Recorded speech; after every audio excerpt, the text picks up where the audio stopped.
Thank you. I'm going to make this a little higher. Good morning and welcome, everybody. My name is Inge Werner. I'm representing our chair, Lisa Wanger, today because she cannot be here.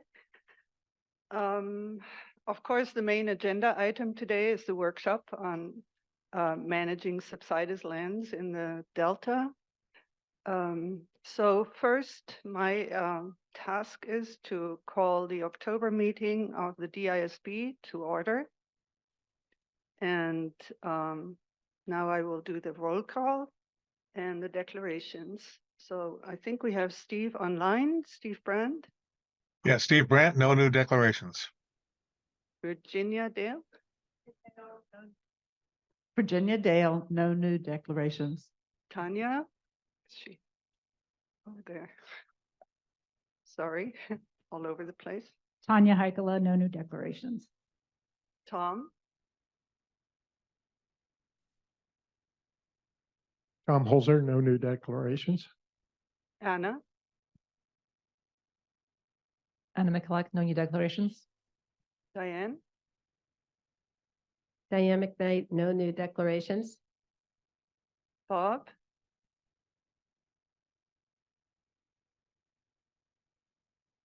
Bob Nyman, no new declarations. Obi.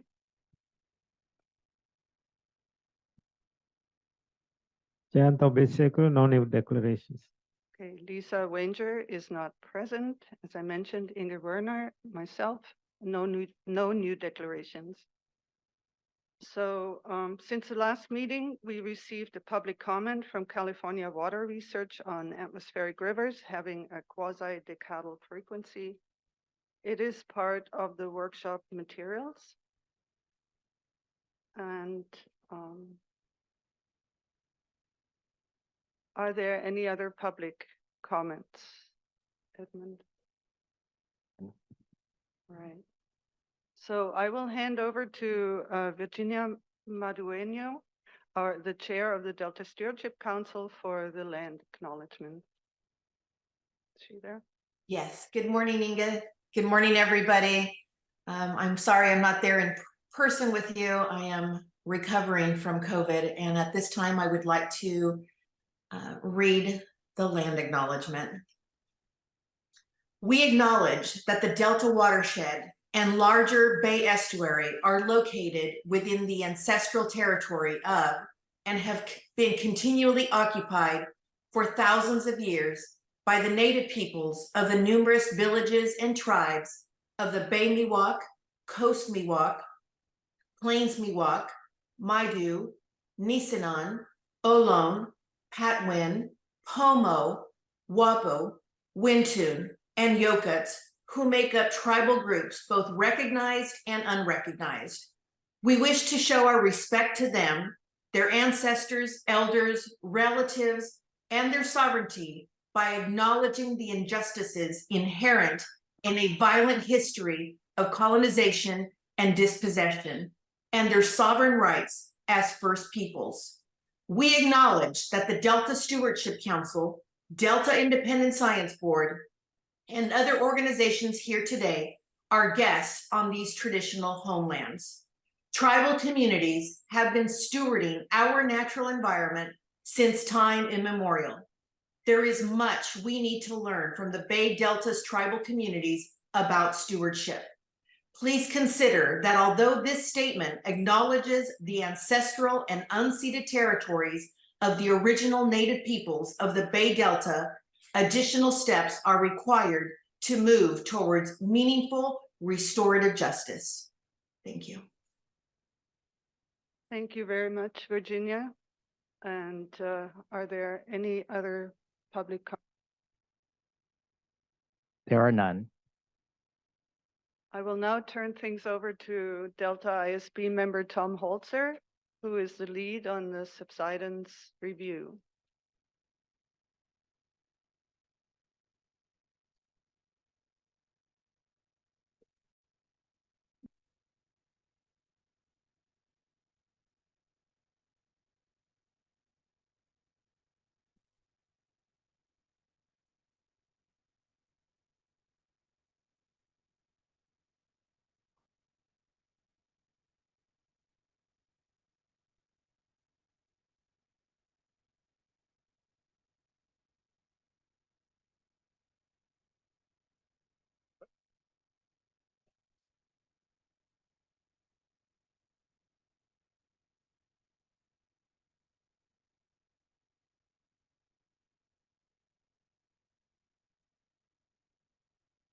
Thank you, Lauren. I wanted to begin by thanking the people who did all the work. I'm just standing here. Lauren Hastings was instrumental in sort of managing or keeping us within the legal system. And Christine Carabuga did all the work. So thank you very much, guys. Really appreciate it.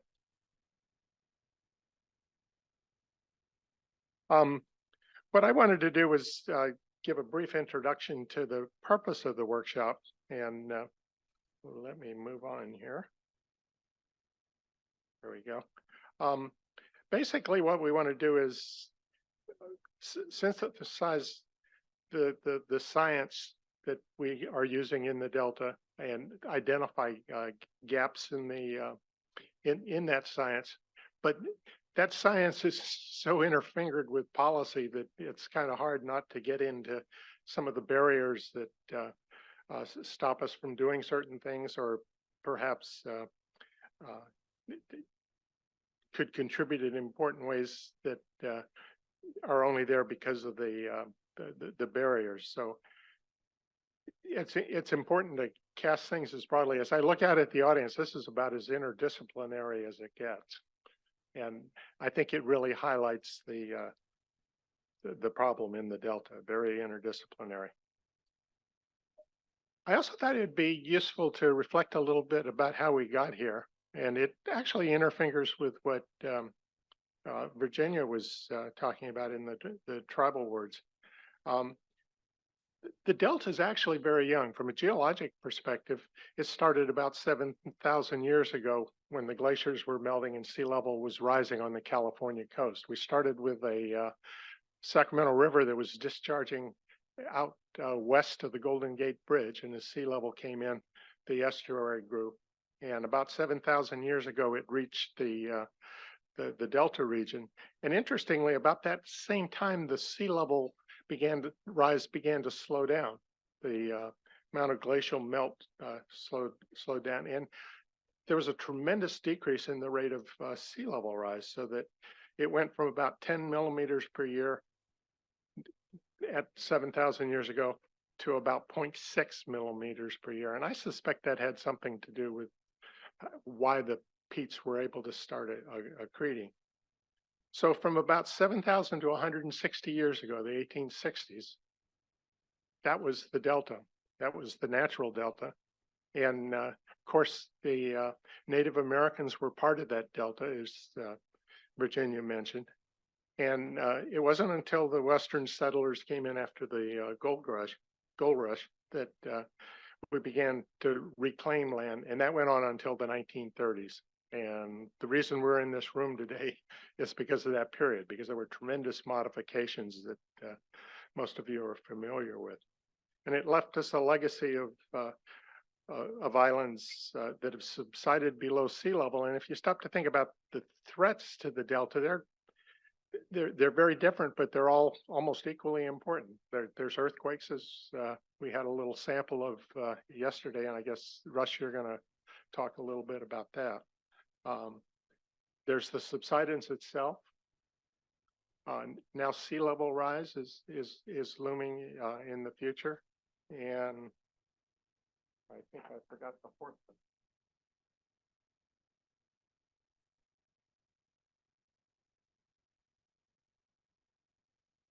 one. Oh, the levees.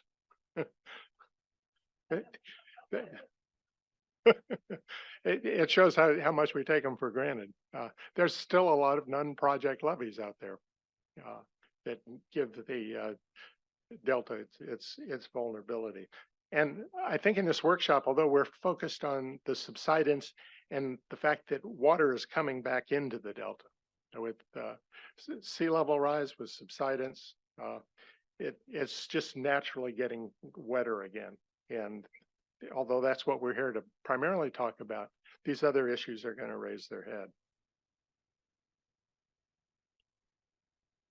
So our format today and tomorrow is we'll have 4 half-day sessions, and to help us get smarter, we're going to start with a series of 4 panelists to sort of introduce the topic. And then most of the session will be spent in a plenary session. And you're free to ask questions of ignorance. This is supposed to be a discussion. And like I said, it's to help us get smarter. And we're interested in insights you have that might lead to recommendations, because basically what the working group for this workshop will do is we'll try to identify the sort of what you might call findings from the workshop, and then translate those into recommendations.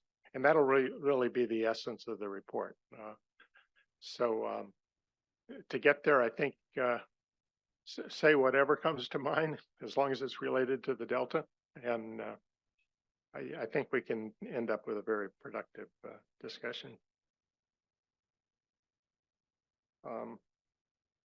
I think I won't read through the panels in detail, but the first panel today will be sort of focused on the physical Delta, and then this afternoon we'll do a deep dive into biogeochemistry, so that for those of us who aren't chemists, that might be a little bit of a reach. But listen, there's really important stuff there, because carbon has become part of our lives, how we manage carbon, and the Delta could play an important role in that. Tomorrow morning, we'll be focused on agricultural practice, and we'll be hearing from people who farm. So it'll be an important discussion for us. And then finally, John Calloway will host a sort of a bring it all together on Friday afternoon. And I won't repeat this. We want to hear whatever you have to say, what you're thinking. I think it's really important to have an open and free discussion. The one thing that the moderators have talked about is that if we get on a topic, we'll try to keep us focused on that topic rather than abruptly shift to an unrelated topic. So you may be asked to hold your question or comment just from that perspective. And then for those of you who are attending virtually, use the raised hand function, and we'll be alerted to the raised hand and call on you. Okay, so I think we're ready for a panel now. And let's see, there's a slide with the panel. Oh, I forgot our keynote. Yeah. Good. Maybe there you go.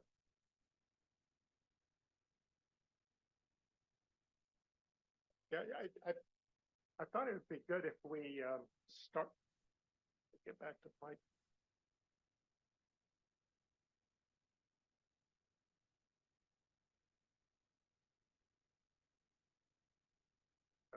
No, it didn't work over here.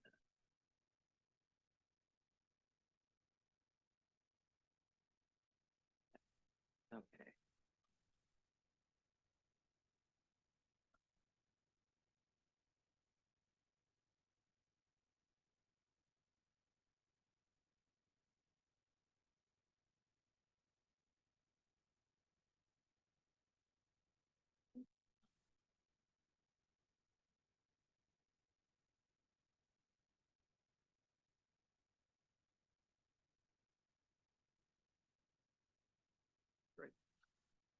I won't touch it, Steve.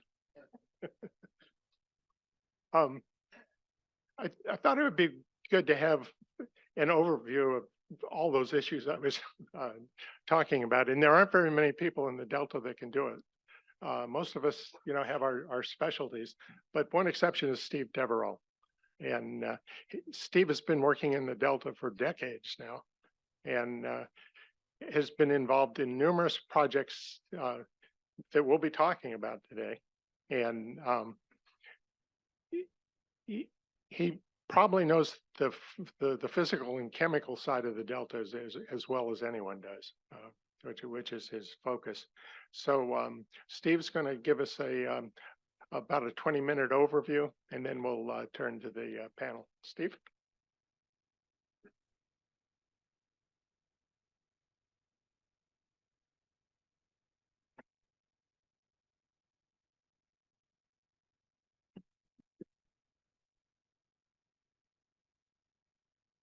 Morning, everybody. Thanks for the opportunity to share this morning. I chose this title, A Whale of a Tale, for a couple of reasons. I don't know if people are aware of the Mandeville whale, but back in the late 80s, there was a whale discovered in an asparagus field on Mandeville Island because this peat had disappeared. And so it was cited as being 10,000 years old. I don't know if it was really that old, but anyway, they found these bones and they excavated them, and the Delta College got involved with the anthropology and such. But I thought it would be a good name for what this whole subsidence process is about, because as Tom alluded to, it's been a long and quite involved process. And I don't know of any place other in the world where subsidence affects water management as much as it does here, just the overall functioning of the state's water supply. So that's kind of the start. I would kind of open this talk with acknowledging the work that DWR has done in promoting the monitoring and the understanding of subsidence in the Delta, and actually developing solutions. SB 34 was passed in 1988, which actually changed the water code to allow for monitoring and investigation of subsidence and solutions. And Kurt Schmoody was a big part of that. Once that was signed into law, Kurt really got things started with the USGS and beyond, and really was responsible for moving forward with a lot of the first experimental plots for subsidence reversals. I just wanted to acknowledge that really is a kind of a milestone in terms of where we've evolved since then. Let me talk a little bit about kind of how we got here and what the science says about subsidence and its effects, and also talk a little bit about what we know about solutions for subsidence and some of the next steps, and I'll get to some challenges at the end. The freshwater, as Tom mentioned, really the Delta was a freshwater tidal marsh back in starting about 5,000 years ago, 5 million years ago, 5,000 years ago, 5,000 years ago. And basically there was this vertical accretion that took place concomitant with sea level rise.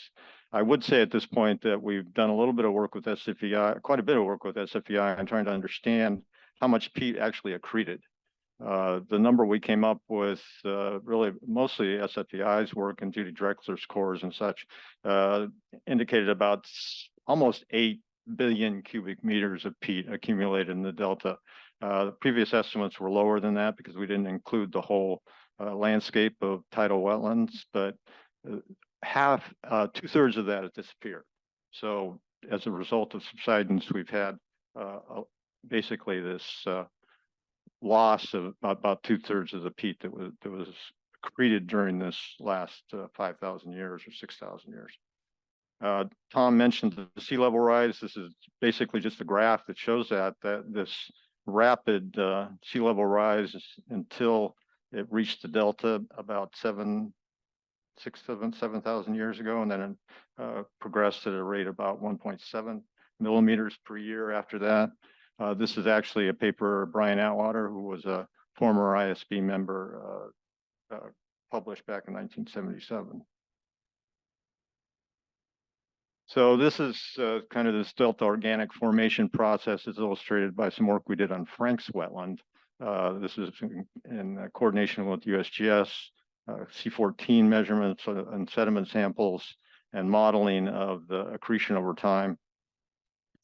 It illustrates kind of this basically linear accretion until you get to the gold rush, and when we had a lot of sediment coming down, which also resulted in lower organic matter contents as we passed through that time about the 1850s, which is illustrated by this black line here.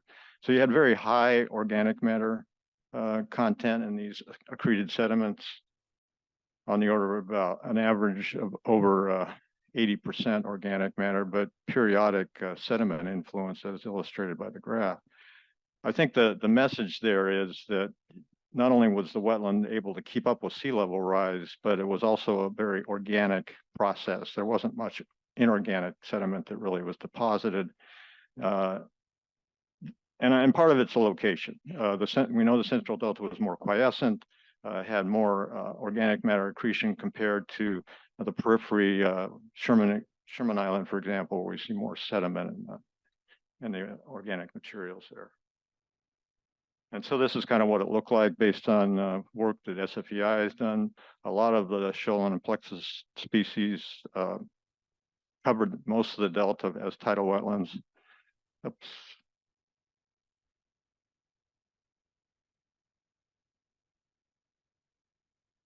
And this is a core that we collected on Twitchell Island, because it gives a little bit of illustration of what it looks like in the subsurface. So you still see these remnant plant material as you first excavated it.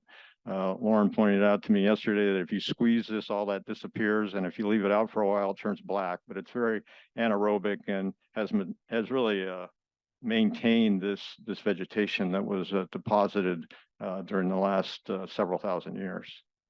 So moving on to the subsidence process, it's pretty straightforward in terms of what causes this. The main cause is this microbial oxidation of the organic material.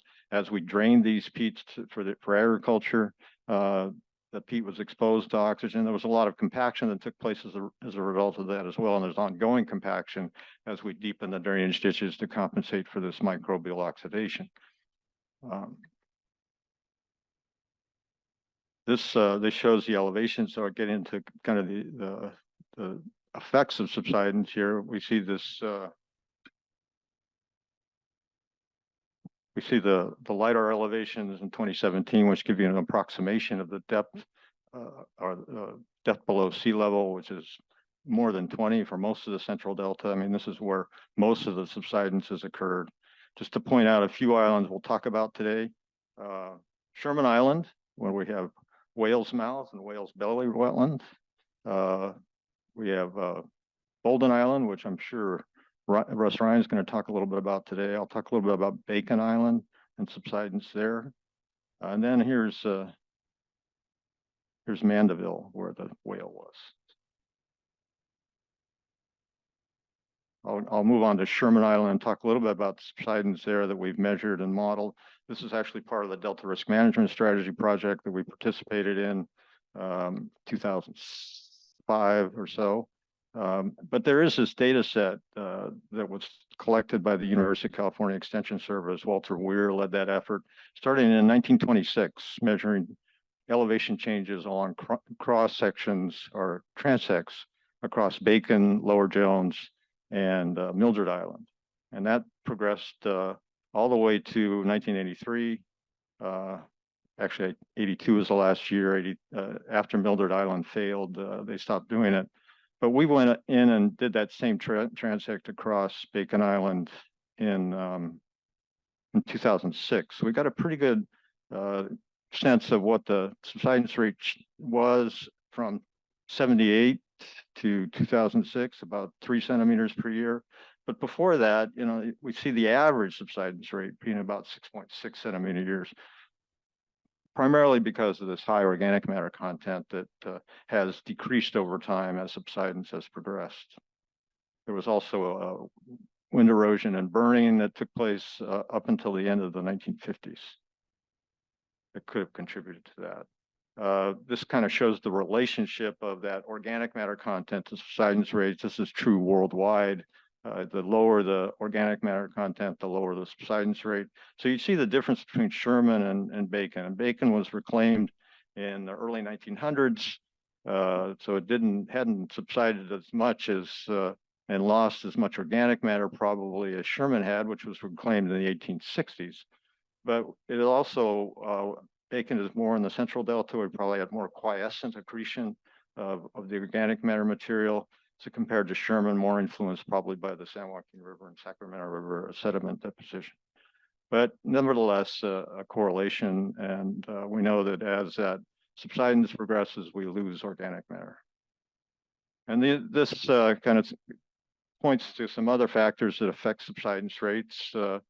In this case, the depth to water table, this is reported by Stevens and others in the chapter and actually Tom Holzer's book, Man-Induced Subsidence, we see these different rates for different parts of the world related to water table.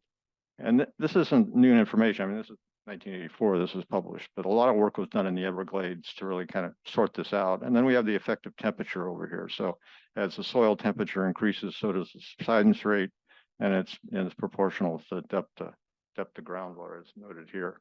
So there's a couple issues related to the delta here. One is temperature. We know soil temperature is increasing. There's a paper by Bradford and others that we've kind of adhered to and tried to adapt into our modeling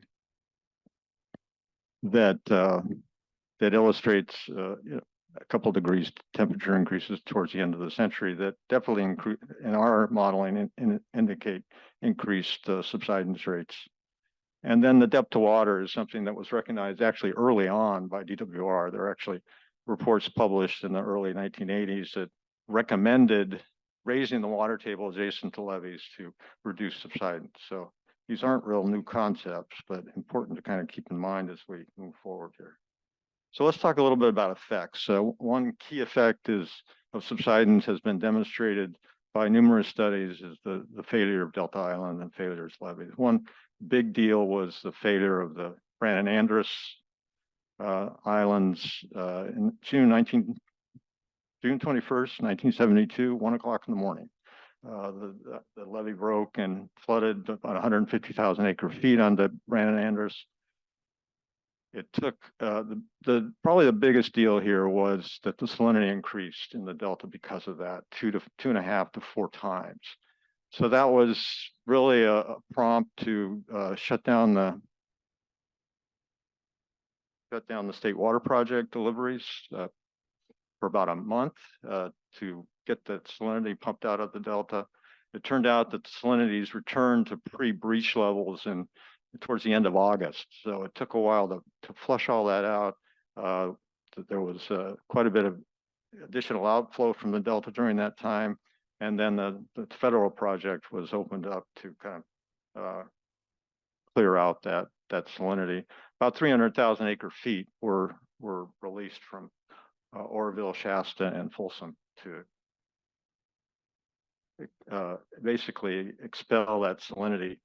It was about a $21 million repair, which in today's dollars is about 150 million. So something to keep in mind there. This is a big deal in terms of how things progressed after that. So, you know, we had the subventions bill, the way bill that was passed in 1973, prompted a lot of looking at levees and a lot of looking at subsidence and trying to incentivize levying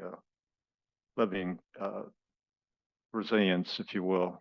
Of course, since then, about $1 billion has been spent on levee repairs and levee upgrades. I did want to talk about the effects of subsidence on levee stability. This graph illustrates some work that Sandra Bertrand and others did with some geoslope modeling to look at the effect of decreasing marsh thickness on the relative probability of failure for basically levee stability, slope stability, as well as seepage forces. So the key thing here, the key takeaway message for me is that as the subsidence increases and diminishes that thickness of the marsh deposit, we exponentially increase those seepage forces. The slope stability is important because you take away that weight at the base of the levee, but probably the bigger issue is the seepage forces that can increase as that marsh deposit thickness gets less than 3 meters or so. And this is my way of kind of exemplifying that. On the right, we see this conceptual model in which, you know, in the early 1900s, we had very small levees, low hydraulic gradients onto the islands. Most of the water flowed into the peat. But as we subsided, we've now got much bigger levees, but a much bigger hydraulic gradient as well. So this results in higher under seepage gradients. This is the primary seepage issue that we're talking about, under seepage underneath the levee that has the potential to, if it reaches high enough levels, to erode levee foundation materials. And that's what seems to be happening here on Jones Tract. This is a photograph that was taken in 2011, of course, after the 2004 breach, but also after the levee repairs had taken place and levee upgrades.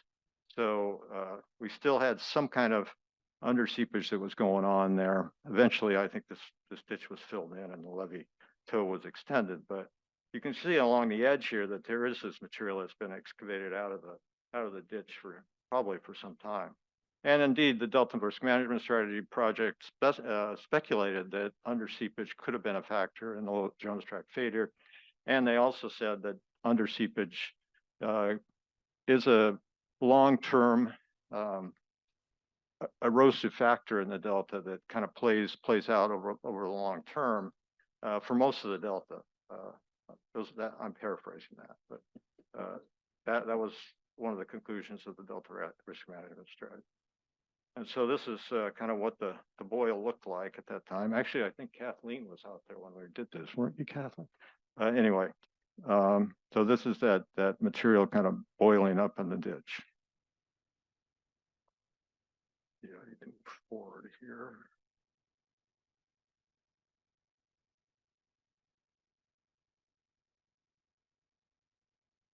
So let's talk a little bit about stopping and reversing the trajectory, the downward trajectory of subsidence in the Delta. We know from work we've done on Twitchell that there's pretty good evidence that rice stopped subsidence, and the wetland on the right was created in 1997. It's a Twitchell West Pond. There was a Twitchell East Pond right next to it as well that also accreted about 3 centimeters per year from 1997 to 2017 based on sedimentation erosion table measurements. I'll talk a little bit more about that. But just to kind of give you the sense of rice stopping subsidence, we've done sedimentation erosion table measurements on Staten Island since they planted rice.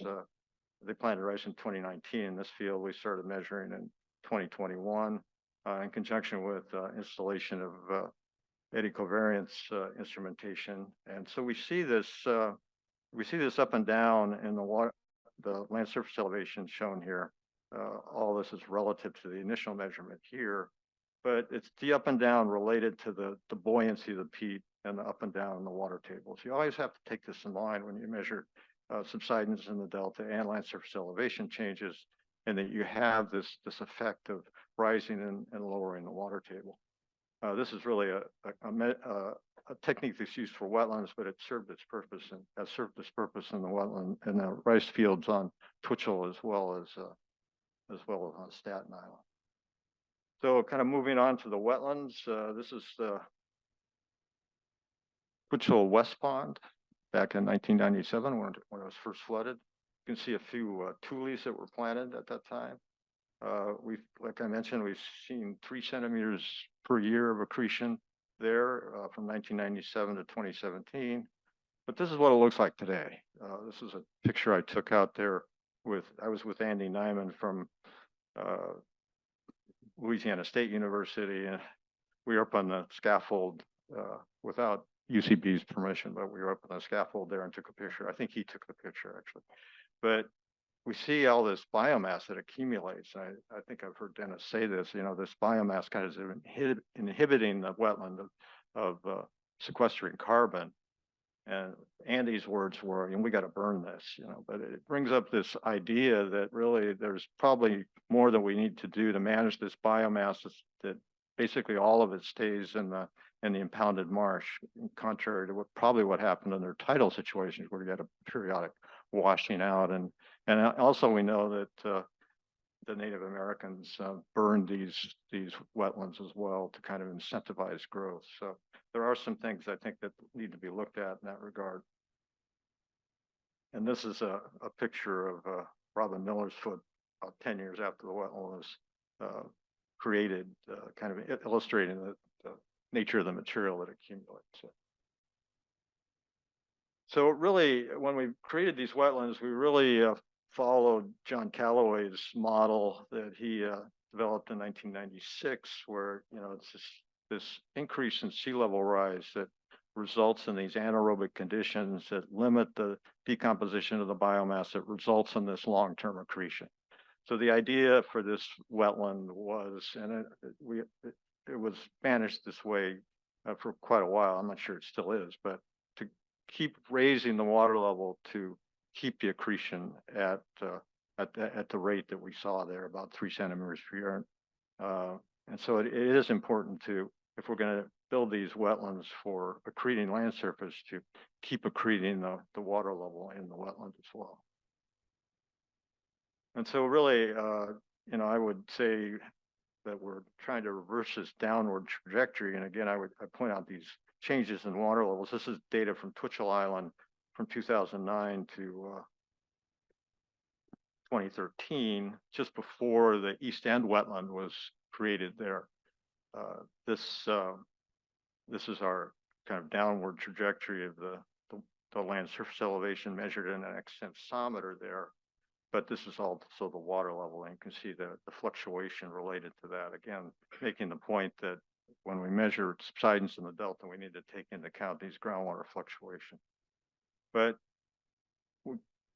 I thought it was a nice picture to show that at the same location, we were able to make SET measurements after the wetland was built, this East End wetland. And so we've seen, well, up until 2017, we saw about 13 centimeters of accretion after the wetland had been created after the corn that was planted there.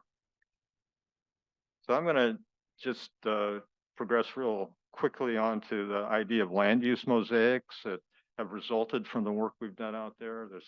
There's this idea that you could create a mosaic on an island that would allow you to have sufficient income to maintain levees and such, but also reduce its subsidence. So we published this study in 2017, where we worked intimately with TNC, who owns the island, and conservation farms and ranches to really look at what you might do to reverse the subsidence, have a better, reduce the greenhouse gas emissions, and still have a profitable situation. And this is kind of the mosaic we ended up with rice in the lower part of the island, where you have the highest subsidence rates, and a wetland there as well. You would get the carbon credits from the wetland, and rice would provide income, but you would still have corn on the island and triticale and some potatoes with income for the island in areas that aren't subsiding as much, and the greenhouse gas emissions based on our calculations are much less. So just to finish up, I would offer some challenges, questions. I call them challenges. I think the overall arching challenge really is how to achieve this widespread adaptation of accretion and stopping subsidence. There's some, and I think it's like Tom said, that there is this interdisciplinary need to kind of promote development of what I would see as mosaics, but there's the finance part of it too. And there's also, I think, a need to focus as much as we can on accreting the land surface where it's most important to reduce that relative probability of levee failure over time. But there are also some other issues related to these impounded marshes. Food web benefit, there's been a lot of talk about how you manage those, so maybe generate a food web benefit that could be exported into adjacent channels. But how do you manage that relative to optimizing the carbon sequestration and optimizing the accretion of that wetland? We know that some of John Duran's work, for example, shows tremendous zooplankton export from Sassoon marsh wetlands, but they're managed such that they dry them down in the summer, which leads to subsidence. So how is there a way to manage that you can kind of optimize both, have a good food web benefit, and have a carbon sequestration accretion process as well? The methane accounting and methane management is another issue I think is important to look at.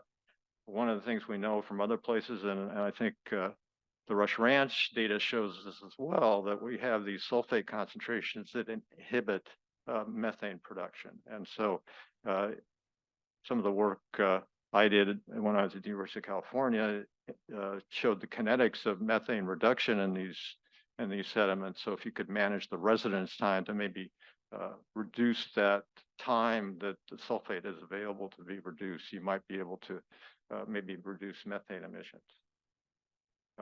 What's the long-term accretion? One of the things we struggled a little bit when we're modeling the accretion of these sediments is how much compaction takes place over the long term, and we don't really have any data for that. Polluticulture is an idea that I think has some merit. It's been practiced in Europe and Canada for taking wetland biomass and generating biofuels, ethanol, developing things like particle board, medicinal plants under wet conditions. And there's a lot of information about harvesting and such that maybe we could learn from that in terms of being a way to not only generate income, but also reduce the biomass that gets accreted in these wetlands to a large extent and promote more nascent growth that kind of gets suffocated by this amount of biomass. For rice, that's part of this carbon methodology, but the permanence issue can be a problem, I think. You know, when we talk about planting rice for 40 years, I think that can be a non-starter for some growers. So we need to look at what the effects of rotation are from a greenhouse gas perspective. There are also water management strategies we might adopt, such as alternate wetting and drying, that can reduce methane emissions. And then the methane accounting, you know, if you're going to rotate crops, how do you account for the methane? What GWP, what global warming potential to use for methane in that case? And then just quantifying subsidence in the Delta. We know that rates are on the order of a few tenths of a centimeter all the way up to a couple centimeters, depending on where you are in the Delta. But and we've tried to model that at a spatial level, but I think we could benefit by more accurate techniques of how we quantify that spatial variability and subsidence. Emissions, there's been a lot of work done by UC Berkeley relative to nitrous oxide emissions, would contribute to that baseline emission. We could do a better probably job of trying to quantify that. So I think I'll stop there and ask for questions. Thank you.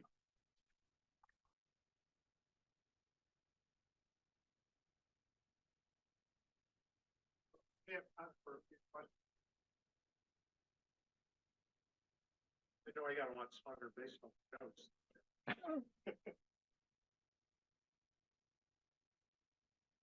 What do you want to? One question, Dr. Deverel. You know, just so folks know, I've learned a heck of a lot from this gentleman here. His experience is enormous. You referred to biomass accretion. And I know I'm bold, and maybe you can go through a little bit. I'm going to cover in mine a little bit, but how we learned through a pilot project on some strategy. In fact, we talked about strategies and how we can accelerate biomass accretion versus just wetting the soil. And that's going to take a much longer period of time to accrete biomass. But maybe you can. Yeah, I'm not sure. So you're asking the kind of how do we incentivize more biomass, more accretion based thing? Well, yeah. Like for example, we have floating tule mats. Right. There's a good example of how that can be tested. Yeah. To accelerate biomass accretion, and we're still testing that. Yeah, yeah. Yeah, I think that's a really good question. I mean, one of the things I alluded to was this aspect of what we're seeing in the Twitchell West Pond, which is now over 20 years old, 25 years old. And we're seeing this kind of accumulation of biomass and, you know, kind of finding a way that maybe helps reduce that biomass so the nascent vegetation can come in at a faster rate. Look how that affects accretion. I'm reminded of a study that came out just a month ago and work they've done in the Netherlands, which with polluticulture, where they harvested the biomass on sphagnum moss, and they still saw accretion rates of, they harvested 4 or 5 times a year, and they still saw accretion rates that were 3 centimeters per year. and greenhouse gas benefits. So I think we need to answer those questions, but it does seem like the evidence points to that kind of removing that biomass that would benefit the accretion. Thank you.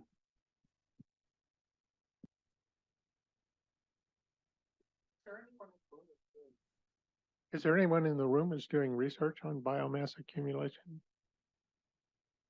Nope. We got a problem.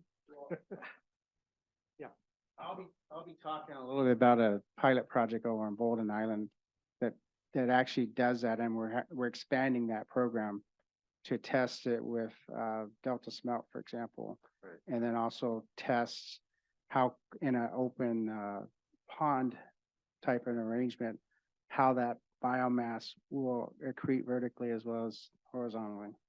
Yeah.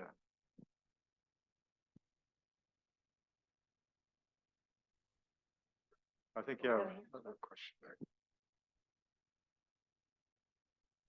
Hi, my name is Shoko Shinrad. I work with the Delta Stewardship Council. Nice to meet you. Hey. I was curious to hear a little bit more. I was surprised that there wasn't very much discussion about groundwater extraction, which seemed like something I was you spoke very briefly about like groundwater variability. But yeah, like last month or 2 months ago, the New York Times had a really good investigative article on groundwater and its effect on things like subsidence. So yeah, I just wanted to hear a little bit more about that. Sure.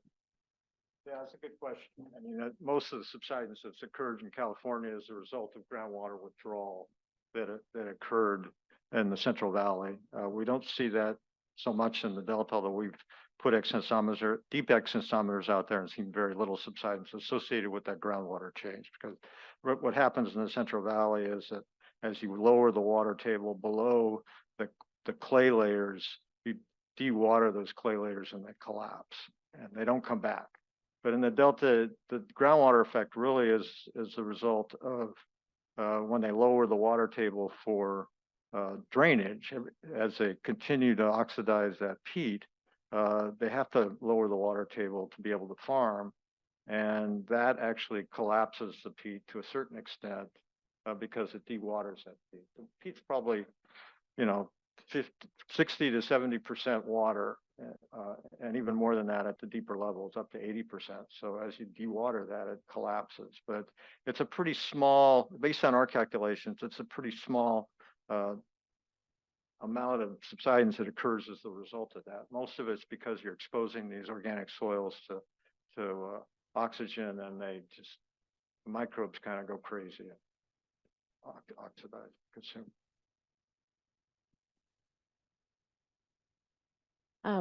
Erin Mullen, Delta Stewardship Council. If I could follow up on that question, isn't the it may not be as direct as in the Central Valley, but isn't it basically the same mechanism where you're taking water out of the system and that's leading to subsidence through chemical processes and the oxidization of the soil? That wouldn't happen if it just stayed in an anaerobic state. Yeah, that's right. I mean, you're dewatering the peat for sure. Yeah, it's just kind of it is related to lowering the groundwater, and that was the original compaction that takes place, but that causes the microbial oxidation. Yeah. Yeah, so I mean, it's still a dewatering issue or a groundwater issue, but it's just a different mechanism. Yeah. Okay, right. thank you.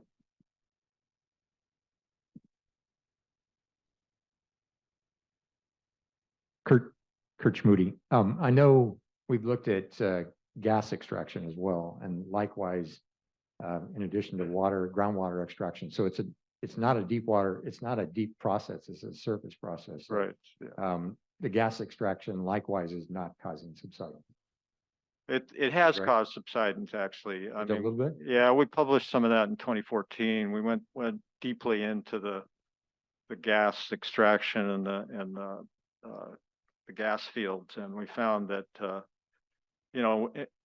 they've been extracting gas from the Delta since the 30s, and it's depressurized the system substantially. But during that initial period, based on the data we had, indicated that might have maybe a third of a centimeter or so of subsidence relative to that gas extraction. It's detailed more in the appendix for that 2014 paper in San Francisco Estuarine Watershed Science. But yeah, there is some evidence for that. And we actually, Kathleen and I were talking about this just before the meeting. There is some evidence of tectonic subsidence as well, deep subsidence, but we really haven't quantified that so much. So. Thank you. Thank you very much, Dave. In the interest of sort of staying on schedule, we'll take, let's just take a 10-minute break rather than a 15-minute break. And bathrooms are down the hall to the right, and you'll see another door, and it'll say men and women's. So if we could come back at 10:10, and we'll start with our panel.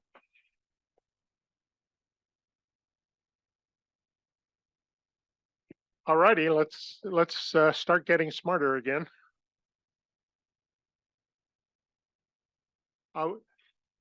We have 4 panelists that are going to probably dive a little deeper into what Steve was discussing, and I'll introduce them all right now, and so we won't break it up with introductions. Let's see. I guess Gil, you're going to go first, and Gil Cosio is. Probably knows as much about the levees in the Delta as anyone. He's been working on them for decades and is continuing to work on them. Are you technically retired? I call myself semi-retired. So I got a consulting firm now, but I still contract back to my old firm and Kelson Seneca and UTEX. I do a lot of levee work still. Okay, so the semi is getting deleted, I assume. Yeah, people have told me I don't understand this retirement thing, so Yeah, that's probably true. I can relate to that. Then Russ Ryan, who's in charge of the Metropolitan Water District's 4-island project in the Delta, which is looking at some of the I'm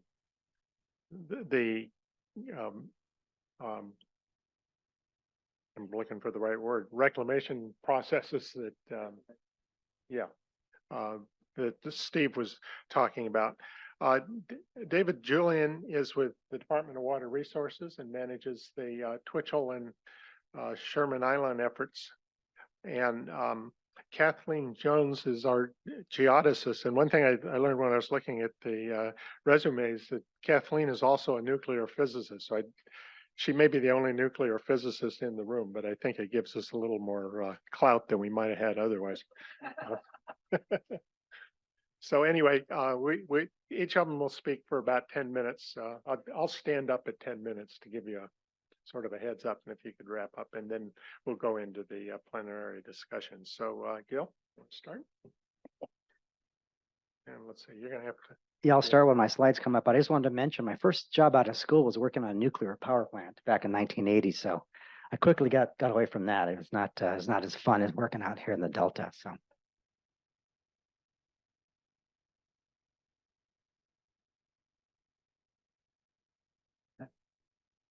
One second.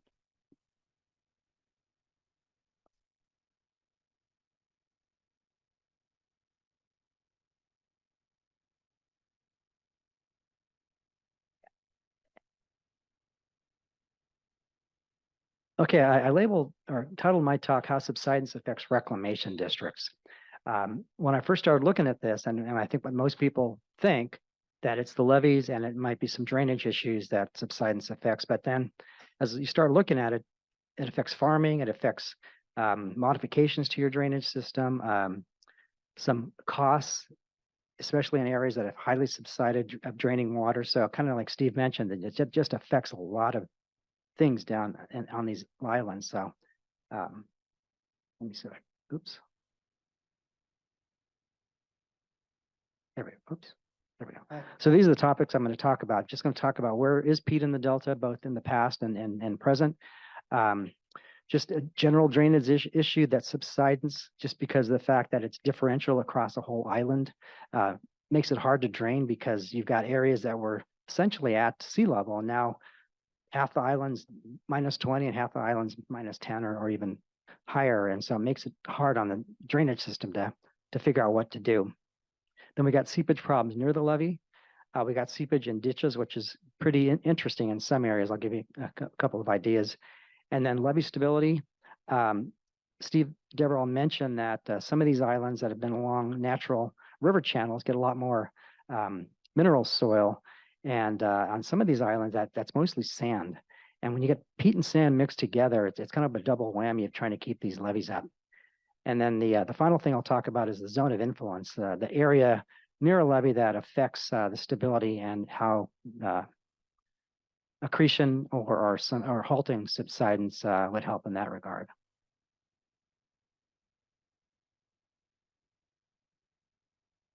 There we go. So where has Pete been in the Delta? This is a map put together by DWR back in 1975, and it's based mostly on borings that were done in the mid-1950s for the salinity barrier control investigation. DWR is known for a long time that this could be an issue, and they were trying to prepare for a big levee break that could start rushing salt water into the Delta. And this map here has been very useful in my career because when you look at this and you start looking at some of the levee problems we have in certain areas, it matches up really well with what this map indicates. If you can't read the color coding real well, but the light green kind of along the periphery of the Delta, and this is not the entire Delta. The upper end is at Clarksburg, and so we got about 12 miles north of Clarksburg to go. And then the lower end is near Lathrop, so we got another 15 miles south of Lathrop to get to Vernella. So this is kind of the central part of the Delta where the peat has been and currently exists. But that light green is 0 to 10 feet of peat, and then it goes in 10-foot increments in these contours. And that darker red is up to 40 feet, and then on Sherman and a part of Brandon Anders, you see that's even more than 40 feet, which is pretty scary that it's that deep out there. In my experience, that 0 to 10 feet is gone. And I think if you look at Staten Island, if you know where Staten Island is, I think it matches really well with what Steve mentioned, where the greenhouse gas emission is a lot lower. It's at minus 0 to 10 feet of peat. And so that's pretty much gone. It's not really creating those greenhouse gases. And I would even push that in some areas, there's no subsidence up to maybe minus 15 feet because the peat has been subsided away. One last thing, the way they measured this is the DWR in their study took about 1,000 borings throughout the entire Delta on the levee slope. So tried to capture the thickness of peat under the levee, not out in the fields, which may have subsided by 1955. And so, like I said, this has been a pretty good representation that we've used when we do geotechnical analyses on our levees and design.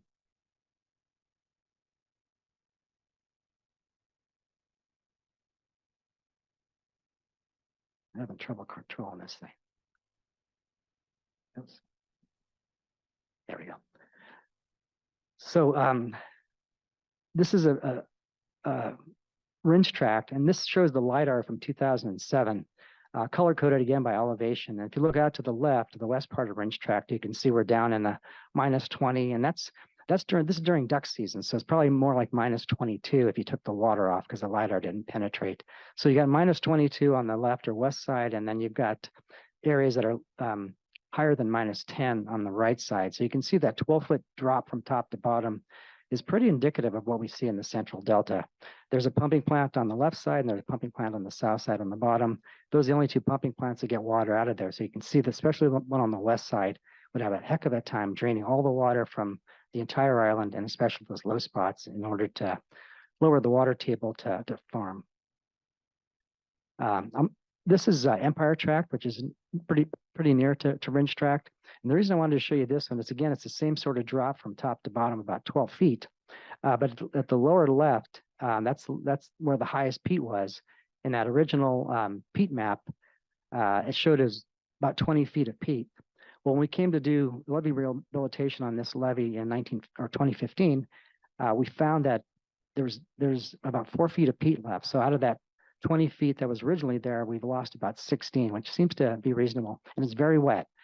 Like Steve said, when you start pulling this peat off, which is less permeable than the sand, water starts wicking up, or when the peat's gone, water is actually standing at the top of the sand. So this lower area, Doesn't have much peat, but it does have some other issues associated with the loss of that peat.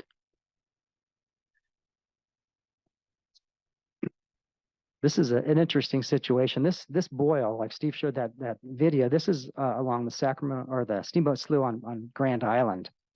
And it's an active boil in 1997. We've been monitoring it for a number of years. In fact, after the 86 flood, the Corps of Engineers asked us for areas that potentially could be a system deficiency, and we threw this one at them, and they denied it as far as rebuilding the levee or doing something about it. They just said, put in a French drain, a perforated pipe wrapped in drain rock, and we did that right after the 97 flood, and it didn't work. It drained for a while, and then it clogged up, and what happened was there was so much back pressure on it that it sprung out in the field about 75 feet from the levee toe, which caused even a bigger problem because now the farmer's field was flooded and he couldn't drain it. And so in 2013, we actually built a big seepage berm, 250 foot wide, 1,500 feet long, to capture all this water that was coming through. But this is one of those levees where there's a lot of sand because the natural river, the Steamboat Slough, deposited a lot of sand over the years, and this has been a problem. One other thing about Grand Island, if you go out in the middle of Grand Island, there's some areas where you have these active boils in the middle of drain ditches. Now, obviously, they're too far away from the levee to affect the levee, but it's hard for the farmer because he can't get the water down, but he's got this force coming in. And then also, when you try to build a drain ditch deeper, it doesn't work because this is essentially quicksand because the pressure of the water is pushing that sand and floating it up. And so what happens is that the farmers call it the bottom coming up. You dig a hole, and then the bottom comes up with sand, and you dig it deeper. And what you end up doing is the ditch gets wider and wider because that sand's coming from somewhere. It's usually the side of the, and so there's some areas on Grand Island they can't farm anymore because these ditches are so wide and so wet that the farmers lose the ability to farm. I mentioned levee stability is affected majorly when you've got both peat and sand. This is a picture of 2017 on the failure. It wasn't a breach, but it was a levee slope failure on Tyler Island. How this levee stayed up, I don't know. It was essentially a 20-foot wide levee crown that lost over half of its width in one fell swoop. And what happened is you've got this peaty area. This is along the North Fork of the McKelney with a lot of sand. And over time, this is kind of later in the flood of 2017, that sand just gets saturated, and it just loses its strength because it's got no cohesion to it. And then with the peat at the toe, it started slipping. If you look in the background, you see some gravel or rock at the toe of the levee. That it started happening up there.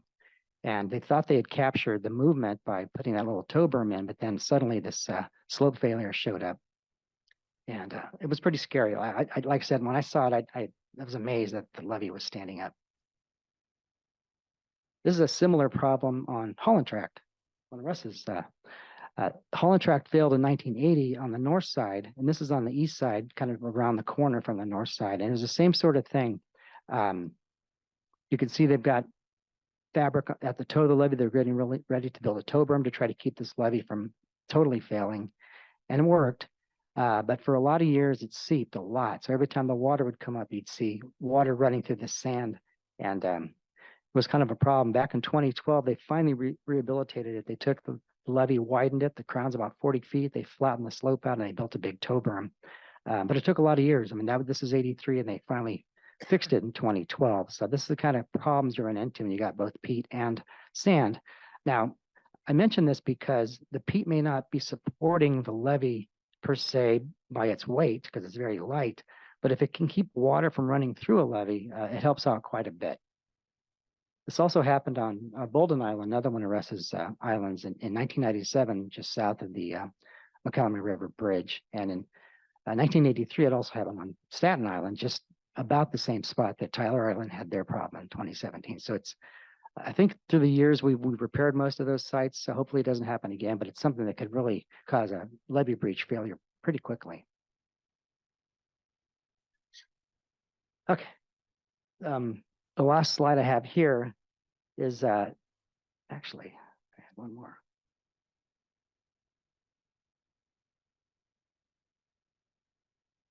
I don't have another slide, but I wanted to talk about the zone of influence. So we talk about levee stability. Steve mentioned that 1972 levee breach on Brannan Island. And after that, through the entire 1980s, there was a lot of study done. They had academics from Stanford and Cal and UC Davis. And we had a lot of district engineers and the Corps of Engineers and DWR working on this stuff. And turned out that the key is going to be maintaining that 400-foot stretch on the land side of the levee. If we can keep that from subsiding, that keeps the levees with more support. So in fact, that SB 34 that Steve mentioned that passed in 1988 actually allowed for easements to be purchased and not farm that stretch. We tried to use that a couple times and it was just too expensive to pay for that. And in lieu of the higher priority levee maintenance that SB 34 allowed for. So we've never been able to do that, but that's kind of one of the things that would be nice is to stop farming within 400 or 500 feet. And so in conclusion, we want to halt the subsidence in areas where farming and drainage system are close to being stressed or are already stressed. If we reverse subsidence in areas which the peat is very close to the sand, that'll help the farmer because he can drain the ground better and be more conducive to farming.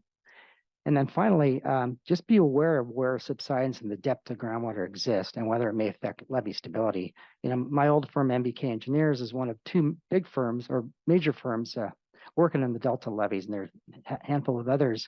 But you've got to know these levees historically, where the problems have been and all that sort of stuff. And so that's kind of the key is you've got to know what's going on. And so when a problem does come up, you'll know how to repair it. So thank you.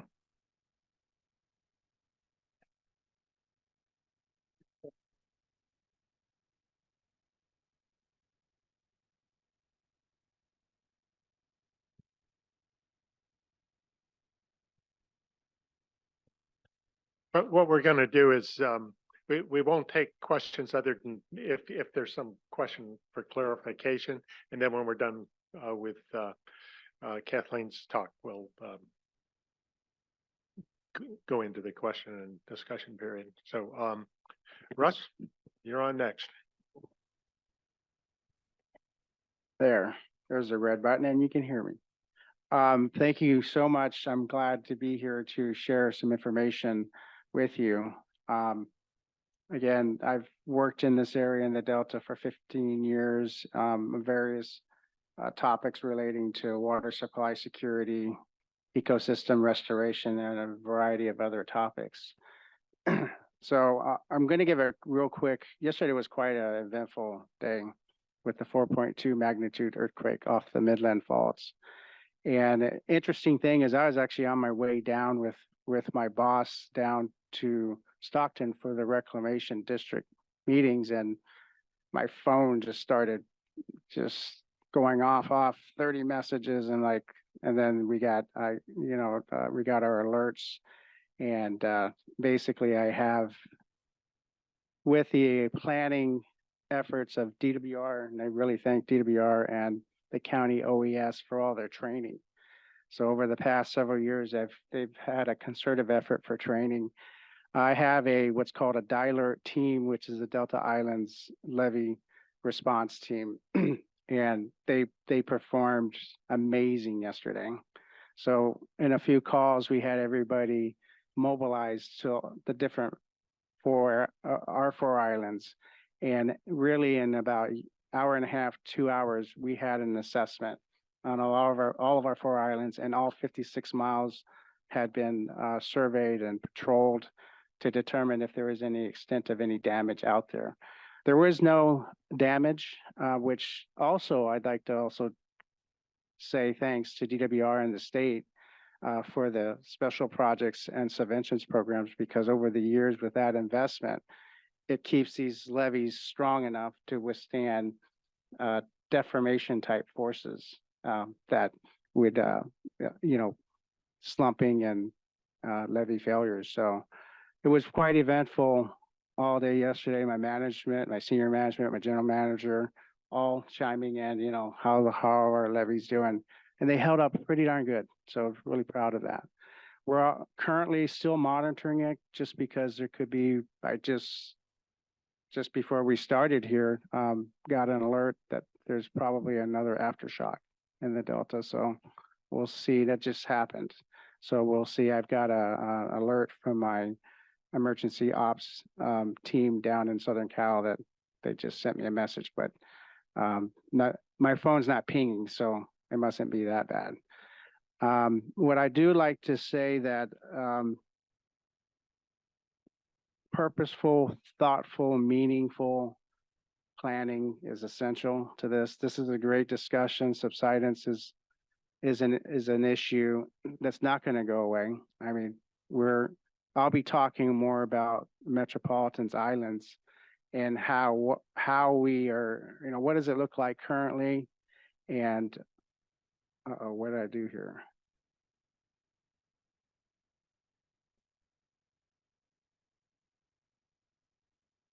Did that work? Oh, I see. Sorry about this.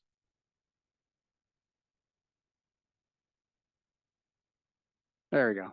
So Metropolitan's 4 islands obtained in 2016, a little over 20,000 acres. You can see them in yellow.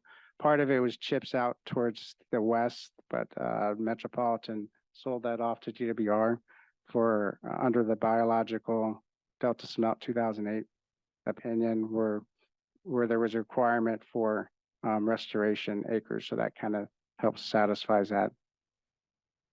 You can see there's the freshwater pathway with the 2 light blue lines that go north to south and go right by Metropolitan's 4 islands. Here we talk about risks in the Delta. There's 4 of them we've identified that we constantly are working on: food and seismic risks, sea level rise, fisheries, and then today's topic, which is the subsidence control or managing subsidence.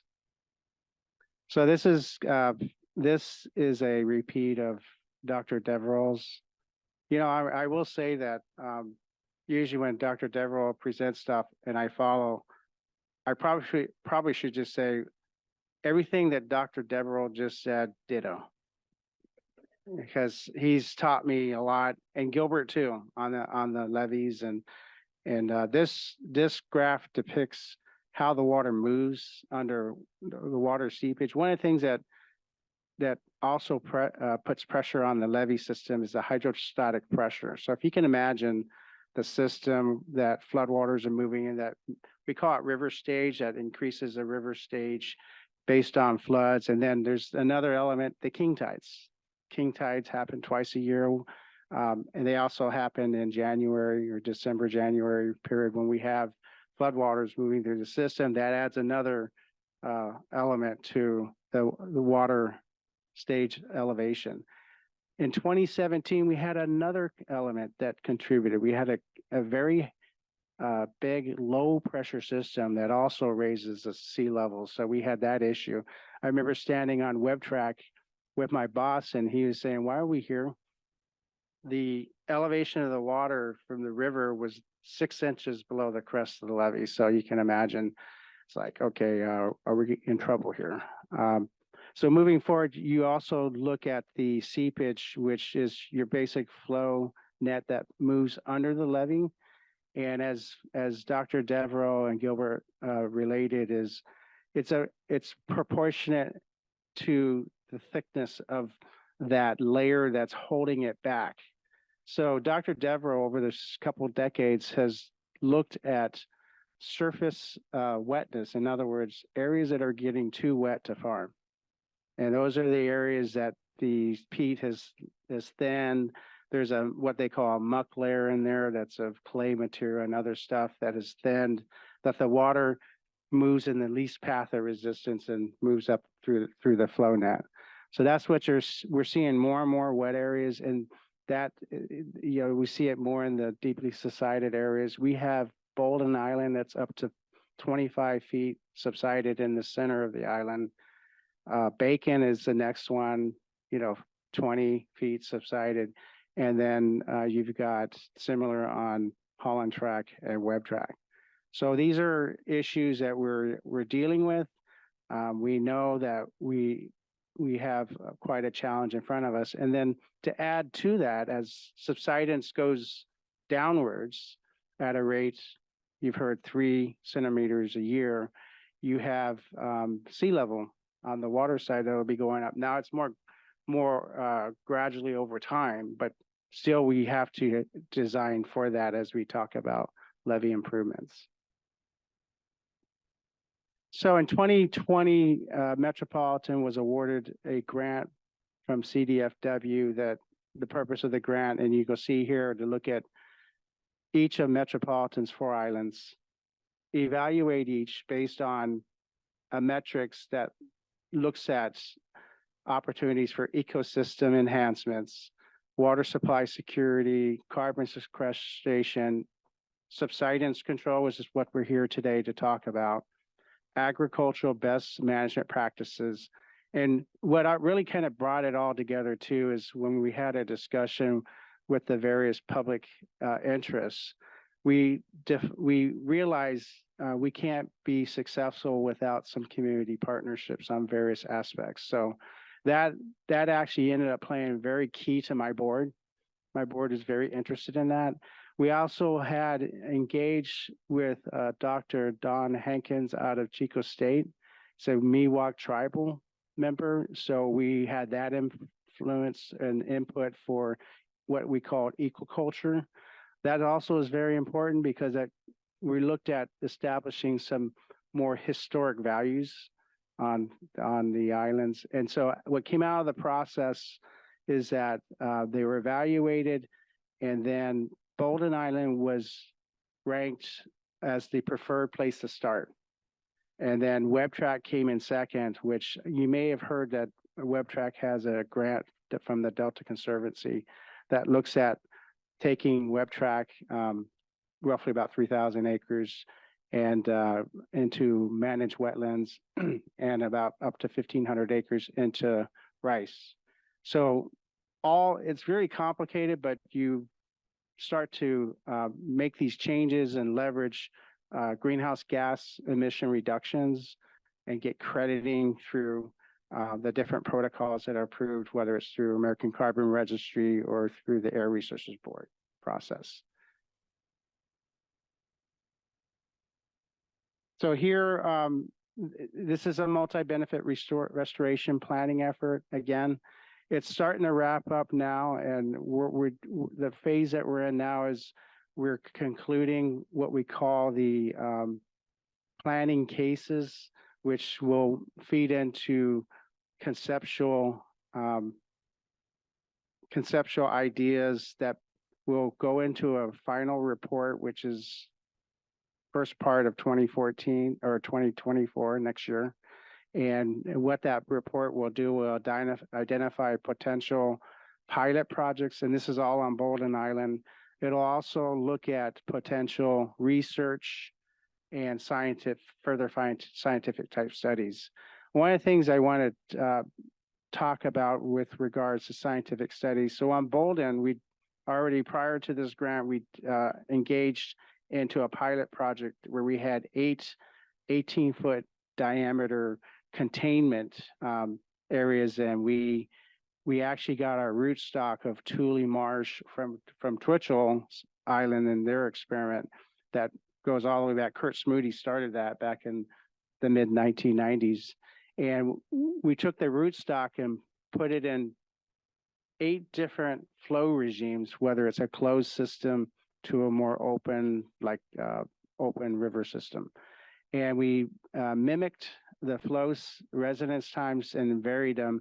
And what we discovered, and this is in 2019, in a year, Thule's grew up about 5-6 feet high, and the root structure started to densify. And we found out another benefit is that the culture inside each of the doughboys was creating fish food.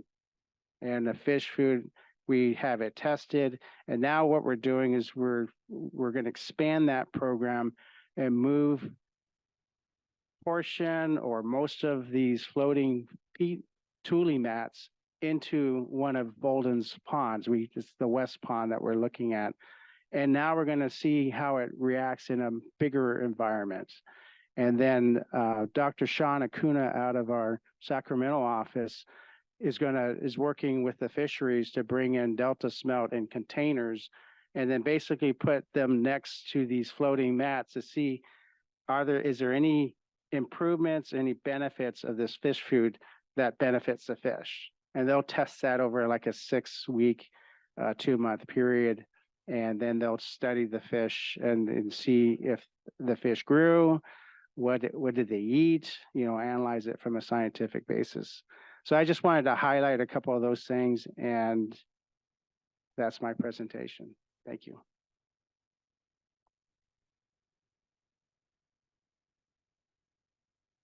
Thanks very much, Russ. Yeah, it's interesting, your last comments about the floating peats intersect with the food web review that the next group is going to be doing at the board. Yeah. So it just shows how interconnected all these. Exactly. And it's problems very are. complicated. It's not, that's why we have folks like Dr. Deverel and his team that really dive into the details. And I really appreciate, I've learned a lot over the last 10 years just interacting with Dr. Deverel and others and the scientists. Thank you. David, you're next. All right, sounds good. All right, hi everyone. My name is David Julian. I'm with the California Department of Water Resources. I'm an engineer. I have been in the position I am managing the Sherman Island and Twitchell Island subsidence reversal projects for a little over a year. I will admit that I didn't really know that subsidence existed until about a year and a half ago, and now here I am on a panel. So these are the experts. I have, been working in this for a year and a half. I have been out in the field and doing a lot of this work, but there's a lot of knowledge here. And all of my job is based off of that knowledge. So I'm going to go over today just our overview of our Sherman Island and Twitchell Island subsidence reversal projects that the department has done over the last going on 2 decades. First, I'm going to give you an overview of just real quick of the West Delta program. This is like the name of our program that we do to manage these projects. It helps facilitate the development and management of subsidence reversal and carbon sequestration projects. We work with a variety of partners, reclamation districts, engineers to do the funding and ultimately implement and manage all of these projects. It's managed by the Division of Multi-Benefit Initiatives. That's the division that I am in, but is funded through the State Water Project. We receive about $1 million a year in state water project funding to do this kind of management, and that's not including the grants that we have gotten in the past and bond funding to help build these projects. Oh, wrong direction. No, there we go. Okay, so just a little bit of background about why Sherman and Twitchell of all places. So back in the 1990s, the state purchased most of the acreage on Sherman and Twitchell, primarily actually to having to avoid providing water quality consistent with what was then at the time going to be Decision D 1641. So this was going to set water quality standards for the Delta. And the original place that it was going to be set was outside of Sherman, was west of Sherman. And if that were to happen, the State Water Project would have had to basically give all of its water to keeping that spot fresh. So there was negotiations about moving that water quality point backwards or further upstream. And when that happened, that meant that water couldn't be provided to the farmers on Sherman and Twitchell to cite, good water. So rather than being sued by the farmers, the state just decided to purchase those 2 islands. But it wasn't just, that was like, one of the driving factors, but there was also a big part was to just help ensure the reliability of the State Water Project. And the big part of that is just because of the locations of where Sherman and Twitchell are. They're at the west end of the Delta. And if those islands basically provide what we call like a thumb in the dike for the salt water. And if those were to fail, if those didn't exist, salt water would intrude much further into the Delta, and the State Water Project again really couldn't function. So the state purchased those islands again to help ensure like the stability of those islands, but also recognizing the issue of subsidence. And when you read the, original goals of the purchasing documents back then, part of it was to research and stop subsidence. And then a third part and secondary, but also listed as a goal, was to actually develop habitat on these two islands. So they first purchased Sherman, which is about 9,400 acres of the island that they purchased, about 87% of the island.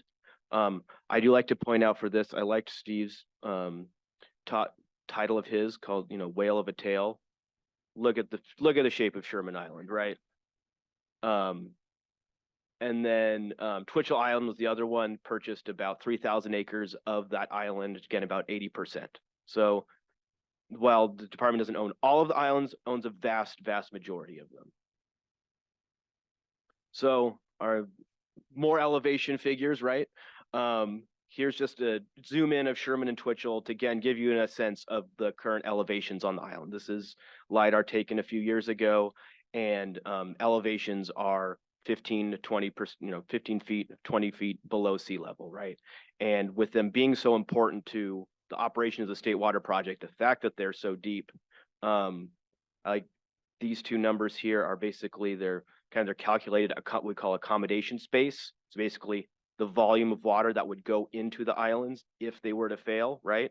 And again, if they were to fail, salt water would intrude much further into the delta. So the fact that they're continuing to subside, that accommodation space increases, the risk increases.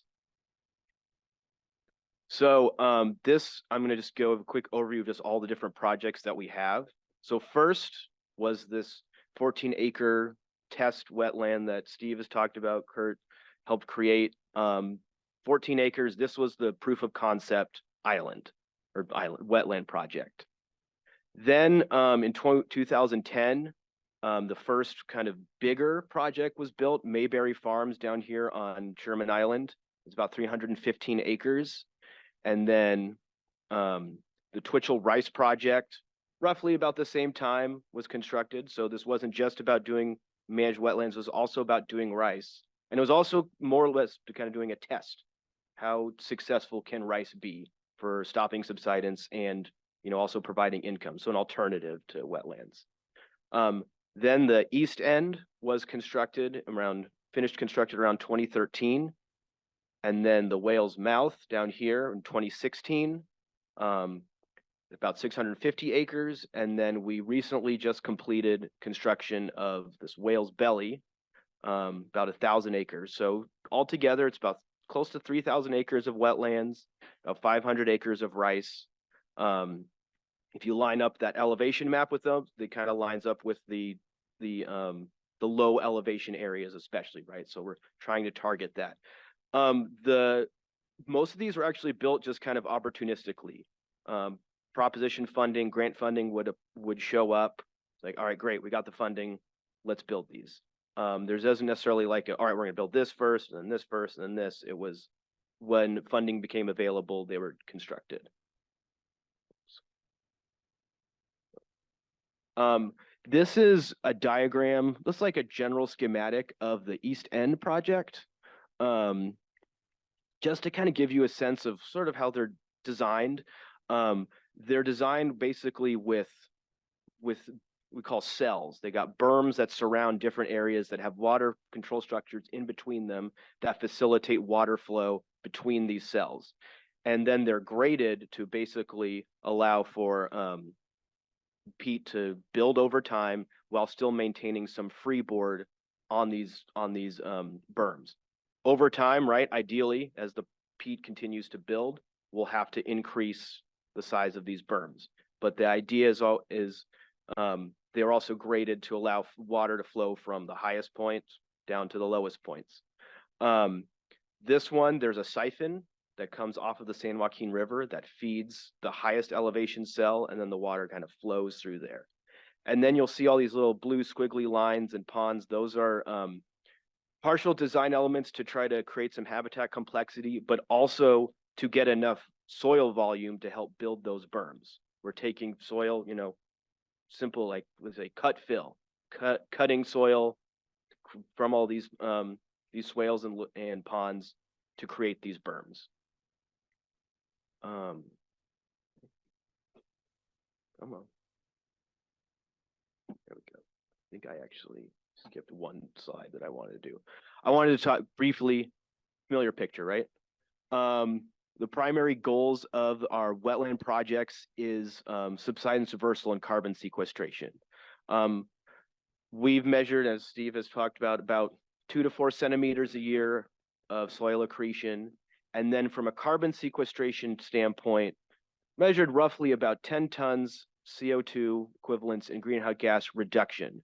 What that means is how much did it reduce from what it was prior? Most of this land use prior was pasture, corn, other kinds of crops. So by building these wetlands right now, at least it has already reduced the amount of greenhouse gases by 10 tons per acre per year. And then a secondary goal is for habitat. People always like, do you guys manage for habitat? No, our primary goal is subsidence. Whatever, habitat is an important consideration, but the water levels and everything that we manage for is for subsidence and carbon sequestration. So just some quick about management considerations that we do for these wetlands. The important ones are salinity, water depth, mosquito control, and then vegetation. A big thing that I think Steve mentioned about the buildup of biomass, that is a really important management aspect that I have been thinking about and really especially hope to try to figure out some solutions. There's to doing that. Burning would be simple, but of course in California nothing is simple. So getting Air Resources Board permits, all the stuff, it's never as easy as it could be just lighting a match and turning it. Salinity, the one thing I wanted for that is depending on what wetland we're talking about, different considerations are more important. In the wetlands on Sherman, where the salinity is higher, salinity is much more of a factor that we have to take in consideration. And then on Twitchell, not so much because the salinity levels are much lower. There we go. Real quick, I just want to touch on, and then on the rice, again, primary goals are for subsidence reversal, carbon sequestration, and then also to hopefully provide some crop income. Things that we have kind of generally observed, soil accretion, it stops subsidence, but there's not as much soil accretion. The greenhouse gas reduction, emission reductions are lower. And then for crops, the main, I don't have all the specific numbers, but basically for us to be able to farm it and continue to have someone who's willing to farm it, we've had to help subsidize it.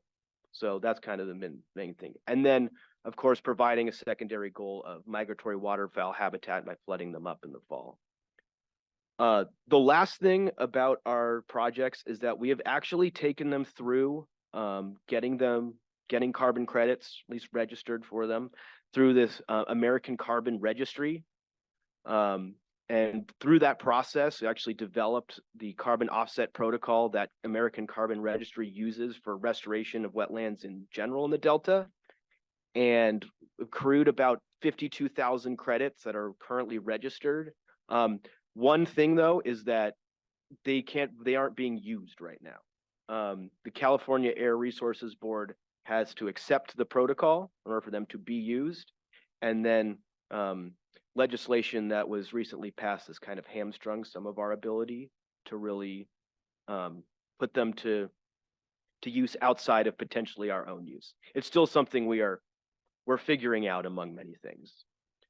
So that was just kind of the general overview. And this is always a classic picture they always show at the end. This is Sherman Island. What year was this exactly? I don't know. 1969, yeah. Yeah, so that's the Antioch Bridge. This was after a levee failure.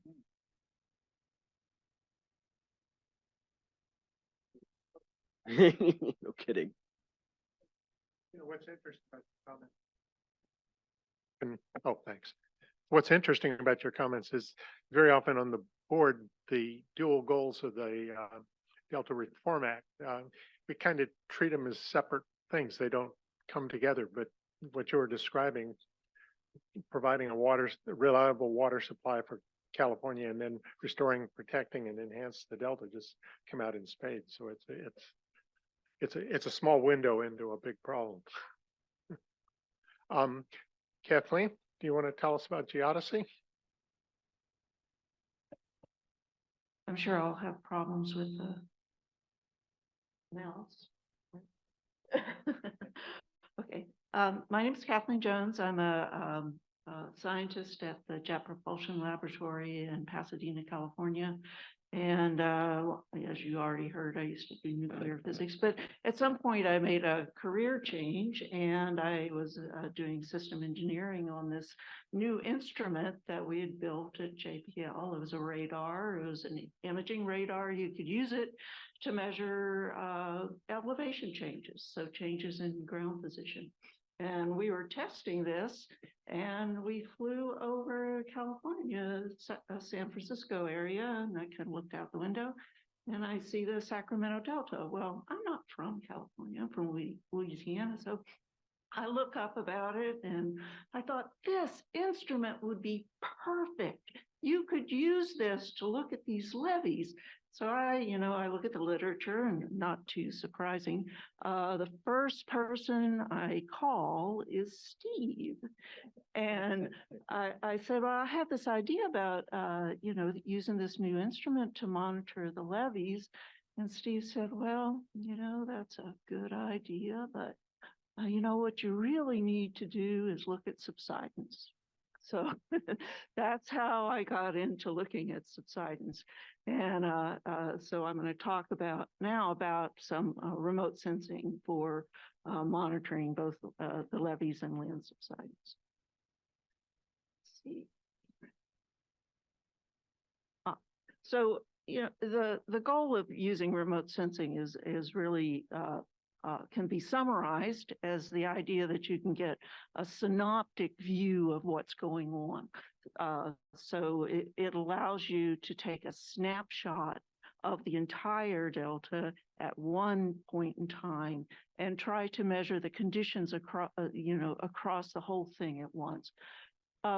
It also, if you use an instrument like I did initially, an airborne instrument, then you can, fly it whenever you need to for emergency response.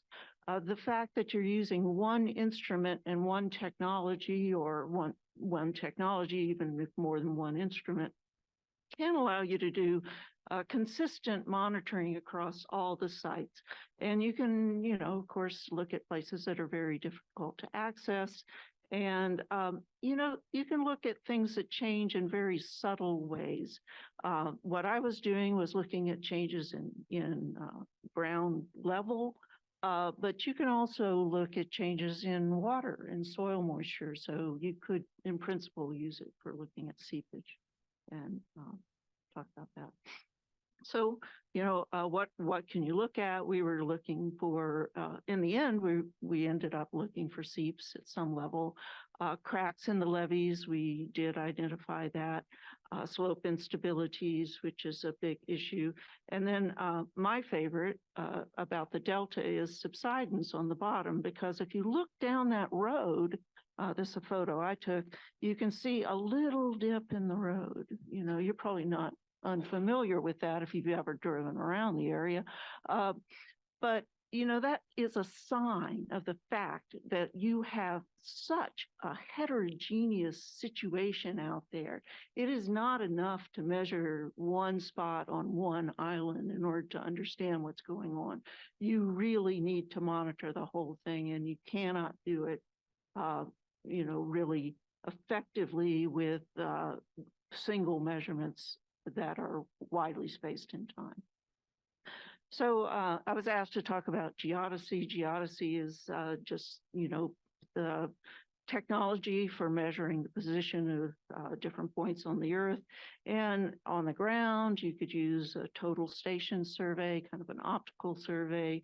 Steve's done a lot of work and talked about extensometer. And of course, you can do ground-based LiDAR surveys, which can be very accurate, but those are relatively limited or point locations. If you start looking at some of the remote sensing methods, you could use GPS and GNSS stations. Those rely upon the GNSS satellites, but they are still point locations. They are highly accurate though, and they are continuous in time. Absolutely essential measurements for validating any of these other bigger remote sensing methods. And then airborne LiDAR, you've seen some of the surveys for that. You can also, but I'm going to talk about an alternative, which is called synthetic aperture radar interferometry. And the idea is that you image an area with a radar at one point in time, and you see that little squiggle, that's the wavelength of the radar signal. You measure the distance to the ground with the timing, so how long it takes for the pulse to go out, bounce back. And you measure something about the surface based upon where you are in that radar wavelength when you scatter back. And then if the ground moves, so you, how do I go back? Can't go back. Ah, you're getting a preview of all my favorite slides. So, well, you measure the second time and you look at the difference in phase, and you can get a very small, you can get a measurement of very small changes in the surface. And I like to demonstrate this by showing an image along the San Andreas Fault. And, you know, this is a radar image. Nobody would, I might write home to my mother, but not a lot of people would about this, because optical instruments give you a much better sense of what's going on. But whenever you look at interferometry, all of a sudden, what you see are these landslides, these slow moving landslides that you do not monitor with many other ways. And each of those colors are a different amount of movement. You can tell the edges of these slides and something about the maximum location. So that's the technology that we're trying to use for this. So in 2008, I got a project funded and started using an airborne instrument to look at these levees. And this was an area on Sherman Island that was identified, you know, almost immediately as being an area that was likely to be moving. Later, you know, we put some GPS on it for a while, went out, but this was moving. It was an enormous signal for INSAR. We were seeing centimeters of motion in very short times. And if you walk out on that levee, what you find whenever you almost break your ankle is that there's a crack in that levee. And it's very small. You would not be able to tell it just from driving by it. And that is what's causing this movement of this levee. This is a signal that we saw, you know, more than, I can't read the legend too well, but it's like in excess of 50 millimeters per year of movement of this one area. And so this is a big deal. So after, you know, now it's many years later, and I want to point out that at the time I was doing this study, it cost so much money to get satellite images of the kind that I was taking with this instrument. We are in an entirely different world now. NASA is going to be launching a mission that called NISAR. It's being put on the rocket in India right now. It'll launch around April, probably next year. It's going to carry an instrument that the US is providing that is for which the instrument, airborne instrument I used was a prototype. So it's really well suited for measuring subsidence. It's going to image every part of California at least 2 times every 12 days. And that's going to be continued for years. And probably one of the most important things is that all of the data products will be free and open. And already between when I started this project, the European Space Agency has made all of their SAR data open and available, and they are committed to long-term monitoring, and it will be free and open. So now it's not an issue of cost to access this data. It's an issue of understanding the technology and being able to use the technology. So I was asked to kind of to tell you what I think are the biggest issues. Whenever I was doing this project, of course, we were just doing kind of a proof of concept study. And what we could see was that you could really well identify areas on the levee that were moving relative to nearby areas. But as far as getting that big synoptic view with the subsidence measurements, it was very hard to calibrate our measurements. What you really need are some more GPS stations in the Delta directly. There are a lot of GPS stations ringing the Delta. Those generally measure very small signals, and there's a big difference between measuring zero and measuring, some value in your area of interest. So I think that for you, if you want to really take advantage of this new technology, we need more GPS stations in the Delta. So I think that's it. Follow-up questions. I'm happy to talk about this technology. Is probably I can talk ad infinitum about it, so feel free to ask me.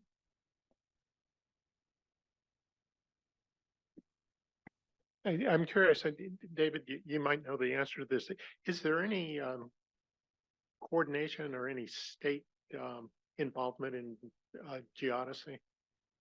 Not that I know of, but also the department is very big, so there could be someone else, but I'm not aware. Yeah, well, I mean, you can see where they're using it in situations like this, the highway department. And then I think in some of the hazard mapping the state is doing. Yeah, my project was in collaboration with DWR, and I know they're trying to use this technology, continue to use it. They're definitely using it in the Central Valley, but there are issues, like I said, with the instruments that are available right now and with calibration. And I think the instruments will be much better when this ISAR is launched. It's more the physical characteristics of it are better for subsidence measurements in this area, but the calibration is still needed. Because in a lot of cases, geodesists are trying to avoid the subsidence areas because they're looking for Exactly. Nobody wants to look at those areas. They can't publish so quickly. Russ? When we first obtained our islands, we use mobile off a vehicle, which would GPS. And one of the things it did do that versus doing your traditional flight of LiDAR is the post-processing of the data. Now, it was still months, but it was better than months and months and months. And that was, and also your point of the instrumentation wasn't quite there yet. And so this is very interesting, very intriguing to me. Yeah, the processing has also gotten much faster.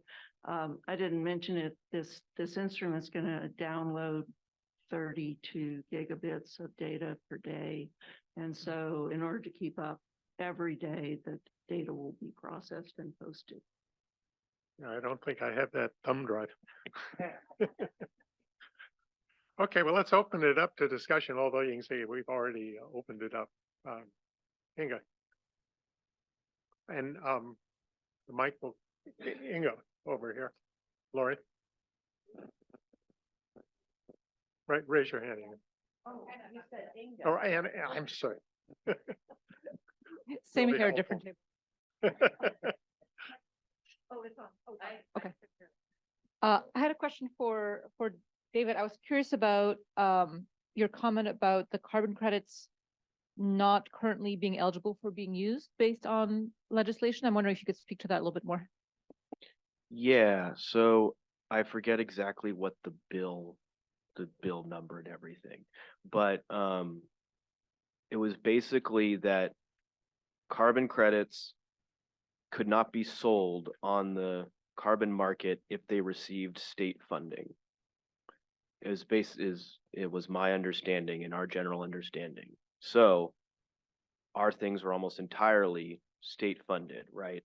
So, I mean, for us being the state, we couldn't necessarily sell them anyway, but it's something I know we're still trying to figure out, but we also see it as realistically, a lot of these big wetland projects are probably going to require state funding to be built.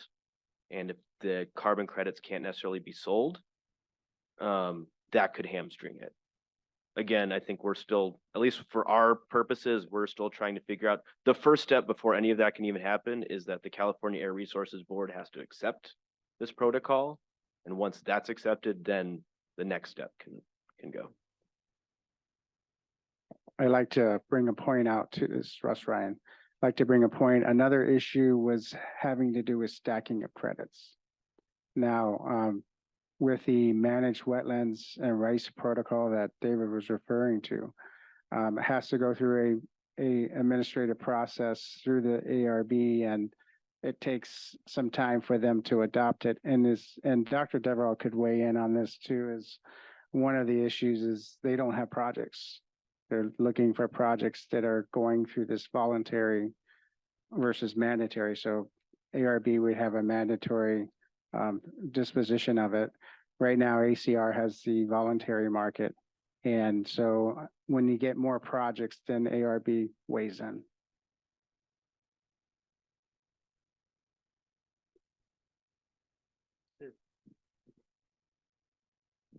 So we wrote the voluntary protocol in 2017 and was approved by American Carbon Registry, and it's just for the voluntary market. So ARB is contemplating incorporating it into the cap and trade market, which is basically has a higher price, but it hasn't been approved yet. And I don't think they're going to get there until a year and a half or so still in terms of approving. It's been recommended for approval, but it hasn't been approved. My understanding is that the legislation that prohibited selling of carbon credits with public projects publicly funded has been changed by more recent legislation. So that line has actually been changed. So there is a possibility of selling those credits. My understanding.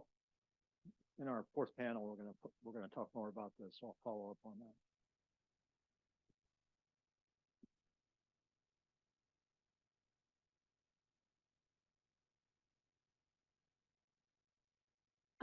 Hi, I have a couple of questions. One of them probably is better suited for the panel tomorrow, but I'm going to ask today because I'm not going to be here tomorrow. So if nobody can address it, then I perfectly understand.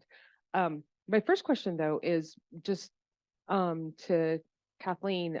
I would love to learn more about this sensing this data collection that you're doing. So right now, the state of California, approximately every 10 years, does a survey of the Delta, and through LIDAR, and we go through this process to figure out what are the state of the levees and what have you, whatnot. And I would love to understand where this work that you're doing is at, and whether or not would be maybe like we just flew the LIDAR in 2017. And I guess I'm curious if the technology is at a place where we ought to start thinking about pivoting to something else. I just would like to understand that more. So yeah, that's my first question. And then I'm going to throw out my second question just in case nobody can answer it and it needs to be tabled till tomorrow. Regarding the carbon credits, I understand that, and I might completely butcher this topic, so just bear with me because I'm very naive to it. But I understand that there is that farming has been exempt from certain carbon emission standards or something along those lines in California, and that exemption is going to be, or is they're considering eliminating that exemption, and farmers might have to start basically addressing their carbon emissions, and I'm wondering how that may affect the rice growing. But if that's something that nobody has any expertise on or knowledge of, we can table it. Thank you. So I can address the first one. I think you still need to continue to do the LiDAR surveys. LiDARs gives you elevation, and what we're looking at with this technology is change in surface position, not elevation itself, as we only measure that change. And we don't capture areas necessarily where you've added sediment in some artificial way. You're really looking at something that's moved. So it is a different thing, and they go together very well. Does anybody want to tackle the carbon credit? Well, are you referring to credits or are there more emissions? Like they're.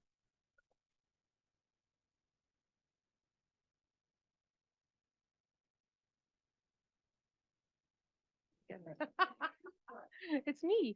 I guess what I'm trying to understand is if farmers have to start documenting their emissions, or if they lose this exemption that they have, how that might dovetail into farming that sequesters carbon, and if there's, some kind of nexus there, I guess, and maybe there's not. I'm just trying to understand it better. But like I said, maybe that's a question for tomorrow. I feel like, yeah, that's probably much more of a question for tomorrow, but Okay.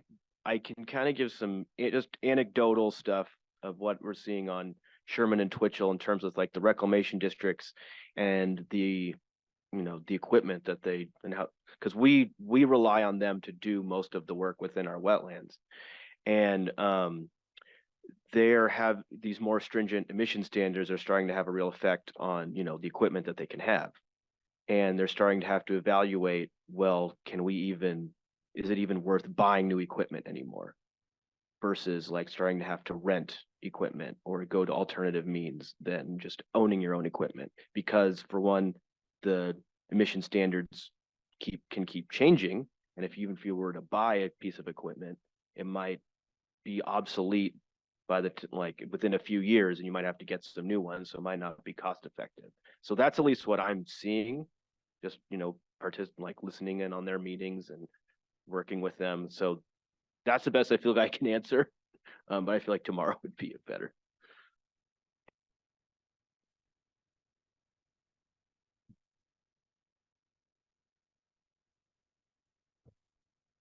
I'm trying to understand somewhat at a higher level, maybe 10,000 feet, trying to understand the mechanisms of, what I refer to as a multi-objective problem here, subsidence reversal and also water supply reliability, for example. So my question is, are there any times or are there any situations where those could be conflicting? So what I was listening earlier, there was this discussion about possibly, if I may use the word, harvesting the biomass and still maintain the accretion rate, but that might not help with the seepage forces due to gradient, and kind of that's where one conflict might happen. And then depending on the methods you use for subsidence reversal, you might end up needing more water, perhaps. I don't know. I'm just asking. So are there any times that those objectives, and there may be others, that are conflicting?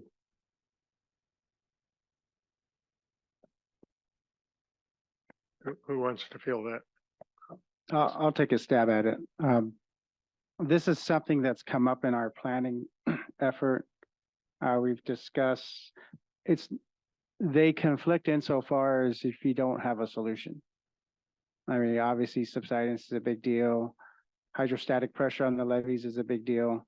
So what are the kinds of things that you can do to satisfy both the objectives like you just characterized? We call it water supply security, and you know, what we have for opportunities, for an example, is managed wetlands. So there are areas where you have, it's sitting perfect for tidal influence. So you have tides come in, tides go out.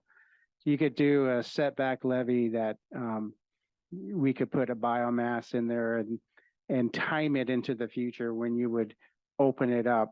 In other words, I had referred to biomass accretion through some of these managed wetland tule bogs. We call them bogs, and you could almost control that in a wet environment that doesn't require a lot of water over time. So you don't have that effective use of water supply, for example. And you just locate it in such a way that you have that tidal influence come in and out. In fact, I believe, and Kurt could help me out on this, is you were part of the project over on Twitchell where you did a setback levee, not necessarily for biomass accretion, but for other things. And this could be, we talked about how we could do both of those, creating more biomass. And one of the issues of biomass accretion is how quickly can you accrete that? You could just manage, you can imagine just wet the land 2 or 3 or 4 inches and it'll accrete itself, you know, if you just let it go, because it's already trying to turn to more of a natural state. Or you could do what we're doing, and we're testing out these tule bogs where they actually will create the root structure downwards in the water and create more biomass, and it gets very dense, and that could accelerate. So instead of instead of multiple decades, you could probably accrete biomass. Obviously, it needs to be tested, but you could create more biomass quicker, say in 10, 20 years versus 50, 60 years, along those lines. But Kurt, you may want to weigh in on that. Yeah, just your specific question about conflict. One of the areas that I see is that to the degree we're subsidence reversal, we're creating a lot of organic matter. That organic matter has a potential or very high likelihood of getting back. We're putting a lot of organic matter back into the water. And if you're doing that in the South Delta, that's dissolved organic carbon, potential trihalomethane precursors that could negatively impact water supply. So one of the things with regard to restoration and how we do these is that you need to be aware of some of the water quality impacts and how that might. So the idea would be to try to do that in the Western Delta, further away from current intakes. Certainly, you know, we have a big issue up in the North Bay Aqueduct, for instance, with that high organic loading in the North Bay Aqueduct. And so we don't want to exacerbate some of those conditions. So that's something we need to really be thinking long and hard about. I just wanted to say a couple words about the water supply issue that was brought up. In terms of actual consumptive use, I believe it was one of your postdocs, Elke, that did a study on Twitchell Island that really showed no significant difference between rice, wetlands, and alfalfa. So, and corn would be higher, but probably no more than 10% more what consumptive use. Correct me if I'm wrong, but I think that's pretty close. And then the other issue is, you know, you are creating, just the fact that you're bringing up the water level on those islands automatically reduces that seepage gradient. So that's going to be something that right off the bat is going to improve the seepage impacts of under the lead. Pretty much.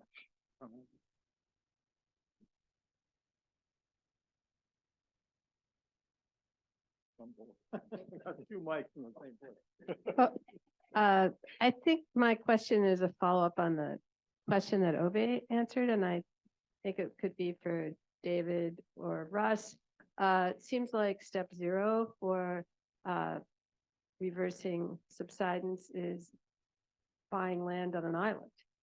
And strategically, we have Twitchell Island, Sherman Island, these islands you showed us. Is there a long-range plan across different agencies in this context to be looking for prioritizing based on seepage, based on other characteristics, Who's looking into that?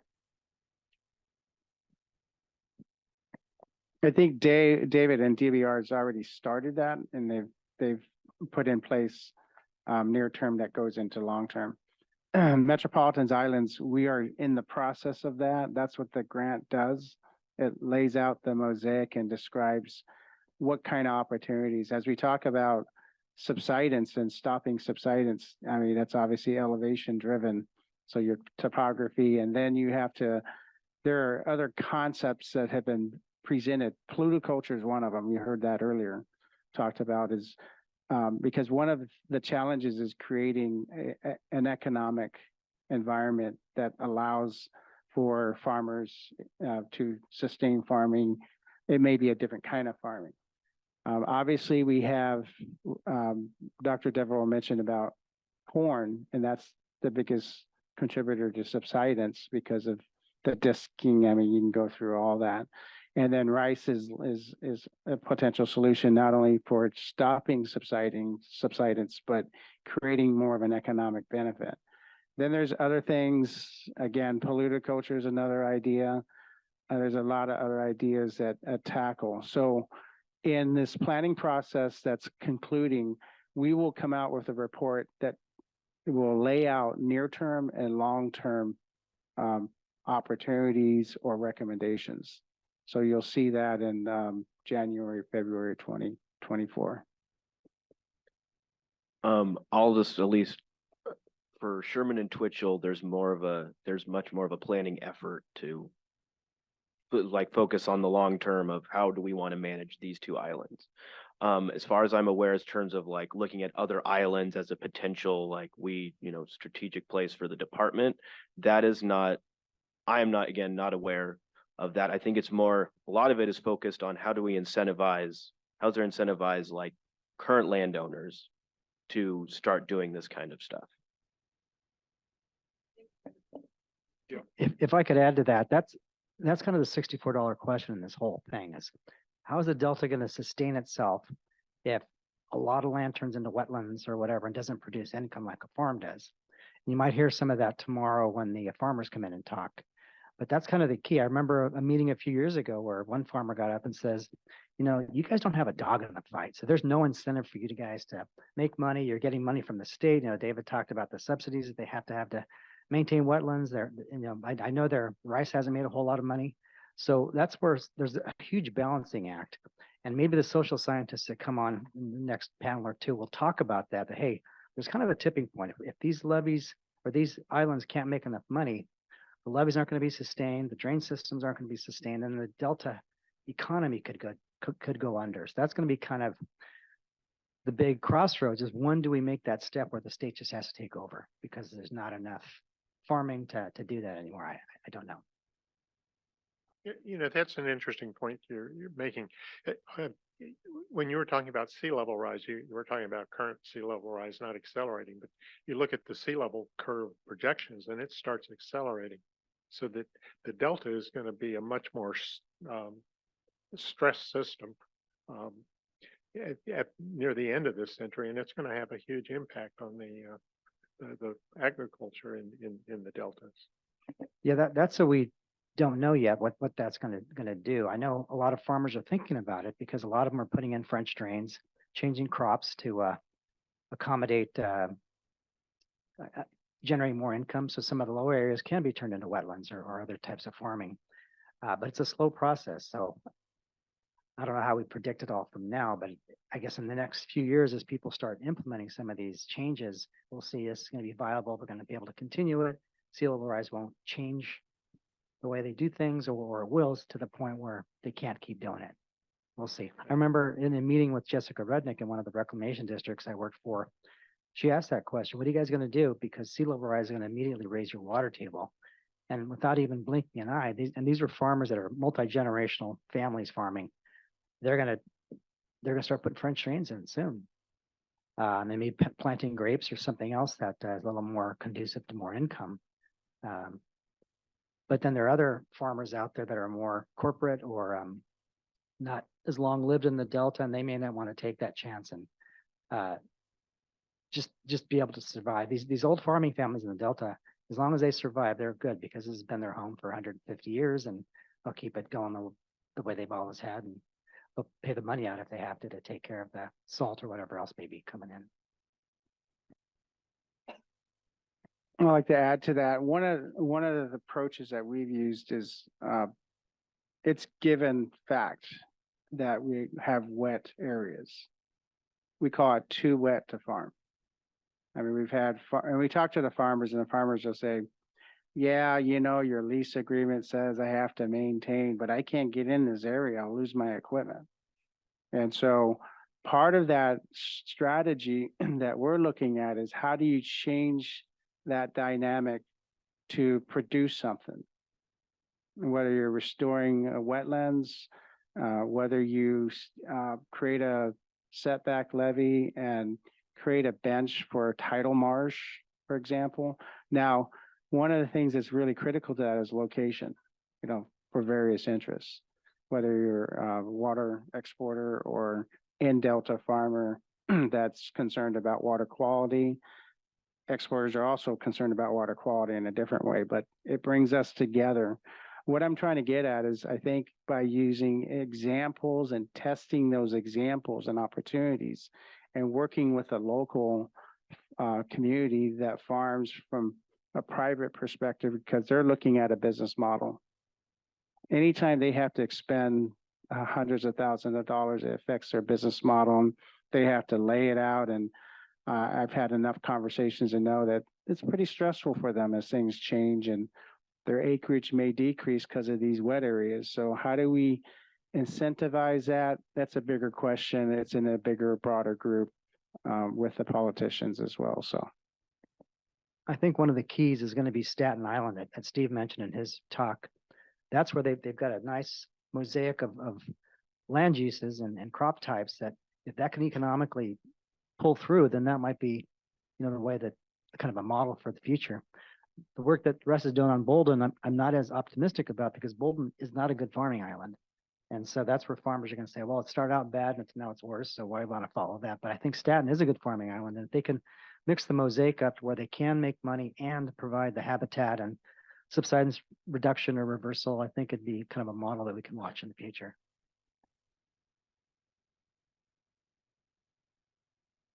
Obi? Yeah, I was gonna fill in for some of the answer. So the Delta is in a desert, ultimately. And so potentially evaporation for this landscape because of the sunny, dry areas is about 1,200 millimeters per year. So if you convert land that may have been fallow or just agriculture, you have about a meter or so of evaporation from the wetlands. The alfalfa is a perennial, so it has a long growing season. So it's using maybe 900 millimeters of water. And then the corn is a C4 crop, which actually has a short growing season. It's only active about 120 days a year. And so it's using about 700 millimeters. But the reality is photosynthesis scales with water use. So if we're trying to do anything to take carbon out of the atmosphere and bury it in the soil, it's going to come at the cost of water. And so we just have to realize that. And water is a precious commodity that we're all fighting about. So if we're on upscale more and more, which gets back to Diane's question, Robert, I, and Steve went to a workshop earlier this year with the Delta, and I thought Campbell Ingram had said the plan was to try to have 30,000 acres in the 60,000 acres is the target of actually trying to have wetlands across the whole Delta. I have another follow-up question, if I may, again, at a higher level. So I think, Tom, you mentioned, you know, maybe acceleration of sea level rise and some of these extreme scenarios. I was wondering if there has been any discussion of those sort of extreme scenarios of delta under sea level rise and flooding, and are the stakeholders or the farmers, are they open to having those kinds of discussions, to understand the socio-economic or social behavioral problems, I think that you mentioned? Do you know of any examples of those, like having those types of discussions? Is there anyone that's familiar with Delta DAPS? Bill? it's been hard, but that's been one of my jobs the last couple of years, is try to drag these farmers to meetings like this so they can start talking out loud with you to kind of discuss what their ideas are. Farmers are very private and they don't want to let out anything. And if Jessica Rednick's on a panel, I think she is tomorrow, she'll tell you that, you know, some of the stuff she's tried to get out of farmers, they just won't release any of the data. But at some point, I mean, as we start looking at the realities of sea level rise, we'll all have to get together and figure that out, because there's just going to be no other way. But, you know, they have started to talk a little bit about changing what they do. There's just no details to that yet.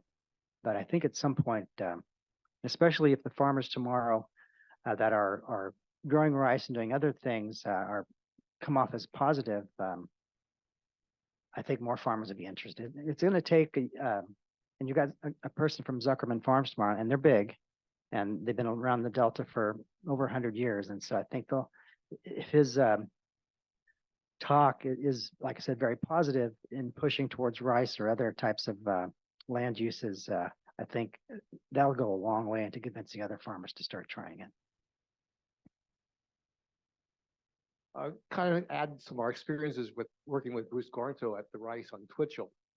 Some of the issues coming down to the Delta airstrip is lots of weeds and lots of birds are eating the rice. These are kind of a oasis, and so it really affected the practical aspects of it.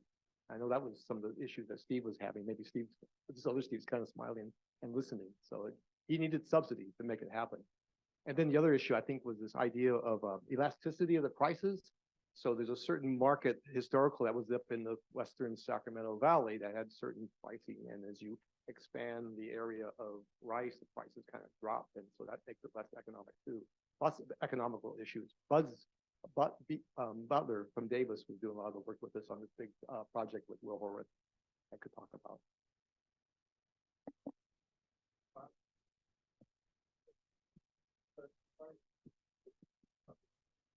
I'm sure this is going to be talked about tomorrow, but rice is becoming more and more of interest to growers in the Delta because of the decrease in acreage in the Sacramento Valley, basically. So there's a lot of, well, I'll just talk about Staten Island. I mean, they started growing rice in 2019 and they're up to over 2,000 acres, where almost the whole 9,000 acre island was corn before, and it's been very successful. They've seen yields that are actually higher than the Sacramento Valley. So Twitchell's probably not a great example for a number of reasons, but further west, colder temperatures, weeds, like you say, but there is a lot of evidence that rice can do well in the Delta, and there's a lot of interest on the part of growers to actually convert to rice more and more, actually. I'm going to ask a naive question. I was reading a article of what the Dutch were doing. They were dealing with the same kind of problem, and there was no discussion of rice, but they were talking about introducing water buffalo into the wetlands. My question is rice all we've got, or are there other things that would work? Okay, that rules out the wetlands. What about the Delta though? Is rice the only problem? Well, up until the mid-90s, we didn't really have the cold tolerant varieties we have today. So the first rice really was started in Blacktrack in the mid-90s with these new cold tolerant varieties, which do well in the Delta. But before then, the idea was that the Delta was really too cold for rice. So the Delta is certainly too cold for rice. Okay.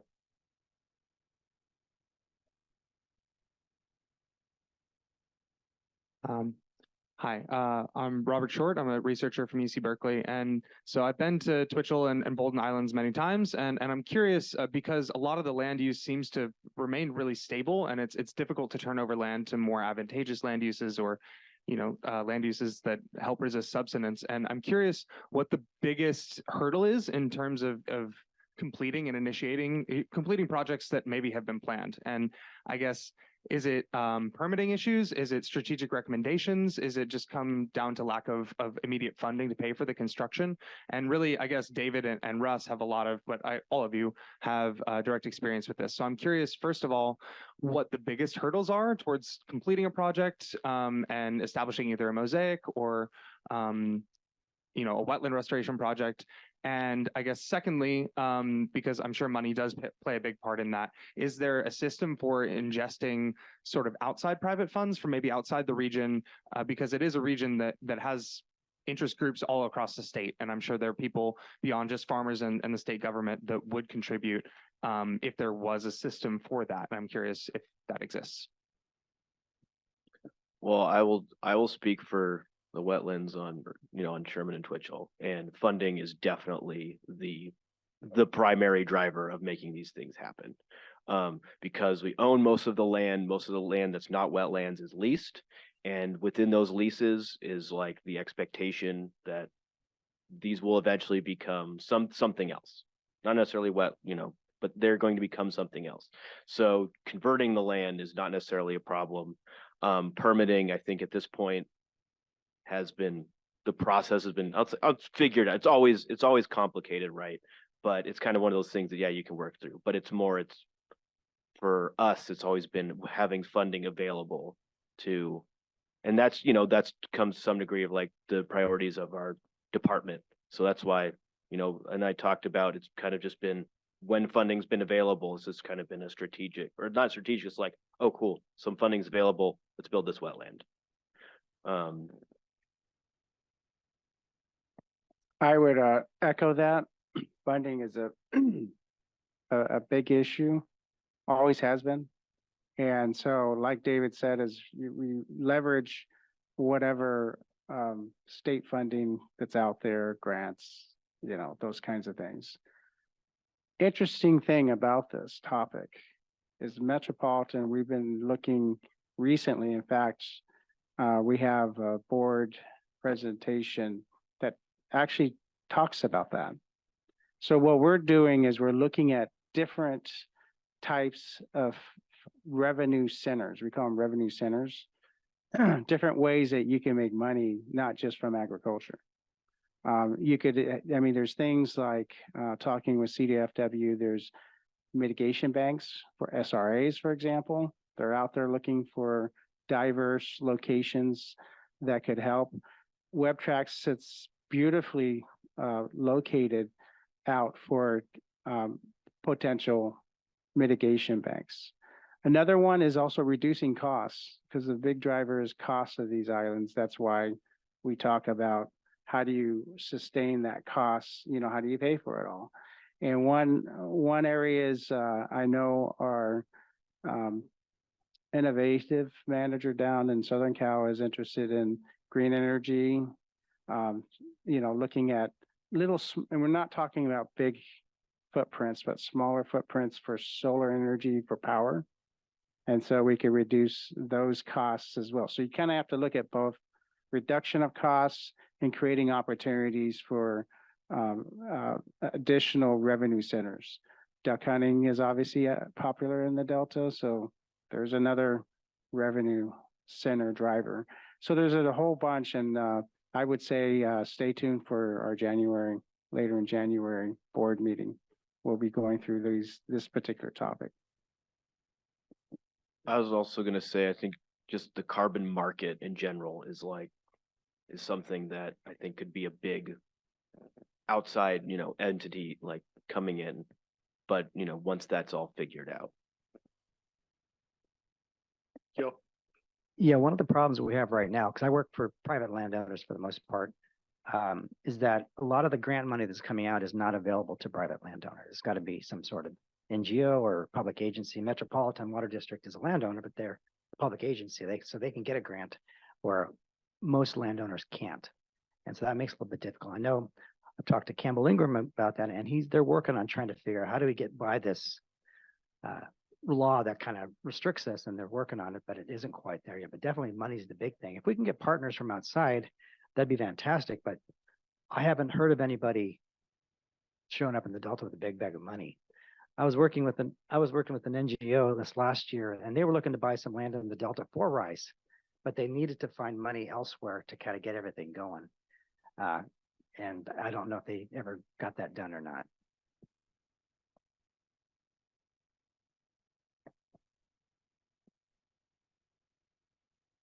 First of all, thank you for the presentations. One of the things I think you've done for me is my head is just swimming with all the various issues that you're being faced and the challenges and just all the work that has to be done. And it seems like it's work that's going to go on almost forever in my head. I'm an ecologist, so I tend to think about complex systems a lot, and this is an exceedingly complex system. But I'd throw this out to the panel. Could you say a few words about success? What would it take to be successful, or what are the process that you're following in order that someday, hopefully sooner than later, you can actually declare success? What would that be? Nobody has really said much about that so far, about what it's going to take to be successful. So I'm largely how we say, I'm not intimately familiar with all the challenges you face, but it seems to me that there's probably been a lot of discussion among yourselves as to what success looks like. And if that could be described, I'd really appreciate it. Bob, do you want to narrow that to a little bit? Well, in terms of subsidence, if you were to reverse subsidence, when do you declare success? Okay, that's a doable question. Yeah. All right. I'll try that. Again, I go back to the Staten Island model. If we can find a palette and mosaic that fits economically, and remember, there are a couple of big costs out there we don't know about. One, these levees need a lot of work. Right now, the landowners have to come up with a good amount of the money to do that work. So you need to get that money off the land. So if we can balance it out so we do get it off the land, I think that's going to be one measure of success, in addition to the mosaic that develops some wetlands and some other things. And in areas that really needed it. The one island I showed you at Ringe Tract, that area on the west side is so low. I talked to some of the farmers out there. They think it's too wet to plant rice. They can't get the equipment to level it up properly. So there are issues like that. Well, maybe that's an area where they can do other things around the other 5,000 acres of Ringe Tract, and maybe that area is ideal for subsidence reversal, or whatever we want to call it, that does provide a mosaic that provides a habitat and reversal that we need, yet still provides the farmers an ability to do other things out there. So, but that's just one step. And then one thing we didn't talk about, these farmers, I did a study of my clients about 10 years ago. They pay an assessment, an annual assessment per acre, which is averaging about $40 an acre, which doesn't sound like a lot, but when you look at all the other costs these farmers have, it's a pretty good chunk of money. Between 30 and 50% of that goes directly to pay PG&E to keep water off the island. And that's not going to get any cheaper. So there's a lot of economics that have to be looked at now and in the future to make sure that whatever we do come up with is providing the money to take care of all these issues. Another way to look at it too is depends on your mission. Obviously Metropolitan has a certain mission for supplying clean, reliable water. That's the main mission. But some of these are auxiliary. There's also auxiliary benefits that can play into this mosaic that we've been talking about, the term mosaic, a combination of things. Stopping subsidence. So we go back to the subject here. We talk about how do you stop subsidence? Well, I mentioned about, you can create an area where you have tules growing that create, or these floating marshes that create fish food. Okay, so you stop subsidence. That's one level. I call it baby step successes because you have to test certain things. And then once the tests come back to say, hey, we've got fish food we created here. How can we leverage that to the endangered species that are out there? The various, can we test that? And that's kind of what we're doing. So it's a multiple of benefits that are serving different missions as well, but ultimately improving the environment, improving greenhouse gas reductions. You're going to hear tomorrow about carbon capture. I mean, the governor stated in 2022, in August of 2022, he had a press release where he stated in the article that carbon sequestration and carbon capture is important for this 2045 carbon neutrality goal. So you're right. There's a lot of things that are going to continue because that's just the nature of science, always testing hypotheses. And then it's funny because once you learn and you're expert in one area, it raises a whole bunch of other questions. And so you're constantly chasing and answering those questions. I actually think that is success if it's going in the right direction. Or what it does is it proves you're going in the wrong direction, so don't go there anymore. Let's get ourselves shifted to the right direction. So I think it's a complex system, but I believe that there's multiple benefits that prove to successes. And that's how I see it.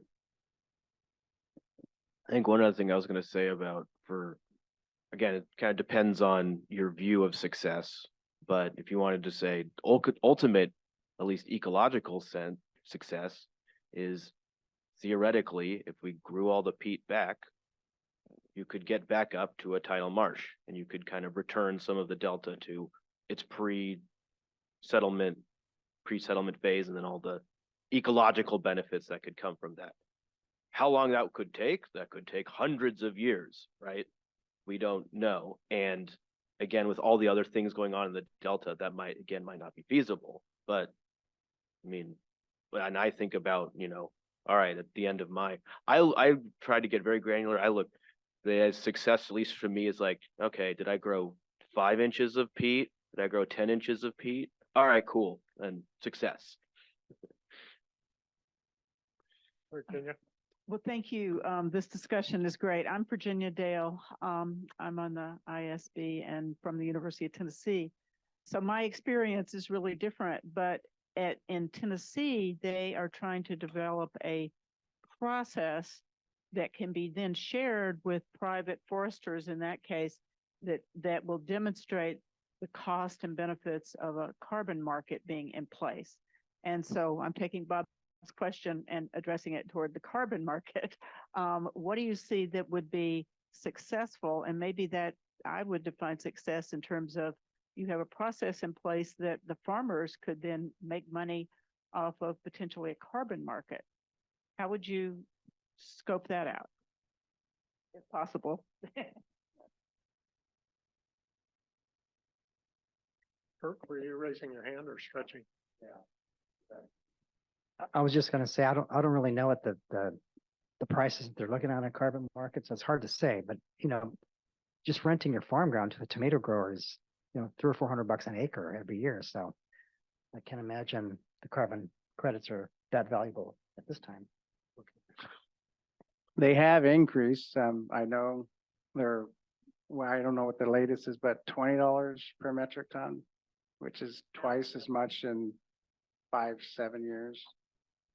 So they have increased. One of the things about leveraging folks to comply to their obligated emissions reduction for the different industries, for example, they like the Delta because it's considered to be charismatic, because then they can go on their website and say they're helping the environment.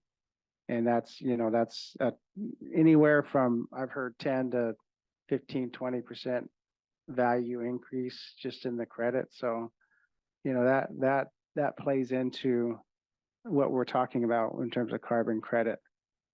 I think initially, when you first look at it, again, you've got areas that are too wet to farm. So then let's turn that lemon into lemonade. It makes money where it doesn't otherwise. Kurt? Yeah, I guess, I don't know one of the things for me, success is one word, that's sustainable. The Delta needs to be sustainable in the long term. And for me, there are three driving risks. I call them the triple S's. So we got sea level subsidence and seismic. And sea level rise in some circles, I work with Dr. Jerry Merrill, former EWR director and secretary of resources. I, like he, believe that sea level rise potentially is the single biggest threat to the Delta. We can do a lot to reduce seismic risk. We can do much to reduce subsidence, but sea level rise is going to cause a lot of salinity intrusion into the Delta, which is going to change the potential for farming and the ecosystem. And there are some things we can do to change the planform, the geometry of the Delta, that will help reduce that salinity intrusion.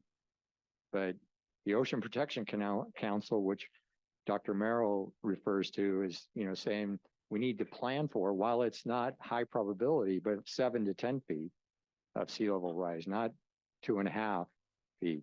And so what that would do to the Delta and Delta salinity and the levees and the ecosystem, and this idea of, which has been introduced and Russ is working on, Steve's working on, the idea of floating marshes, to Jacob's or David's point, it's taking, 5 inches a year. It's going to take decades or centuries, but the idea of using floating marshes as a way to very rapidly overcome subsidence, to me, is the most promising. I've been working in the Delta 35 years.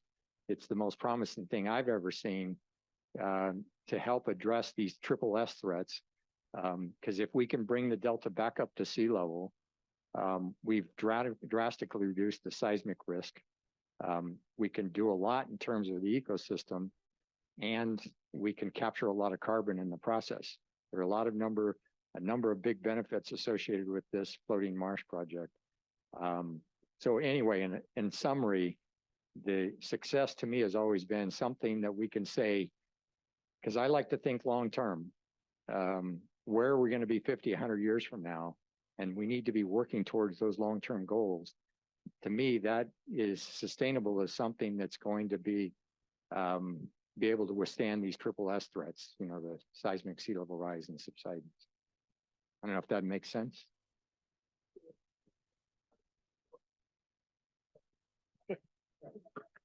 Actually, that makes a lot of sense to me, and I like that very much.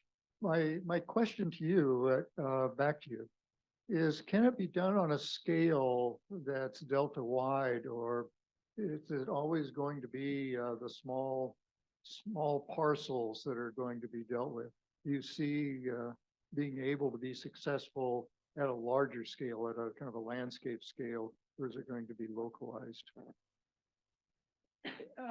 It has to be at a large scale. I mean, I think there are parts of the Delta where we can maintain levees and keep farming, but there are parts of the Delta where it's just too deep and the levee, it's going to be just too expensive to maintain levees in the face of 3 or 4, 5, 6 feet of sea level rise.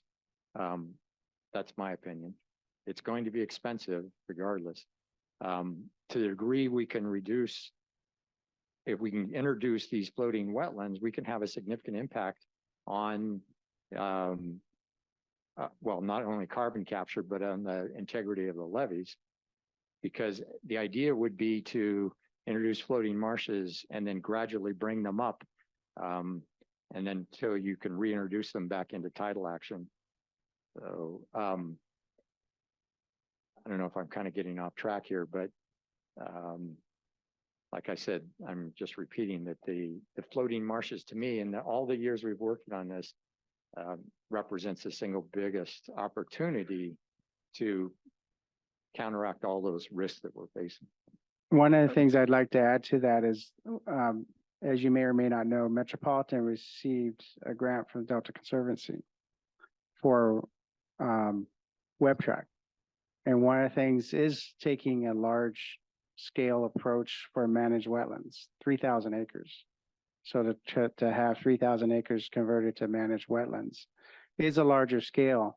What I believe is happening throughout the Delta too is folks are watching what is successful, and that will dictate whether they're going to want to go into that area. Now, you've got public versus private. So right now, public's is, I mean, Sherman Island, for example, is amazing to see. And that's on a larger scale too, a whole island. So you're seeing the successes there, and if you see success on WebTrack, those are things that others can look at. And I agree that sometimes it's going to be compartmentalized to smaller, just because private owners have only so much resources, and so they're going to be faced with the fact that they've got wetlands that they can't farm. So then what do? They'll be looking to these examples, these successes that we going to show in time on the public lands, and they can take that and replicate it to help them out. And then that'll eventually, over time, I believe, grow into a larger success for the entire Delta, like what Kurt is talking about in timing. Yeah, and Russ and I are working on a plan for WebTrack that starts to incorporate some of these ideas that take us from near term to long term, how we can create fish food, capture carbon, create some revenue. That's a big deal. We talked about that. Also the permitting, somebody brought that up. I believe that's still is a major factor. I worked on a large restoration project in the lower Yolo bypass, and we often joke that it would often maybe be easier to say we're going to build a nuclear power plant and then say, okay, never mind, we're going to build a wetland and see if we could get it. So permitting, at least in my day, was still a very, very big issue in terms of, and one last thing, you brought up water buffalo. We are in fact considering water buffalo as a part of our thinking on WebTrack, because what I understand, one of the largest water buffalo farming operations is located right here in Wilton. And the idea of, and it's a high value mozzarella cheese that comes from the water buffalo is very high value. And so if we could create a way to carbon capture and then introduce water buffalo as a way, Steve talked about the fact that you get this high level of organic matter that impedes, maybe water buffalo could help be a way to control some of that organic matter and increase the carbon capture in the process. And then maybe if we can create a lot of revenue from the water buffalo too. I appreciate that. John Calloway had his hand up. I'll get back. Yeah, hi, John Calloway from University of San Francisco. I wanted to ask about levee issues, and across those, managed wetlands, rice, or other opportunities, how big are the differences in maintenance cost and maintenance issues across those different things? And what's the scale? If you have talking about islands with a mosaic of habitat use, do you lose any of those benefits and costs if you have a mix of uses on the island, or is it more small scale? Well, right now, from what the farmers are telling me, the biggest impediment to changing to rice is just getting the land prepared, which costs between $600 and $1,000 per acre. So if we had an incentive program that would pay for that, I mean, there are some low interest loans and things that some of the rice co-ops put out there, but it's still not free money. And so that's what's going to take. And again, you have to look at the entire picture, because these reclamation districts, even though they're multi-landowner, multi-farmers, they're all operating the same drainage system, the same levees. So it's hard to herd cats when they've all got thinking you have your hand in their pocket trying to take their money.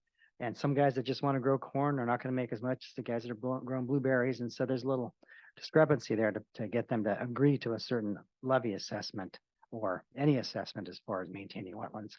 I know the late Dino Cortopassi has a 750 acre wetland on Rack Track, and he talked about how expensive it was to keep it maintained because, there are weeds everywhere. I think David even mentioned that just keeping these channels open and doing things like that, it's just not cheap.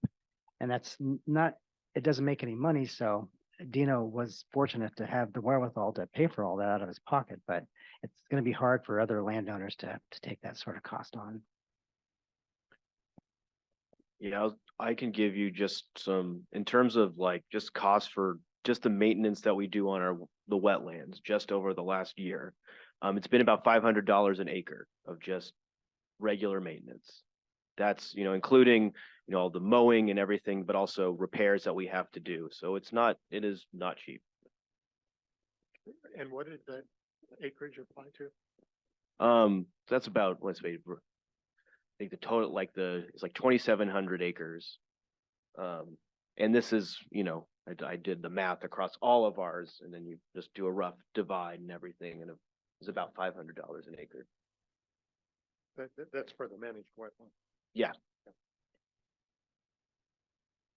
Diane?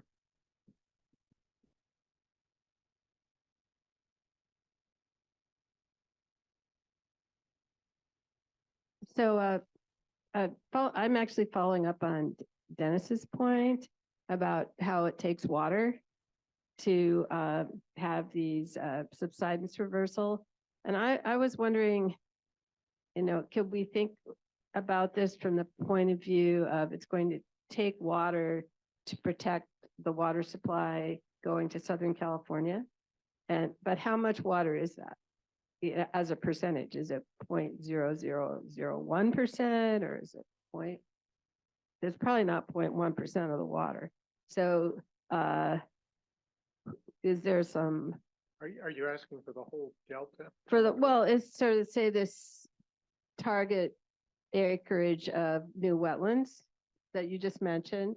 Oh, how much water would that be? How much water would that be, and how significant is it relative to all the water going to Southern California? And just wanted to put that out there.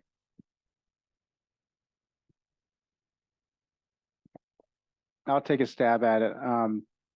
So the assumption here is that these subsided areas are in the deeply subsided areas that's below sea level. I'd give a case in point, Bolden Island, 20 feet below. So the Bolden is managed on a gravity system, and the pumps regulate the groundwater level. So you're basically feeding a lot of that water coming up from seepage naturally anyway.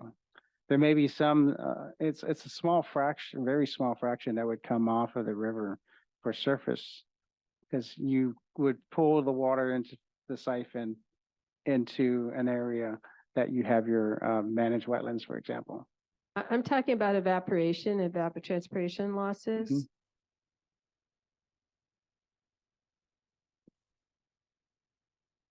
I just want to add a couple of things just to let you know we have the Delta Water Master on panel 4, Jay Ziegler, and this is one of the issues he's working on is water balance and OpenET, which is a technology to get at your question. So and then on panel 3, we have 2 of the private land managers managing privately owned land. So a lot of these questions you're talking about today and incentives we're actually going to get at in panels tomorrow. I think it's great to introduce them today, but just to let you know, we may not get to all the answers until tomorrow. So stay tuned.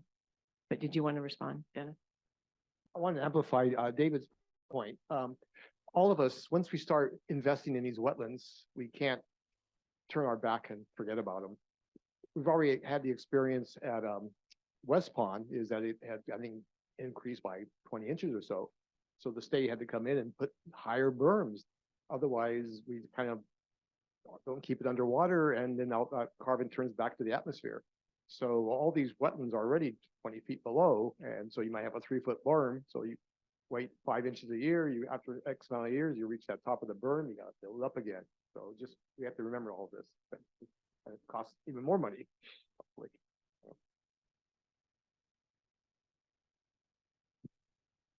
Do you have a question?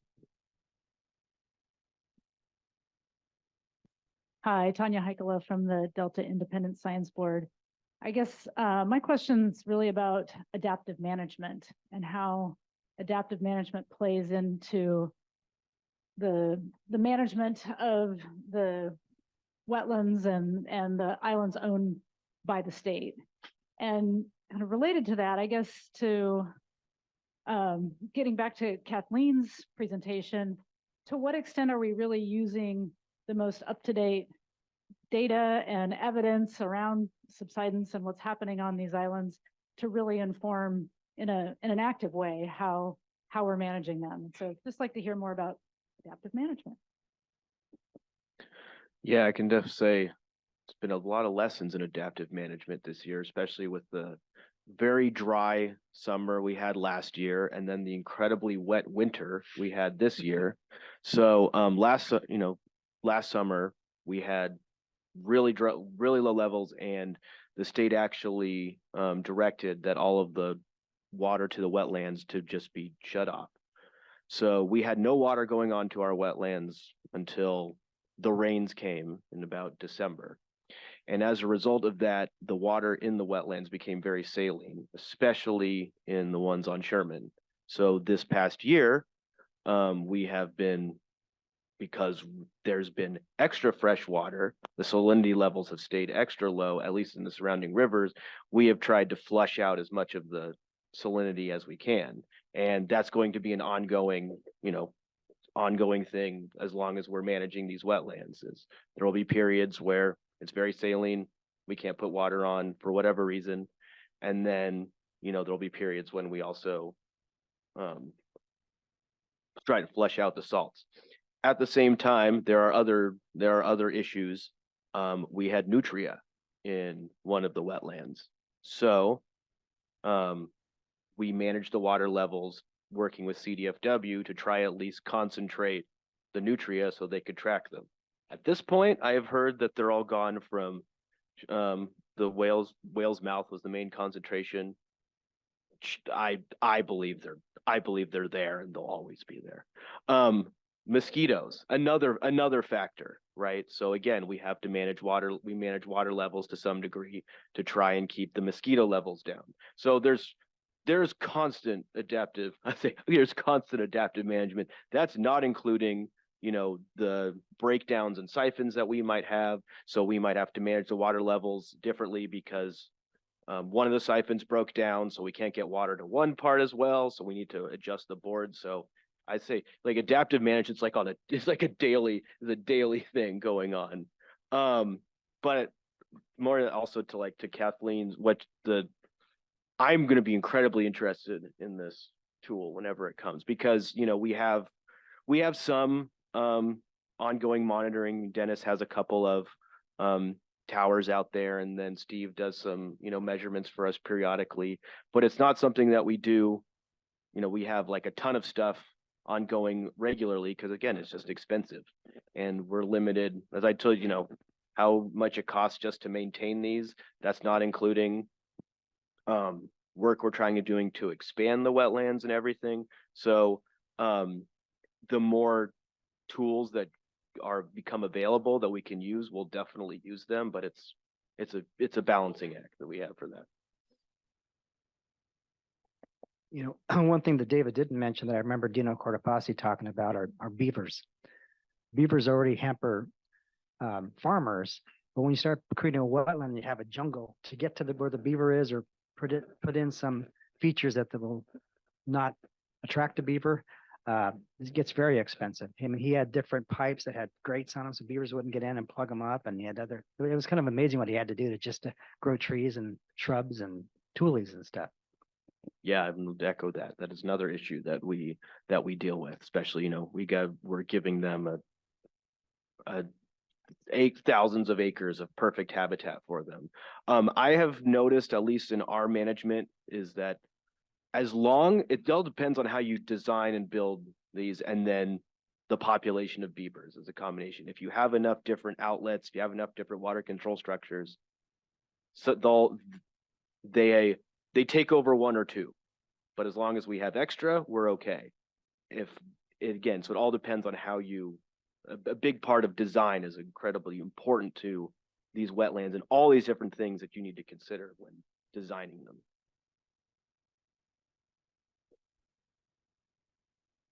I'd like to get back to Tanya's question for just a minute, her comment. For the applications that you do on the ground, the modifications you do on the ground, are these treated as experiments, as formal experiments, or are they more opportunistic, or you're just trying things? I don't have a good sense for that as to whether there's an experimental design here with a real adaptive management process put into place with, real goals in mind, or whether you're just trying things from time to time. Probably a combination of both, I would imagine. I would say it's more of the latter, more of the trying things from time to time. The way they were implemented, management and having to do adaptive management was definitely like, yeah, we're no need to do that. The full formalized process and everything, that's not something necessarily that we have done. Well, I would say that with regards to the grant that we're wrapping up now, that's more of a formalized process, because what it did, it brought into the room the experts in their areas. Expert in polluticulture, expert in managed wetlands, expert in carbon capture. We brought all those experts into the room to have that discussion, which their input does inform what you would either plan for design, or it informs what you need to test out further, like for a pilot project or further scientific research. So all goes into this plan of looking at things from a near-term and long-term perspective, and then moving forward at some point where you can be, informed enough to know that, okay, this is our plan for this particular property or this particular property, because they're different. Your timeframes are very different. Yes, and the timeframes are different. Yeah.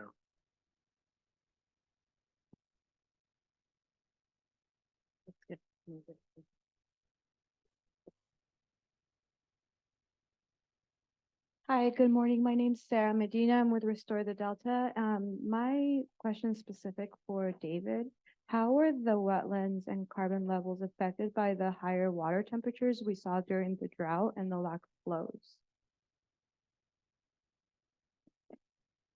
I feel like to some degree, I would defer to Dennis and about like some of the data that they've seen. Anecdotally, I can say that, we had a lot more soil exposed because these wetlands to some degree, drying out isn't quite the right term, but a lot of the way they're designed, they're sloped a little bit more towards the ponds, right? So we still had water in some of our ponds, but some of the swales started to be exposed. So, there's peat right there that's exposed. And I would say that the vegetation just objectively, did not look as healthy as it has this year. But that's the best I feel like I can say. I know that, right? I think that you guys were sort of looking somewhat more at the data that you guys were seeing. Yeah, I guess during the drought year, we could actually almost walk across the channel. The water was so low. At West Pond, they had changed the water table a lot because they were cutting out peat and things. So we had a few years where we actually had water table below the peat, and we were actually losing carbon from that. So I think as long as we can keep the water at the peat level, we can still maintain carbon uptake. It does probably reduce the physiological activity of the plants. And that was a big question. I think David was asking us last year. We had a telecon. And the idea is if it's a dry year, when can they kind of stop putting water on the system to not let it get exposed to the air essentially? Yeah, there's kind of where last year really exposed like, okay, we need to have a much better idea of like drought operations. And I think that's again one of the kind of the holes in some of the research that we have, at least for right now, was like what's the water level that we can do, because it will happen again. What's the water level that we can stay at that would cut down on our water consumption while at the same time maintaining, at least wetting the peat soils and stopping microbial oxidation, at least for that year. Yes, if I can add anything, it's that to echo that the water level and the level of the water table is the most important sort of control on carbon loss, but water temperature and salinity do really control methane emission. And so we did see large methane emissions during the drought year. And in the future, if water temperatures do become higher, salinity levels change, that's something that will change with it, no matter what the water management looks like.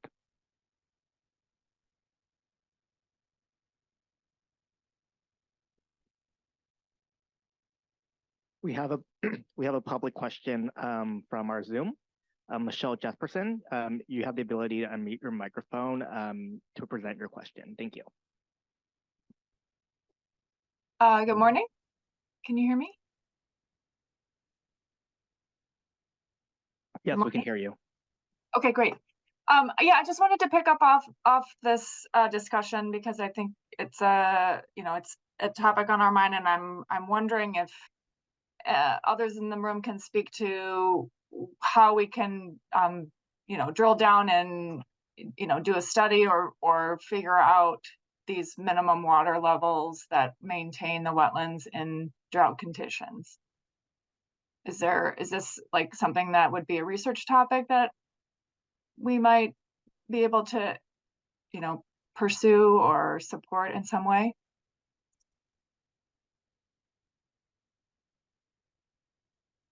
Dennis, do you want to? Dennis?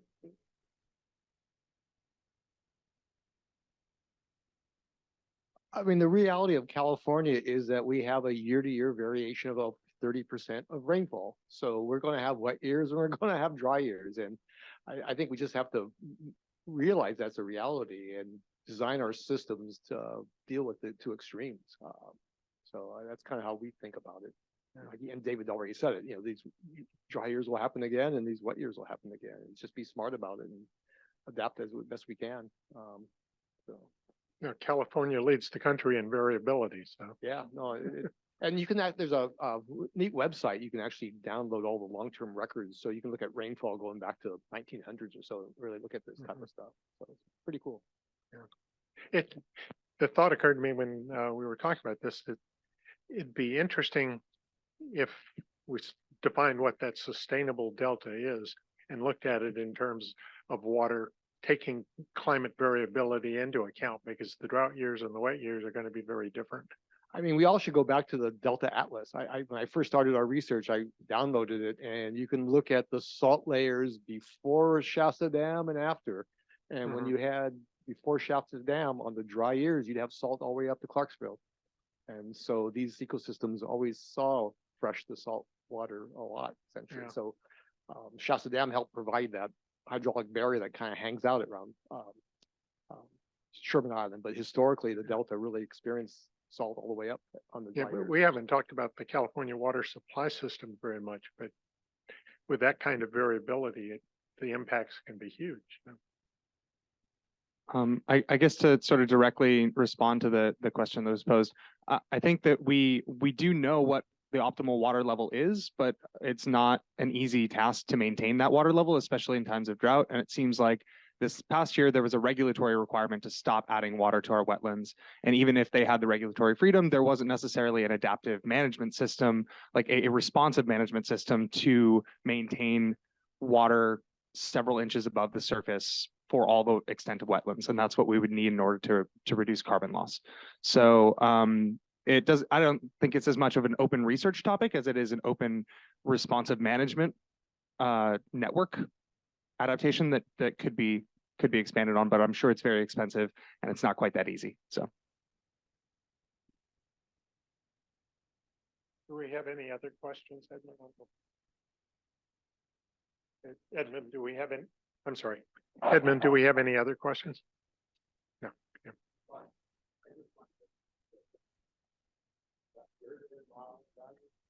Metropolitan funded some modeling to look at, because the scenario you painted pre and post Shasta was after the reclaimed delta. So the modeling that was done, which was really cool, was to look at pre-development delta and compare pre-development to current delta and look at the changes in the hydrodynamics and the salinity. Which was kind of interesting to show that the hydrodynamics didn't change that much, simply because you had a much bigger tidal prism back then, but today you have much bigger channels. So when you combine those things, the hydrodynamics weren't all that different from prehistoric to today, but I throw that out there in the context of your comment about Shasta.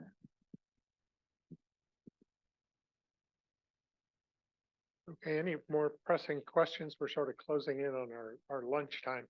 And I know unfortunately for some of you, you may have to drive away from the hotel since there isn't much locally, I guess. That's my understanding anyway.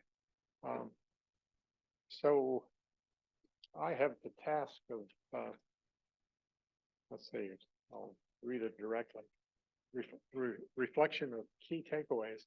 And what I've been doing is taking notes and putting asterisks next to some of the big things. So I'll just, excuse me, I'll just read through what I've been hearing, and then we have a few minutes left. If I've really overlooked something, I definitely want to hear it. So the biomass issue that came up in first in Steve's talk and then in subsequent discussion. Managing the water table on the islands is critical. The peat is gone on some of the islands, and it creates a very different management problem for those islands.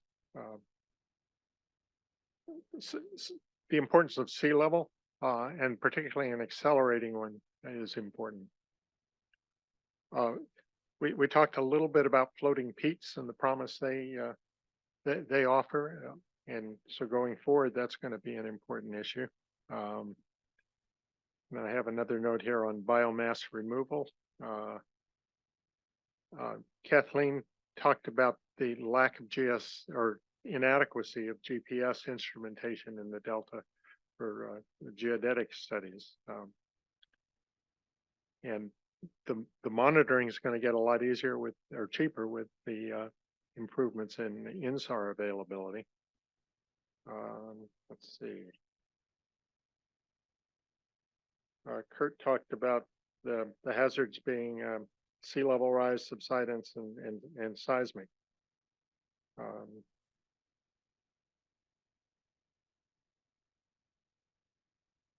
And maintenance costs for levees are only going one direction. And those are the one I started. Is that there's something that any of you want to have an asterisk? Water buffalo. They're definitely in. It was interesting reading about the mozzarella cheese too.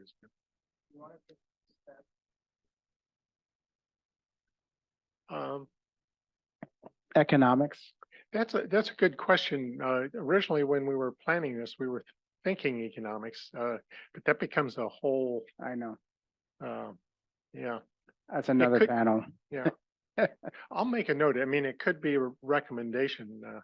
I mean, when we did the water supply reliability review, it was pretty clear more was needed, that was just the first step. Yeah. But there's more needed also elsewhere. With Yeah. other. So I'll make a note of that and give it an asterisk.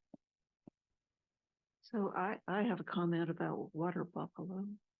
So in Louisiana, the rice fields are used for crawfish farming. In addition, dual use, and of course, there's not a lot of maintenance for that.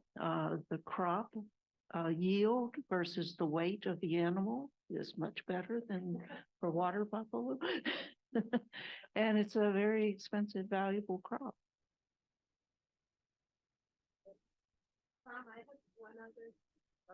I had one other theme is the challenges that private landowners face as opposed or in contrast to the publicly owned land, and that those importance of keeping those in mind. I know we talked about it today. I think that'll be one of the themes we'll really zero in on with the first panel tomorrow, where we'll have agricultural interests involved in the discussion.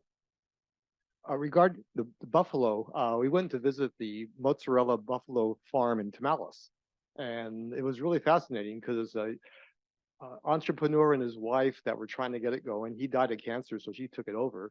It's not like raising cattle. These are wild animals.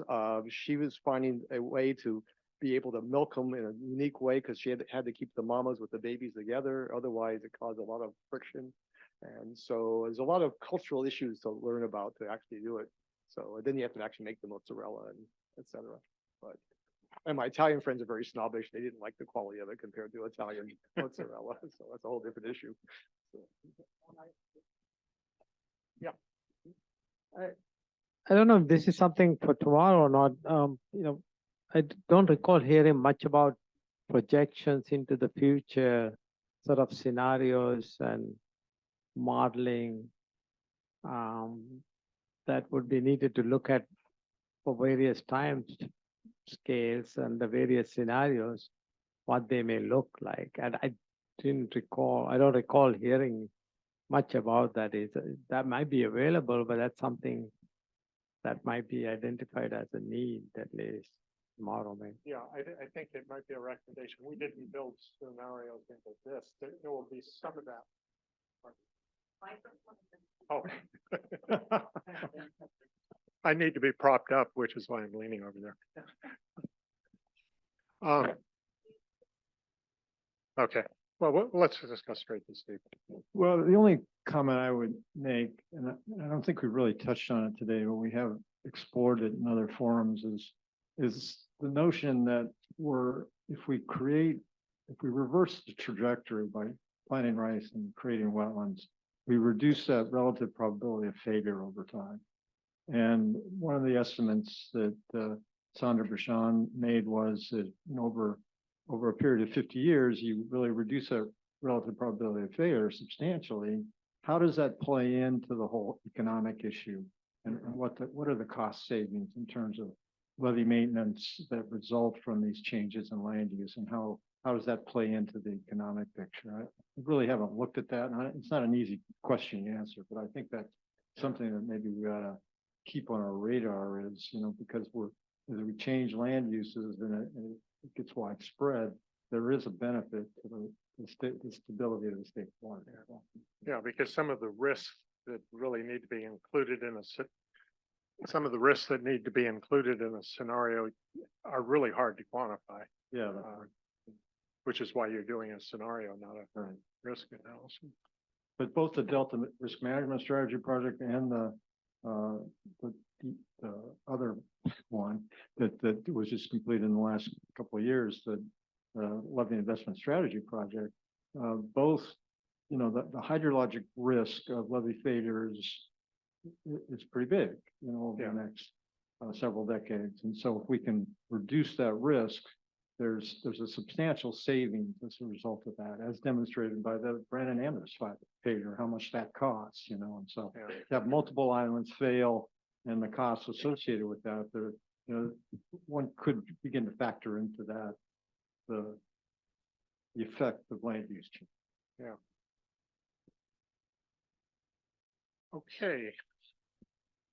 I think we're ready for our lunch break, and unless we are scheduled to come back at 2:00, then we'll do a deep dive into the biochemistry of carbon in the Delta.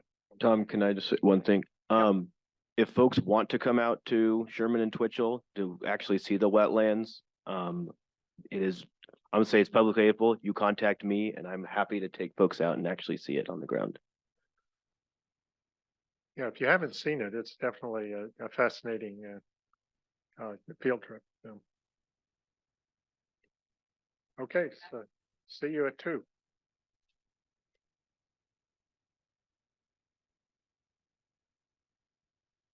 I'm pleased to call the meeting to order for our second panel discussion on biogeochemistry of carbon sequestration and greenhouse gas emissions in inundated peat soils. So I encourage you all not to be at all intimidated by the concept of throwing in some chemistry on a Thursday afternoon. We're going to work hard to make it accessible and tie into the issues that have been discussed already. We are really pleased to have a distinguished group of panelists whom I will introduce now briefly. Lisa Marie Wyndham Myers is a research ecologist with the U.S. Geological Survey. You can read her bio with a handout, and I would like to highlight that she led the State of the Bay Delta science article on carbon sequestration and subsidence reversal, which was in 2023. So very recent expertise and thought on this topic. Professor William Harweth is with the University of California, Davis, and he's worked on soil biogeochemistry and has focused on the science related to sustainable agriculture, which we have been discussing in depth all day. Professor Dennis Baldoki is at the University of California, Berkeley. He's grew up in the Delta and has many stories to tell about his experiences, and is a distinguished professor in biogeochemistry and studying wetlands. I was the founding editor of JGR Biogeosciences, and I was pleased to hand that over to Dennis at the end of my term. And then finally, we have Scott Neubauer from the Virginia Commonwealth University, who is also an expert in wetland biogeochemistry and microbial ecology, which is an important aspect of these processes that we'll be discussing. Before we get started on getting into the chemistry, I thought I'd tell you a little bit more about myself. I'm an environmental engineer and limnologist. I didn't grow up in California. I grew up in New Jersey, where wetlands are also very important. And I grew up canoeing in the Pine Barrens and seeing all these cranberry bogs that are everywhere in that region. And my first connection to environmental science was through the protests that occurred in the late 60s. This is the beginning of the environmental movement to protest the plan that the New York Port Authority had for draining the Pine Barrens and building a new airport on the Pine Barrens. And so I vividly remember getting on a school bus from Raritan Township and going down to Trenton, and there being 20, 30 other school buses of angry teenagers with placards protesting to the legislature that we didn't want to drain the Pine Barrens. So, and my dad said to me, well, the governor is going to let the mafia rebuild Newark Airport, so this will take care of everything and it'll be fine. So next time you fly through Newark Airport, and people have pointed out to me, well, there's other wetland impacts in the area of Newark Airport, and you go around all these circles to get to your parking lot or whatever. Just think about how there are still the Pine Barrens and there's still cranberry bogs, and you can actually take an eco tour of cranberry bogs in New Jersey, just a short distance. And there, I don't think there's been much subsidence over that period of time since the late 60s. So with that comment, I'd like to go to the next slide, which, oh, did I go past the next slide? To go to the main point, it is an introductory point, is that these issues of the chemistry are really big. So we've been thinking about lots of organic soil has been consumed. Now, I want to assure you that we do have mass balance. The carbon that was consumed went into the atmosphere, and it contributed to some extent to the increase in CO2 that we have now and the increase in methane. I'd also like to point out that the Delta is important in this context for the state of California because it's a small percent of the overall agriculture in the state, but 0.5%, but it's 6% of the agricultural greenhouse gas emissions. So that's a factor of 10. So that's significant. And then within the state of California, agriculture is 8% of the state's greenhouse gas emissions. So we can think about how maybe some of these other sources of greenhouse gas emissions will be changing due to electric vehicles or other considerations, but there will be, it may become even in the future a larger percentage of the greenhouse gas emissions. The next point is that climate mitigation and adaptation opportunities are available in the Delta, but they are sensitive to drivers of uncertainty, anthropogenic, economic. I think of those as separate. So those are issues that have come up. And the other theme that will become apparent is that models can be used to address some of these uncertainties and come up with projections. But there's different kinds of models. There's economic models, which somehow have more latitude to be wrong than carbon budget models. I'm not sure why that is. I'm sure the social scientists can tell me why. But anyway, we do see that models as an important tool. So with that, I am glad to introduce our first panelist, Lisa Wyndham-Myers.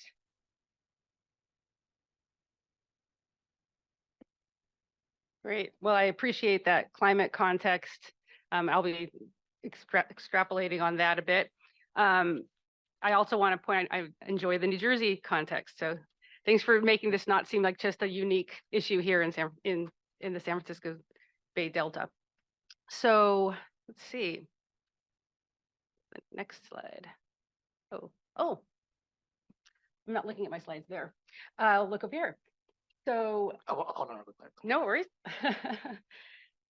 So I think the first point, I put up this picture. It's actually old. It's from a Public Policy Institute graphic, but it really illustrates well this bowl that's happening in the Delta. The fact that we've lost so much land, and literally losing ground, both for carbon and for elevation in the Delta. And so when we look at this distribution, you can imagine that the pressure on the levees are particularly high in the center of the Delta. To put it in perspective, about half of the carbon that was associated with this large carbon sink has now been lost. And so we have about half left. So it's not all bad. There's still some there. And so just stopping that subsidence can really do us a favor in terms of some of our carbon goals in the state of California. I want to point you to this paper. It's a chapter in a book that I co-edited with Steve Crooks and Tiffany Troxler, and it's by Judy Drexler, and it's just such a nice history and projected fate of carbon in the Delta, using a lot of the data that she has collected, which is just tremendous, which is on soil cores. And soil cores are really important in these systems, the Delta, as well as just all coastal vegetated landscapes, because that's really where the carbon is stored. And it's that long-term burial that gives these systems their special moniker of blue carbon systems. We know where the carbon is. It's in the ground. It's been there for a long time, and it's projected to stay there unless things go awry through, it could be natural or it could be human impacts. So that sediment storage, we've known this has happened. We've known this for 100 years. There's all kinds of models from the past. The carbon is stored primarily underground, which means it's not subject to wildfires and disease, pests and things like that. So it's a good place to store carbon. The other thing is that we know that it grows naturally. The system doesn't saturate. It grows with sea level rise. And the carbon just keeps getting more and more sequestered over time, until, for example, sea level rise is too great, and then the system drowns. And so this long-term storage of carbon is the winning strategy for getting carbon out of the atmosphere and into a place that's pretty much locked away for millennia. So we know coastal soils work this way. There's beautiful models for this. I'm using here the marsh equilibrium model, which has been translated into R by Jim Holmquist and a bunch of people with the coastal carbon research coordination network. And they have a coastal carbon atlas, so you can compare our sites to other people's sites. And it's a wonderful way to start thinking about these systems across the world, because it's not just in California that we have these incredible sinks. The other thing that we have in the Delta is not just high fluxes, seriously, some of the highest productivity for the US for sure, but even globally for marshes. We also have really high carbon density. And that's what I mean is per unit volume, the amount of carbon in our soils here in the Delta are about 40% greater than what you find on average for the US. So this is just a natural good carbon sink. And that's I have here in the gray line is the national average, and the red being here. And the other thing is that it's like that carbon density is pretty consistent as you go down core. It's variable, but it's even at depth, you have high carbon densities. It just tells you that these systems are good at storing carbon and keeping it there.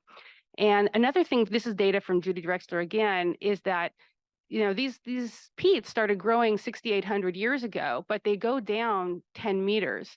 So it tells you that it's not just sea level rising at 1 millimeter a year that's bearing the peat. There's also some subsidence in the system that's kind of sinking the system down so that you have even more accommodation space that could be filled. So again, it's just a really unique site. Somebody used the word charismatic. I kind of think the Delta is the charismatic megafauna of the US wetlands. And we need to start kind of giving it some attention, because it's a very special place. Okay, next, I'm this slide.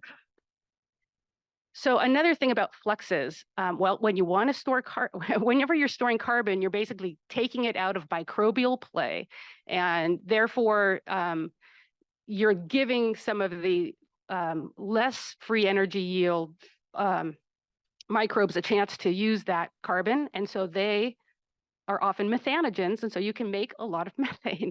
And so we know this is a potential concern. One thing we've learned about predicting methane is that if you have enough salinity in the system, and this is specifically like marine-based salinity, so having enough sulfate in the system, you can shut down the rates of methane production.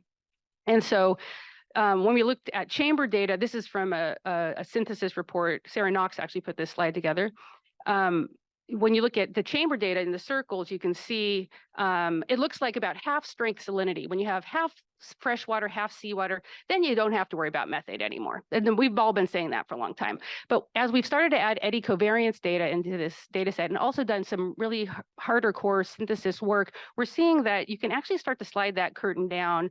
And it's really about 5 parts per thousand that below that, then you got to worry about methane.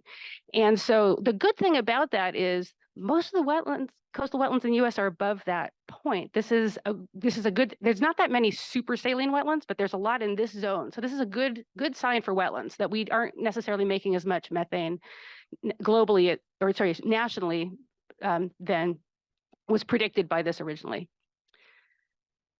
So in this summary paper that I had with Patty Oikawa, Steve Drexel, Deverel, of course, Dylan Chappell, Judy Drexler, and Dylan Stern, we basically looked at what's possible in the Delta. So let's just lay it all out. Here's a map, and you can see obviously some patterns that are based on salinity to the west, and then some elevation and relative elevation and soil constraints that control where we see things in the Delta right now. And so amongst those many choices that we have, some things are better for some areas than others. So the one thing that all 3 of these interventions have in common is that they return the water to the system. So basically get that soil back underwater. And so the first one, agricultural management, there's a couple ways to consider this. Right now, we're thinking about rice primarily in this paper, and so I know that we'll talk about that some more. And at the very least, it definitely stops subsidence. Whether it grows so much peat, I don't know, but it definitely stops subsidence. Then you've got permanent flooding of impounded wetlands. That not only stops subsidence, but also regrows peat at some incredible rates. And then the last goes the next step, the trilogy here. Basically, by reconnecting some of the shallower sites with tidal connectivity, we can stop the subsidence, regrow peat soils, and reduce methane emissions. And so that's really what I'm going to focus on for the rest of this session. I'm sorry, my talk. So just talking about that one, again, the key here is that by returning that water level, the soils that are under mean low water in the ocean, they're going to have water on them all the time. They're basically going to be saturated. So you're reconnected with the ocean, it's not going to drain. It doesn't matter about a drought year, ain't going to happen because the ocean is holding it there.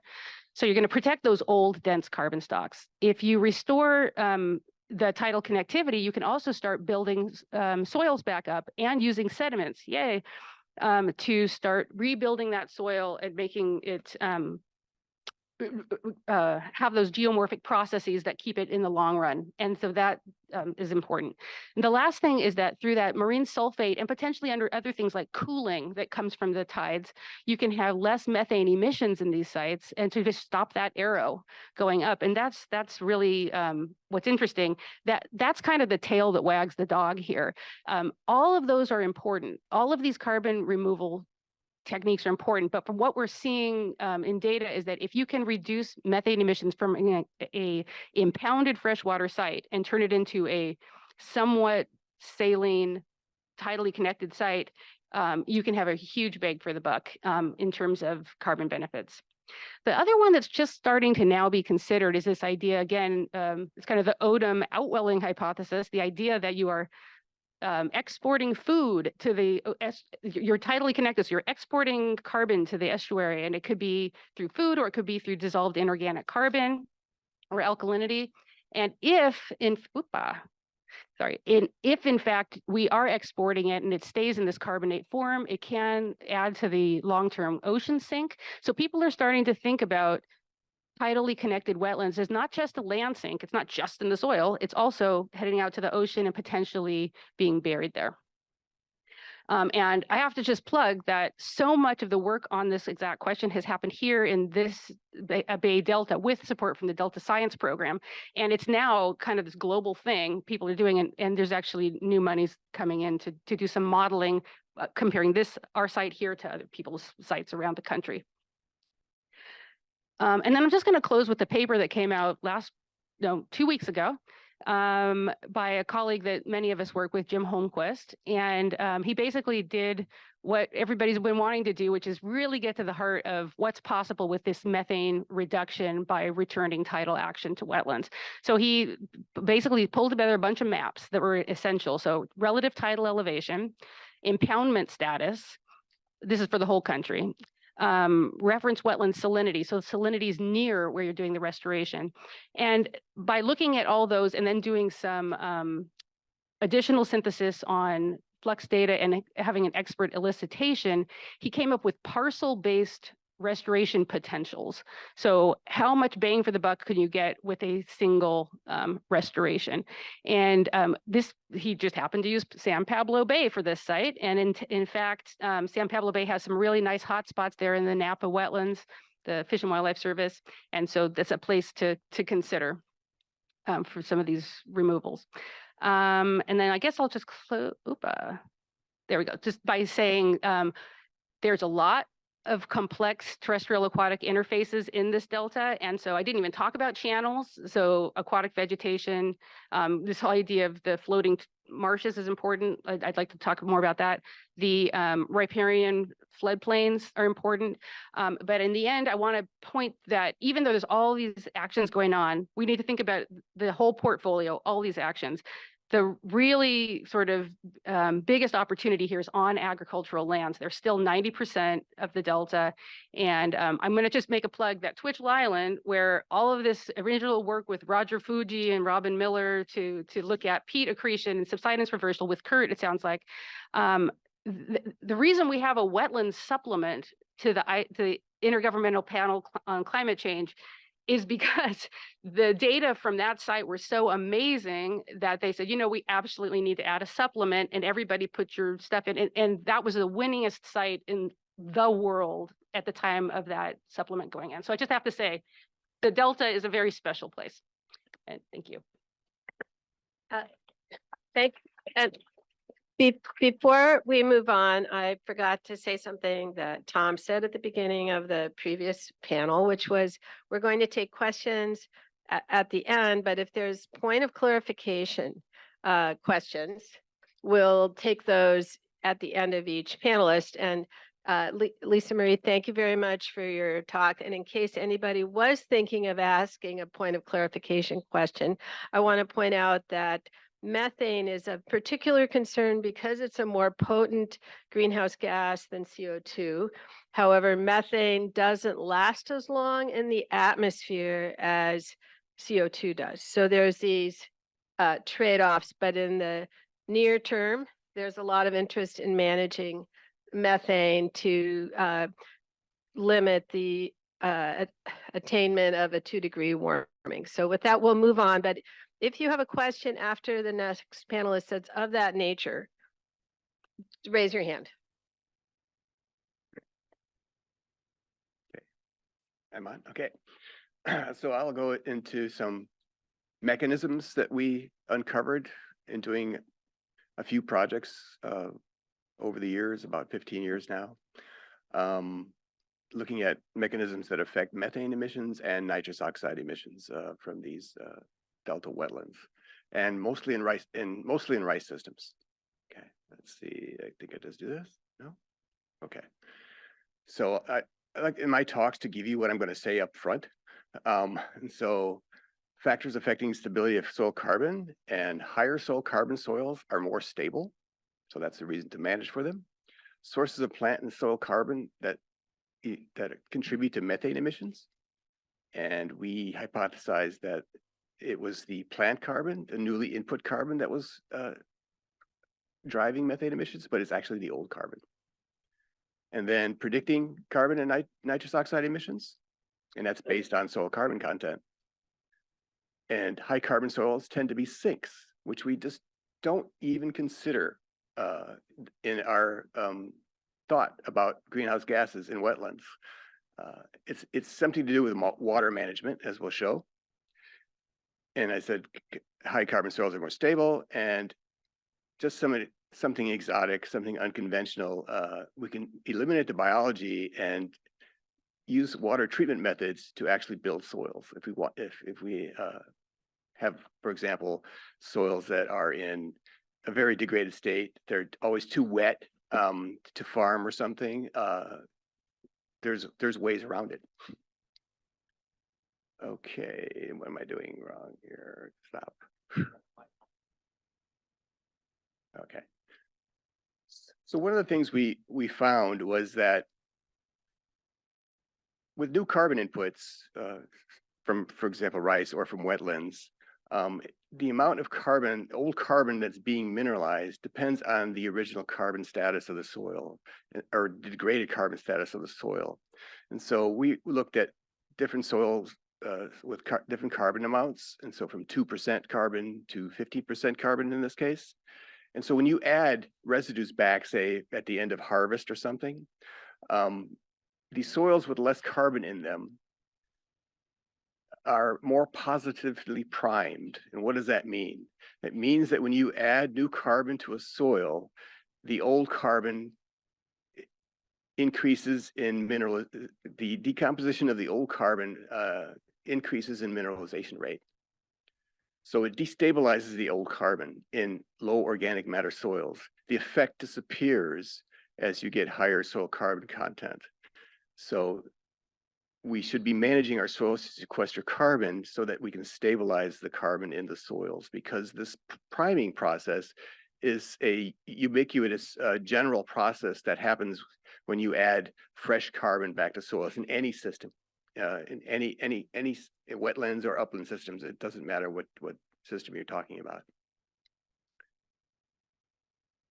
Okay, we wanted to get to the question about what carbon is contributing to methane. Is it old carbon versus the new carbon? And we were looking particularly at new carbon root inputs, so below ground. We used a standard labeling approach. We pulse labeled with enriched carbon dioxide, in this case 13 CO2. We would add it in these chambers and then watch, or then use this typical static chamber approach to monitor methane emissions from soils. Okay, and we did it under 3 different rates of nitrogen. So we were growing rice, right? And so it turns out that 80 kilograms of N per hectare is the optimum rate in the Delta, because we have such high background N values in the soil, in these soils.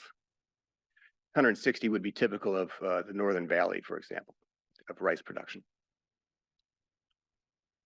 Okay, I guess go for it. Not sure why. I hadn't pressed all the buttons yet. There we go. So the outcome was that, go ahead. Yeah, the outcome was that depending on the time of year, so mid-growing season, towards the end of the growing season, that the plant carbon, the most recent carbon input into the system, the most recently photosynthesized carbon into the system was contributing about 10 to 15, not quite 15% of the carbon to methane emissions. And the rest came from the older soil carbon, okay? And that has something to do with also the carbon level in the soils, right? So if you have low carbon content, you would expect this value to increase. While if you have high carbon content, you would expect this to sort of reverse. And so it's likely due to priming. So I was talking about residues causing priming and microbial priming, but root exudates will do the same thing, okay? There we go. I think I found the right button. All right. So how do we predict methane and nitrous oxide emissions from these re-wetted agricultural peatlands? And in this case, we're growing rice. So we found a nice relationship both for methane and for nitrous oxide. In this case, I'm only showing nitrous oxide, is a function of soil carbon content. As soil carbon content increases, emissions of both methane and nitrous oxide decrease. It's not linear, but it's a nice tight relationship. So we could, based on just looking at soil carbon content, get a good guesstimate of what the emissions are.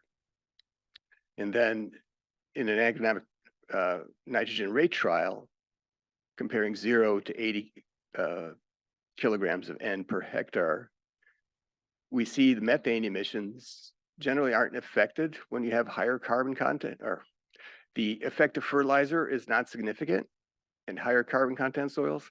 In lower carbon soils, the ammonia fertilizer, monadical fertilizers depress methane emissions versus where you don't add any N, okay? And then nitrous oxide, similar. It follows a pattern of the methane, where the lower carbon soils are emitting more methane and nitrous oxide. In this case, nitrous oxide is not, is affected more so than the methane would be. But then again, it goes down, but overall higher because you're adding an N source, a source for denitrification and a source of nitrous oxide. Okay. All right, so just to show the point now, so these 6% organic matter soils, or carbon soils, excuse me, tend to be emitters up to 11%. But if you have 23% soil organic carbon, and this is at the end of the season, and so when you bring the water level down to the level of the soil, you can create a nitrous oxide sink. You can create that sink also in the 11% carbon soil, but it tends to start emitting.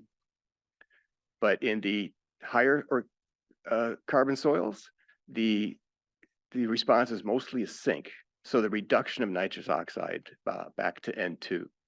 So this is a way to manipulate water level in these systems. You don't have to dry out these soils. You just need to bring the water down to the level of the soil surface, and that maintains the redox level in these higher organic matter soils. It doesn't do so well the redox level, it starts to increase in the lower carbon soils. And so that's why we have these emissions essentially occurring for nitrous oxide. So the management would be to get as much carbon in these soils as we can so that we can get to this stage here where we can create sinks for nitrous oxide. And this is not part of any emission scenario, right? A little bit of nitrous oxide can offset a lot of methane. And so that's the reason why we want to pursue this direction. Okay. Sorry, go back. I better not touch this thing.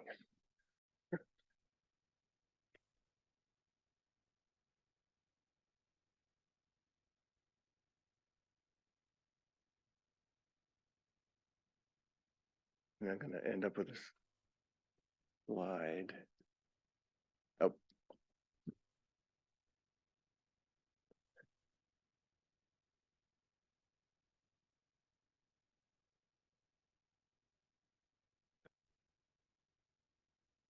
Yeah, I'm not touching the mouse. Keep going, keep going. One more, next. Okay. Another reason that we want to try to get as much carbon in these soils back as we can is that the turnover, both microbial turnover and the soil carbon turnover, decreases with increasing carbon content. So that's one of the main ways we can affect the stability of the carbon, is to keep increasing soil carbon. It both slows down the microbial community, and it also increases the resilience and the stability of the existing carbon in soil. And next slide. And the reason it does that is that the higher organic matter soils tend to have more aliphatic and more polysaccharide alcohols in them, and they make these soils more hydrophobic, and so that imparts the stability of the carbon in the system. So, and that's why you have less methane emissions and things, because since the older carbon contributes more to methane, in these cases in higher organic matter soils with these increased aliphatic and increased sugar alcohols in them, they then depress methane because the soil carbon itself isn't mineralizing as fast. Okay, and the next slide should be the end. Whoops. This is the unconventional way. This is an idea that Phil Bashand and then Phil Bashand's idea and Roger Fuji supported, where we would add back metals to coagulate the dissolved organic carbon out of the water column. And the idea was you would do that from these canals on the island, push that water through these constructed wetlands, add metals such as ferric sulfate or polyaluminum chloride to precipitate out the DOC, and then move that water off the island in a higher state of quality. And it turned out you could sequester, iron was the best, you could sequester up to 7 centimeters per year. And the polyaluminum chloride worked well in the beginning of the wetland, but then the effect disappeared, but the iron kept going to the end of the wetland. And so there are ways to maybe purposely address spots that are problematic and use this approach. The problem is it also sequesters mercury, so that's kind of an issue. But we did put fish in there, and the fish mercury levels didn't exceed those from the safety levels. So because the sequestration was so strong, particularly with iron. Okay, next slide, and that's the end. So I just wanted to summarize that old carbon is a significant source for methane emissions. Low carbon soils tend to be less stable and produce and mineralize faster. Higher soil carbon consumes nitrous oxide, which we should think about because that's the most potent greenhouse gas.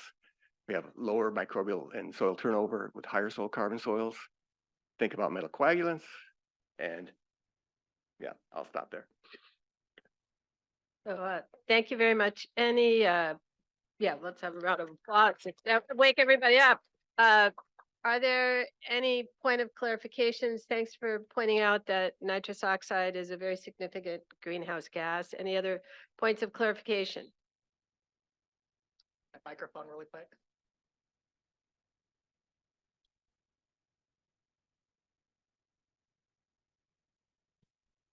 Robert Short from UC Berkeley. So you mentioned that metacoagulants help pull, carbon out of the water column, and that iron was the best. I'm curious if iron, because I know it also has a high place on the redox ladder, if that has any effect on the resulting microbial community in the soil. Is that still active in terms of reducing methane production, for example?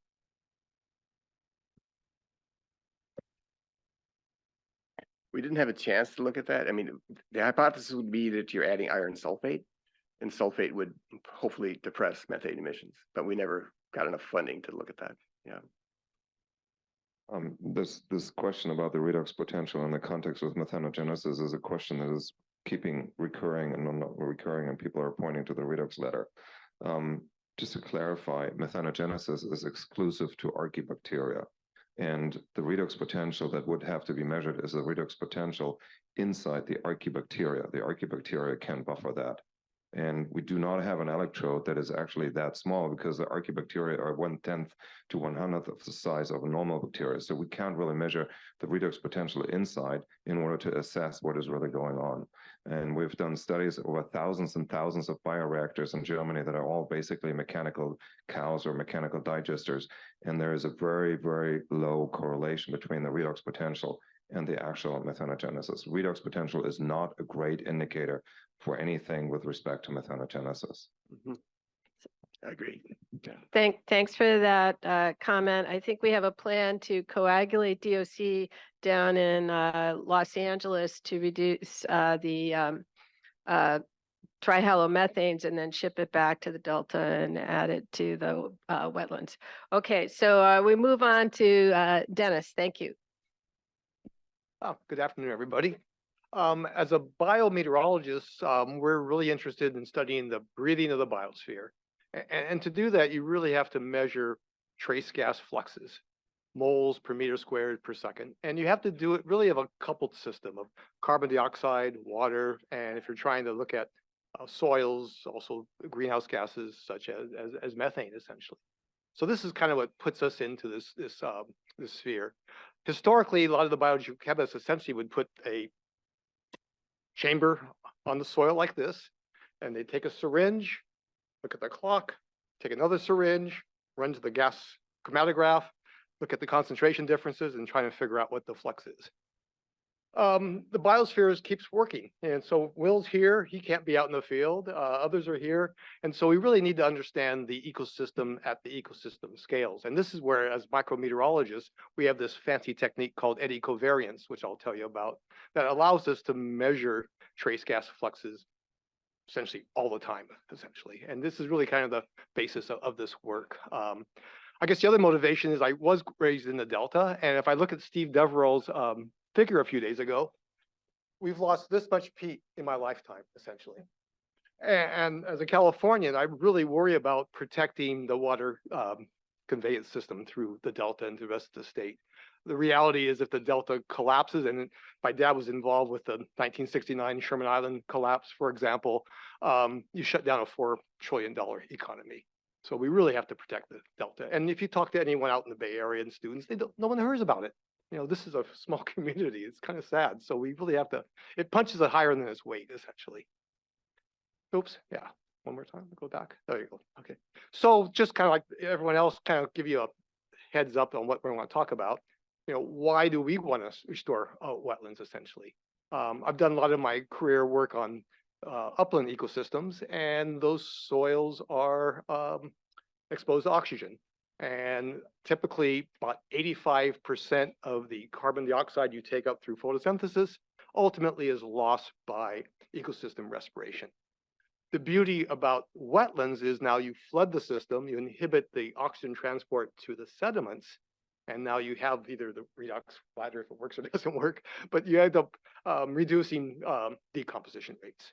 And so peat's built up. And the proof in the pudding is what we've talked about in this meeting already. We got 40 feet of peat that's built up since the ice age, essentially. So it does work. It's something we can do. Why is California so special? You talk about other parts of the world, essentially. We are in a Mediterranean climate, so we have a long growing season, for example. We have plenty of water. We have plenty of light that plants like. The wonderful thing with these tules is that they produce really high leaf area indices. Robert, will you stand up real quick? Our tules are as tall as Robert, 2 meters. Leaf area indices are like 5. So essentially they're absorbing 98% of the incoming sunlight, which is being converted to productivity. It's being flooded, so you're inhibiting the decomposition, so peat builds up. The problem is when you study ecosystem processes, there's no free lunch. And so if you have no oxygen, ultimately you produce methane, essentially. And so that's a strong greenhouse gas. And so we have to measure these things simultaneously to know that. But in reality, we want to do multiple ecological services. I think we'll talk about here, all of us. And we want to build peat. We want to take carbon out of the atmosphere. We want to produce clean water and have food webs. And we want to have storm protection. And we want to protect our system. But again, there's costs. Clearly, I talked earlier today, we have like a meter of water lost through evaporation, and we can produce copious amounts of methane into freshwater systems. So we use the eddy covariance system. We have a bunch of sites I'll show you in a few seconds across the delta. Effectively, we have these towers. And on these towers, we have what's called a 3-dimensional sonic anemometer that measures updrafts and downdrafts of the wind 20 times a second. And with each updraft and downdraft of that wind, we can measure the greenhouse gases in it: carbon, water, carbon dioxide, water, methane, essentially. We've been really lucky with this transformation of technology because now we have these open path sensors that use very little power, so we can go off grid and make measurements off solar panels. When we first started this in 2007, the first tunable diode laser spectrometers were developed by Los Gatos at Stanford, essentially, and they required a lot of power. They had pumps that would use a huge amount of power, so we could only actually do our measurements next to a power line, which was really limiting to what we're trying to do. And so now we've been able to really expand. But the idea is you measure that covariance between the updrafts and downdrafts, average over a half hour, and you essentially have that flux density. So today we have a whole bunch of sites over different wetlands. I mean, Julian gave a great talk today. We've been so fortunate to be at the right place at the right time, that these restoration projects are just starting and we were able to get the funding to start. I must say the bug in my ear happened when I was in Oak Ridge, Tennessee as a scientist, and I gave a seminar at Duke. And this guy named Russ, I can't pronounce his last name, came up and talked to me. He says, I had this colleague named Steve Deverel that was measuring decomposition on Jersey Island. I go, crap, I used to go pheasant hunting on Jersey Island. And so when I came back to California, the Delta seemed to be a kind of a nice place to do some work here. And so we've been having really the perfect time to do all this. So we've been making measurements on Mayberry since 2010, Sherman Island pasture even at 2007, West Pond, East End. And we're doing some new cool tidal work now in both the very fresh water at Dutch Slough, which is literally across the street where I grew up in a walnut ranch, and at Hill Slough, which is mid-estuary, and near Rush Ranch, which is also very interesting. The great thing about these wetlands, again, because high photosynthesis, low respiration, is we have some of the largest net carbon fluxes per year, our ecosystem. The freshwater site at Dutch Slough is taking up to 850 grams of carbon per meter squared per year. What does that mean? Well, I have this little cartoon here, and a bottle of wine's 700 milliliters, so that's about 750 grams. So think about the mass of a bottle of wine on this bit of the table, 1 meter by 1 meter. I'm involved with the FluxNet project, so globally we have flux towers like this everywhere. So I have this nice histogram of measurements from every else part of the world. And the global central tendency is about 150. So we're on the upper 1 percentile. The corn that we see is because there's such peaty soils are losing 300 grams of carbon. So you're almost seeing 1,000 grams difference between the cornfield losing carbon to the tidal wetland taking it up, all in the delta, all within, a few kilometers of each other. I mean, it's amazing, essentially. Also, the other factor is now people say, well, do I believe these eddy flux measurements? They are a direct measurement, but it's always nice to have multiple constraints and look at things different ways. So my former postdoc, Arias Ortiz, is a fantastic biogeochemist, and she was trained in actually doing soil cores. And by having a decade plus of soil, we can actually look at the differences between the carbon that's been accumulated in the soils versus eddy covariance. And essentially from the non-tidal sites at Mayberry and West Pond, they're identical. Also, what's important is what you learn when things disagree. And we also compared with Patty Okaiwa's Eden Landing site, and it's a tidal wetland. And there's a lot of lateral flows because the two don't agree. And I think as we work across these different sites, we all clearly know that we have to start measuring lateral flows also. And we're doing that at Dutch Loop, for example. And I know Lisa Marie and others are doing this too. So again, scale emergence, we have to think about as we do more studies. It's not just eddy fluxes. The other thing we have to think about is just this issue of timing too. It's not just, everyone wants a number, especially for policy. It's not so simple. First of all, you have to think about what the timing is. The figure on this side is our carbon fluxes. The one on this side is our methane fluxes. Positive values are respiration. And so this is the winter time. It's a deciduous plant.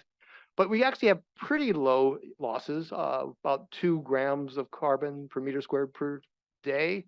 The corn typically would be maybe double, triple of that essentially. What you really see is this big difference between the blue lines and the red lines in the spring. This is what's called phenology. This idea that the dead litter material is either existent or not, it insulates the water. It keeps the water colder and therefore delays the phenology. I still remember going out to West Pond on a winter day and put my hand in the water to do some sampling, and it was ice because the sun wasn't getting there and it was a cold spell. And so the water under these thick thatches are so much cooler and therefore they are delayed. So the West Pond greens up about a month later than the tidal system essentially. And if you have a sense of ecosystem fluxes, the net carbon flux is the area under the curve. So the longer the growing season, the more chance to take up that carbon. Now we also see, again, copious amounts of methane being produced by both the tidal and the non-tidal. And this is still preliminary since we just started the tidal, but the bottom line is fresh water can also have high productivity, which leaks a lot of fresh stuff that makes the methane happy, essentially. Let's see, oops. The big story is every site's different. Every site has a lot of interannual variability because of how the water's been being provided by the droughts, the wet years, the dry years, and also the stage of wetland restoration. Younger, older make a difference essentially. And how open the water is. David Julian talks about management. To minimize the mosquitoes, these wetlands have to have open water for a certain amount also, and for water quality. And our longest site is really from our site at Mayberry. And the thing we're really finding, and is this is kind of the $64,000 question, is our methane fluxes have dropped by half over time. We don't know why. Something's going on with the microbial world, and this is where we need to do more collaboration with everyone. So she's standing here, so I think I'll stop real quick. Yeah, we're trying to model these things. We can understand methane fluxes up to the 200 nanomole per second, but we don't really understand what causes the highest methane fluxes. So with our simple models that look at priming from photosynthesis, temperature, oxygen, water table, we predict it pretty well, but there's lots of stuff we're missing. So I think I'll stop here. Are there any points of clarification questions right now? Well, again, thanks, Dennis, and we'll move on to Scott. Good afternoon, everybody. While my slides are coming up, I'm going to apologize because I know almost nothing about the Delta. So you may wonder why I'm here, but I was asked to come here and talk about how we can think about ecosystems and management actions as they relate to the climate. So I'm going to focus on climate impacts of things that might be going on here in the Delta. So we know that subsidence is a multifaceted story. It's a management issue because in the past, we decided that it would be a good idea to isolate hydrologically the river from its floodplain, and that has resulted in the loss of soil elevation that we call subsidence. We know that subsidence is also a story about carbon. We have perturbed the carbon budget of the sites, and we're taking carbon that had been stored in wetland soils for hundreds or thousands of years, and we're returning it to the atmosphere. And we also know that subsidence is a climate story, because that carbon that used to be in the soils and is now in the atmosphere is in the atmosphere as carbon dioxide, which of course is a greenhouse gas. So we have added a lot of greenhouse gas to the atmosphere by oxidizing these soils. And as we've just talked about, my colleagues right before me, these systems can also emit methane. They may emit or take up nitrous oxide, and those are also greenhouse gases. So what I want to do for my presentation here is talk about different ways that we can think about how ecosystems and management actions could influence the climate. And I'm going to talk about three different approaches. I'm going to talk about looking at the radiative balance. I'm going to talk about looking at radiative forcing, and also talk about looking at lifetime impacts of ecosystems. And I'll explain each of these terms as we go on. And in order to illustrate these concepts, I'm going to use some numbers from a tidal freshwater marsh. These are numbers that came from Lisa Marie's paper, the State of the Delta report that she published earlier this year. And I don't think they represent a specific tidal freshwater marsh, but they're representative of fluxes you would see in a tidal freshwater marsh. So these marshes emit methane, they sequester carbon in the soil. So when we're talking about radiative balance and also radiative forcing, the term radiative refers to radiation. We're looking at how these affect the energy budget or the radiation balance of the planet, which ultimately determines our climate. When we're thinking about the radiative balance, we're asking how Earth's energy budget is affected over a defined time period. This is often done over a century, although we could pick other time periods if we wished. And we ignore everything that our ecosystem is doing before the start of that time period. We ignore everything our ecosystem is doing after the end of that time period. So we're taking a very narrow temporal view of how these ecosystems could be affecting climate. So to pull up the fluxes we have, our site is emitting methane, it's sequestering carbon. We know that we're adding a greenhouse gas, we're pulling another one out of the atmosphere. So how do we compare the warming that we would expect due to adding methane to the atmosphere with the cooling we would expect due to removing carbon dioxide from the atmosphere? So we have to get these in a common currency so that we can compare the fluxes. And this is typically done using relatively simple metrics like the global warming potential, which is used a lot in international climate policy. More recently, I introduced the sustained flux global warming potential, which I think does a better job of considering ecosystem impacts where the fluxes happen every year rather than just once. So we can see over here that the sustained flux global warming potential for methane is 45 when you look at over a time scale of a century. And what that basically means is that this annual emission of 1 kilogram of methane year after year after year for a century has the same warming impact as the annual emission of 45 kilograms of carbon dioxide year after year after year. So basically this tells us that methane is a much more powerful greenhouse gas than is carbon dioxide. So to convert our methane flux to a carbon dioxide equivalent unit, so we can compare that with the carbon sequestration rate, we multiply our methane flux by our metric. And now we have our methane emissions and our carbon dioxide sequestration in the same set of carbon dioxide equivalent units. And when we look at the overall balance between the warming due to the methane emissions and the cooling due to the carbon dioxide removal, our overall balance is positive, which tells us that over this 100-year period, the warming due to methane emissions is greater than the cooling due to the carbon sequestration.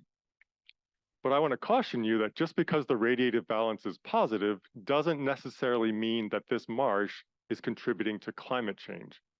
Because in order to have climate change, we have to have a change in Earth's energy budget. So if this particular marsh has been around for 5,000 years doing the exact same thing in terms of carbon dioxide and methane emissions, it's part of the background baseline. It is not a cause of recent climate change. Now to look at how energy budgets have changed, now we're getting to the concept of radiative forcing, which is defined as a change in Earth's energy budget. So what we want to do to see if something is contributing to climate change is we need to know the radiative balance at 2 different time points and see how the radiative balance has changed. If the radiative balance has increased, whatever we have done to cause that change, whether it's an environmental change like a change in salinity or a change in temperature, or whether it's a management action like draining a wetland, we know that that effect has then contributed to climate change. So in the context of this workshop on subsidence, we could ask, what is the radiative impact, what radiative forcing results when we drain a wetland and then cause the soils to become oxidized and return to the atmosphere? So pulling up the data for a generic tidal freshwater marsh, I just showed you this. And again, using numbers from Lisa Marie's paper, we can see that we're blowing a lot of carbon dioxide back to the atmosphere when we drain these wetlands and convert them to agriculture. And using these numbers, we see that the radiative balance has increased as a result of this management action, and this contributes to radiative forcing, in this case, increased warming. So this would contribute to climate change. We can also ask the question, what if we have existing agricultural fields and we want to apply management interventions to convert them back to some sort of wet environment? What kind of radiative forcing is associated with that? And again, using numbers from Lisa Marie's paper, we have all the way here on the far side, we have the same numbers for row crop agriculture. And then we have different management actions, including wetting the fields during parts of the year, permanently flooding them, or reconnecting them to the tides. And all of these management actions have the potential to reduce the radiative balance and have not only effects in terms of lowering the rate of subsidence or reversing subsidence, but also they could be climatically beneficial. And then the last thing I want to talk about are lifetime climatic impacts. Whereas for radiative balance and radiative forcing, we're considering these questions over a certain time period. For lifetime effects, as the name implies, we're looking at the entire lifetime of a system. So I'm showing you, this graph here is based on the same numbers in terms of methane emissions and carbon dioxide uptake that I've been using throughout this presentation. We're just looking at it a little bit differently. Instead of looking at the end of a 100-year period, we're looking year by year. And then instead of looking on our y-axis at carbon dioxide equivalents, we have it in units of energy. So this is picowatts per meter squared. But we come to the same conclusion. If we look at the balance between methane emissions and carbon dioxide uptake, we see that the overall effect after 100 years is that the lifetime warming due to the methane emissions exceeds the lifetime cooling due to the carbon dioxide sequestration. So we come to the same conclusion. Over a 100-year time period, it looks like the methane emissions are causing more warming than the CO2 uptake is causing cooling. But something interesting and counterintuitive happens as we extend the time frame out. There we go. What we see here is that our radiative effect of this ecosystem switches from one of lifetime warming for the first 200+ years of its existence to one of lifetime cooling after the wetland, in this particular case, is over 200 years old. And the reason this happens is because carbon that we store in the soils, assuming we don't do something like drain the soils, carbon that is in the soils is locked away essentially forever. So that cooling impact accelerates year after year after year, and it persists. Whereas the warming effect due to the methane emissions only lasts for about 50 years before the methane emitted in 1 year is then gone. So we're looking at a lifetime of cooling due to carbon sequestration compared to warming only due to the methane emissions for roughly the last 50 years.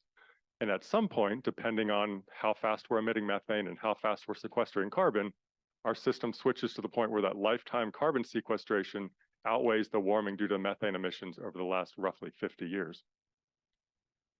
Now, the switchover time varies depending on how much methane we're emitting and how much carbon we're sequestering.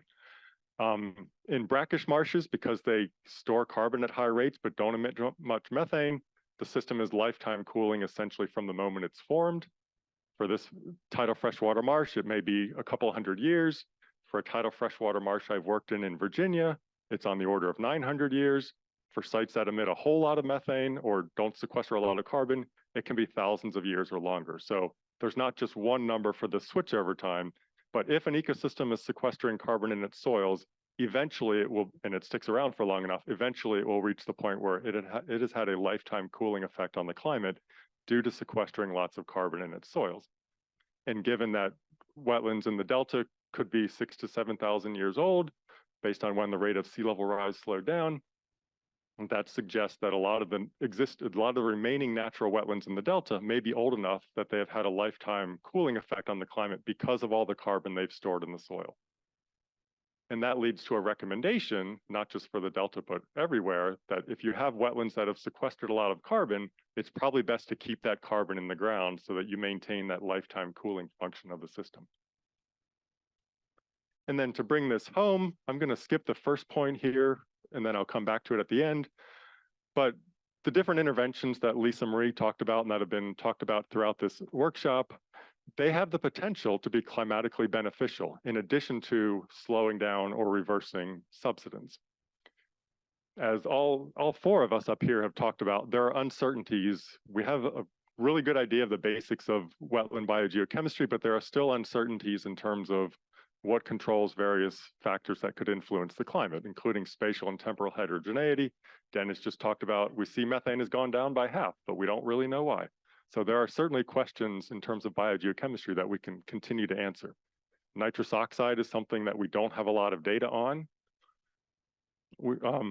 Both Lisa Marie and Dennis talked about hydrologic fluxes of dissolved organic and inorganic carbon. I forgot to add particulate carbon to that as well, but we have not a great understanding of how, like what determines the magnitude of fluxes, and then incorporating those into climatic assessments is another step that we're working on as well. And my last point here relates to the first one as well. I think as we're making decisions about what should be done in the Delta or elsewhere where we're thinking about restoring wetlands, we definitely should think about climate, but that should not be the only consideration we take. You know, we have our juggler here who's juggling lots of balls, one of which are climatic impacts. But as we're restoring wetlands, there are other things we should be thinking about as well in terms of, you know, think about economic impacts. Around here, think about the strength of the levees and how reversing subsidence could affect that. We have native flora and fauna that could use existing or restored habitats, food production, economic considerations. So we should definitely think about climate, but we should not obsess about the climate impacts of whatever management decisions we take. Thank you.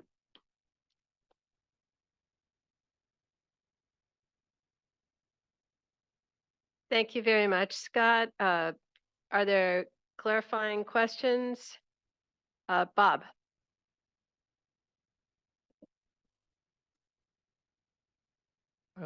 Probably just from a point of curiosity, the assumption seems to be, and maybe this is directed towards Dennis William and Lisa Marie, are the wetlands nitrogen limited, or do they have enough nitrogen? They have enough nitrogen. So what is limiting? Is it phosphorus, calcium, magnesium, or something else? What really limits the metabolism? You're talking about the productivity of these sites? Well, I guess it'd be the productivity, their ability to sequester carbon over the short and long term. Well, there's two, I mean, there's fixation by the plants, then there's sequestration in the soil. So what's driving the sequestration in the soil might be more geomorphic in the end, in water table. But regarding productivity, I think you're seeing it in all of our data. These are crazy high numbers. Like these are really highly productive sites. So there really isn't a whole lot of nutrient limitations that I think stand out. There's a lot of nitrogen out there. I'm sure you guys have other What limits it? Is it temperature then, or day length, or maybe we have super long growing season. We got plenty of water. I'm not sure what you could possibly add to the system that could pump up that productivity number.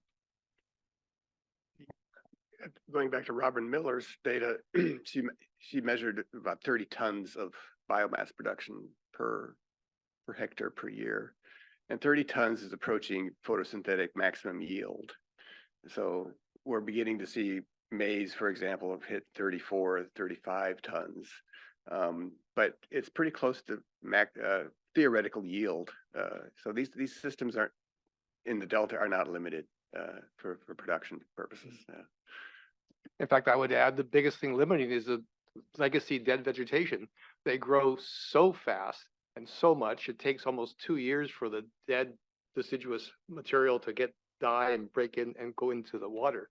And only in the wintertime, when you see these storms that will kind of have these wind throws and they'll knock the stuff into the water. And this is what Robert's looking at with LiDAR. We're trying to get a sense of really what's the lifetime of the standing dead biomass, because the subsequent year, the dead material is competing with the green material for photons, essentially. So get rid of that stuff. And this is why we think the tidal are so effective, because hopefully the tidal motion of the water can kind of help break down the standing dead biomass compared to the non-tidal wetlands. So it's kind of a hypothesis we're looking at. And again, this is why we're doing the LiDAR work. Okay, So- very, very enlightening. Thank you. Thank you. Thank you. And so we have one more presentation before we have a broader discussion by Michael. Do you want to come on up to the podium? Just Could you introduce yourself? Yeah. I'm sorry. I'll do that. So just by way of introduction, my name is Michael Schopenhauer. I'm a PI at Lawrence Berkeley National Lab. We run a project that is financed by the Department of Energy, which is looking at ground truthing the sustainability of agroecosystems. There was a call for proposal that was out about 3 years ago. And my background originally is I'm a chemical engineer. I'm a biochemical engineer. I'm originally from Germany, which actually out of Hamburg, which happens to be a town that actually has a very large productive crop area, which happens to be underwater, Vierlande, and then the old country, as we call that, which is the largest European fruit production area in terms of stone fruit. I happen to have done actually my master's at UC Berkeley with Doug Clark on the topic of extremophiles. Extremophiles are archaebacteria. That is a separate kingdom from all the other ones, and they have been around since essentially the Big Bang. So that's billions of years. And I'm saying that as an introduction because the methanogenesis as a pathway is coded and is only feasible in biology thus far through one particular enzyme, the so-called methyl-coenzyme M reductase. That particular enzyme is a vitamin B12 analog and has a nickel center. And that particular enzyme in pathway is only found in archaebacteria. So when and if we talk about methanogenesis from a biogenic perspective, it is exclusive to archaebacteria. Or archaea for that matter, they are not bacteria. It is exclusive to archaea, and we do not find that anywhere else. And that is important to understand that if we go in there with our limited existence on this planet, trying to trick a organism that has been here since billions of years, I think takes a lot of gumption to do that. So I would be cautious on that. The topic, though, that is really interesting me and that drove me to actually do this project was indeed the existence of rice straw, and rice straw in particular, and the methane of that one. That was the driver of that one. So much as a preface for that one. What we have is, and we certainly have probably, I would say, half of the expertise of eddy covariance and eddy flux in this country, or 1/3 of it on this panel. So we have a very esteemed panel here. What we have done is we have taken, and there was a task by the Department of Energy to put up a ground truthing site. And the ground truthing sites are in agroecosystems. So we're growing crops. I don't talk about wetlands per se. I just talk about agro croplands. And in this case, we're growing corn as well as rice on our sites. We have 4 of those sites in California, 2 of them in Arkansas, and they are very similar in design. We have, as you can see on the picture, a biomet station, as Dennis Baldacci has built many of them. We have implements in there that measure CO2, methane, as well as N2O. The big white sarcophagus that you see there, that is our N2O sensor, and it does indeed require power and a large vacuum pump, which is what you see on the triangle there. And that is a problem from a location perspective, because you got to be within reasonable distance of a power line. In this case, over there on the left, we're about 2,500 feet away, and on the other sides, we're somewhere around 1,500 or 2,000 feet away, which means you need to pull a power line and so forth. And that is really restricting our ability to measure, in particular N2O. And the fact that we're not really measuring it widely is a serious problem for California's greenhouse gas balance. I just say that much on that. So these are pictures of our 3 sites. The one on the bottom right happens to be actually on Staten Island. And I just want to put one slide up there, which is reasonably busy. But I did want to make a couple of points. On the left-hand side, I'm showing you the fluxes that we have collected over the past 3 years in Staten Island. And what you see on the top, it's not dissimilar to what you have seen before. Our data also in bottom line are not very dissimilar from what has been published before by the people who are sitting on the panel. But I just wanted to illustrate the fluxes that we have on the top line. On the top chart on the left, we have CO2 flux. And what you see is that every time you have a vegetation period, that means you're growing plants, you're pulling CO2 out of the atmosphere, but you still have a residual flux of CO2 into the atmosphere. On the bottom line, what you're seeing is you're seeing methane, and that is a typical rice field in the Delta, where in the winter period, the fields are getting flooded. And what you're seeing is that you have these 6-month seasonal curves of methane that is coming out of the soil.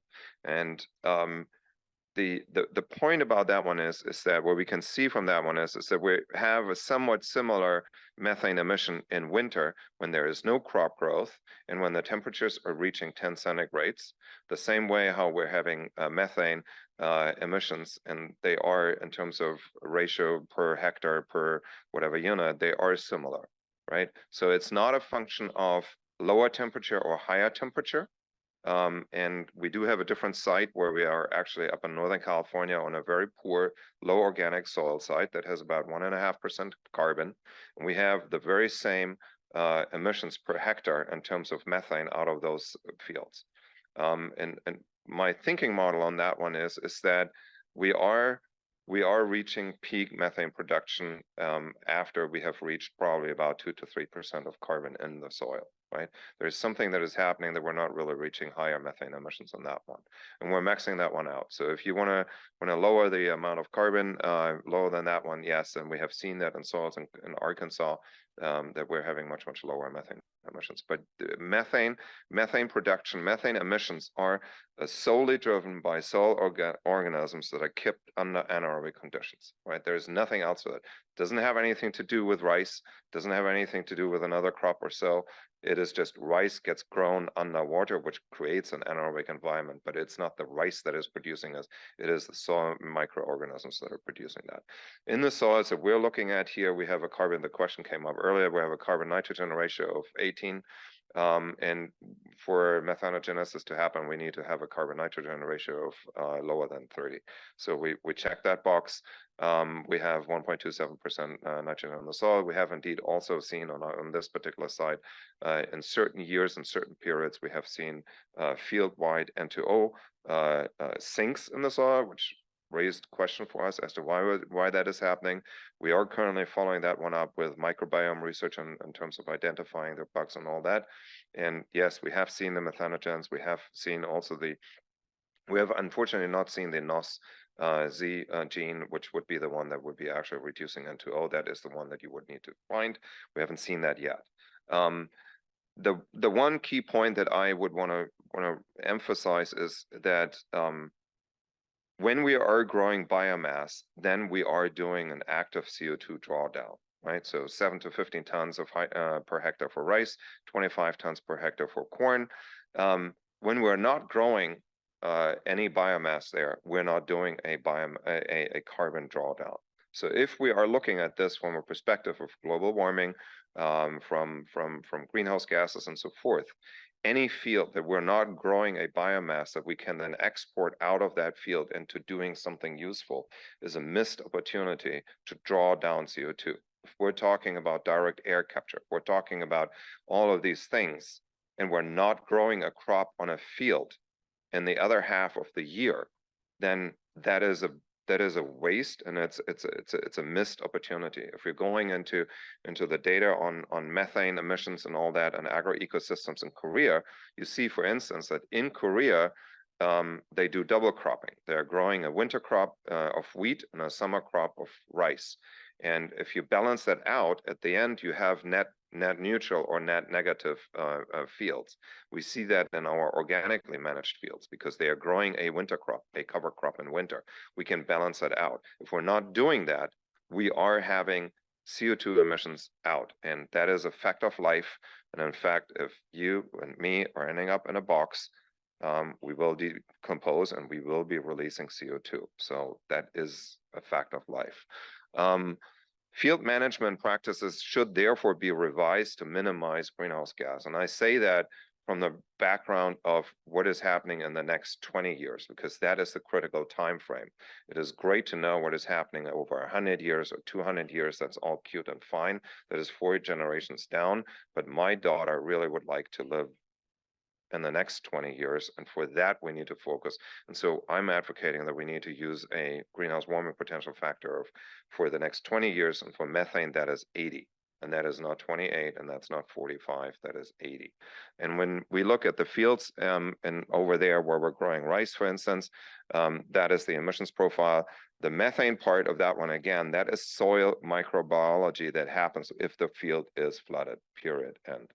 And if we're not flooding the field because we're growing corn, we can eliminate that methane part, and the methane part is the one that is really driving the CO2 greenhouse warming potential. The N2O numbers, as I said, we're still a little bit debating where to see that, and I would want to add this data is literally, we pulled this in the beginning of this week, so it is not fully. We have done QA, QC on it and all that, but we have not fully, it's certainly not published. It's not completely vetted. I think that's it, what I wanted to share. Thank you. There's a question. Yeah, is there, I was going to ask if there's a point of clarification question on this. I have a point of clarification. So there's a nickel center. Is there a possibility of nickel limitation to the? No, the reason I was going actually with the nickel center is because you started this whole thing, you threw the trihalomethanes out there. And so what is actually happening is for those people that are involved in the research around methanogenesis and cows and all that kind of stuff and the seaweed and all that kind of stuff, the nickel actually has to be in a nickel 1 stage in order to for the methanogenesis to happen. If you want to interrupt the whole thing, we know since about the 70s that if you are oxidizing the nickel center, such as what you could be doing, hemoglobin is a similar molecule than methyl coenzyme M reductase. If you're oxidizing it and you're moving the nickel 1 to nickel 3, then you don't have methanogenesis. The way how you do that is, for instance, you're taking strong oxidizers such as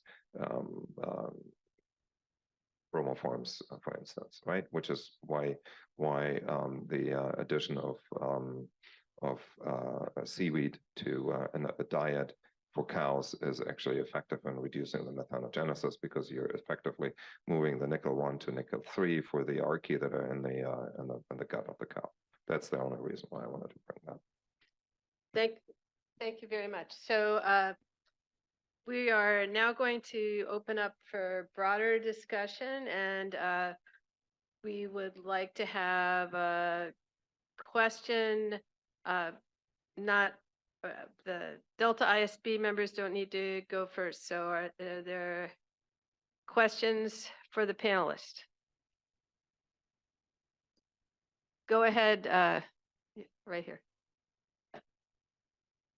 All right, actually, I'll start with one question. I have a few. It's all, for me especially, it's focused on, the management of the wetlands that we already currently have, right?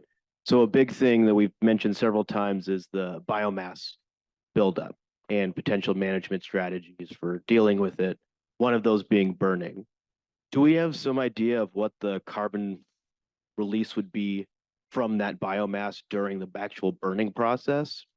And would that more offset like the potential gain from increasing the amount that we can grow, like, increasing, let's say, decreasing the amount of area that's blocked effectively. So, yeah. Yeah, we started this, when I forget what state law it was, but when open field burning was being curtailed, reduced, and we did a lot of research on burning versus incorporation versus removal, but not at the Delta. So we did it in the North Valley, and so there was no difference in soil carbon in any of the treatments. And that's the same outcome you find in the Cons of Prairie. If you burn the Cons of Prairie versus not burn the Cons of Prairie, it doesn't change soil carbon content. But I'm not sure that that's the case in the Delta. See, I wouldn't bet on it, for example. But it's not the biochar.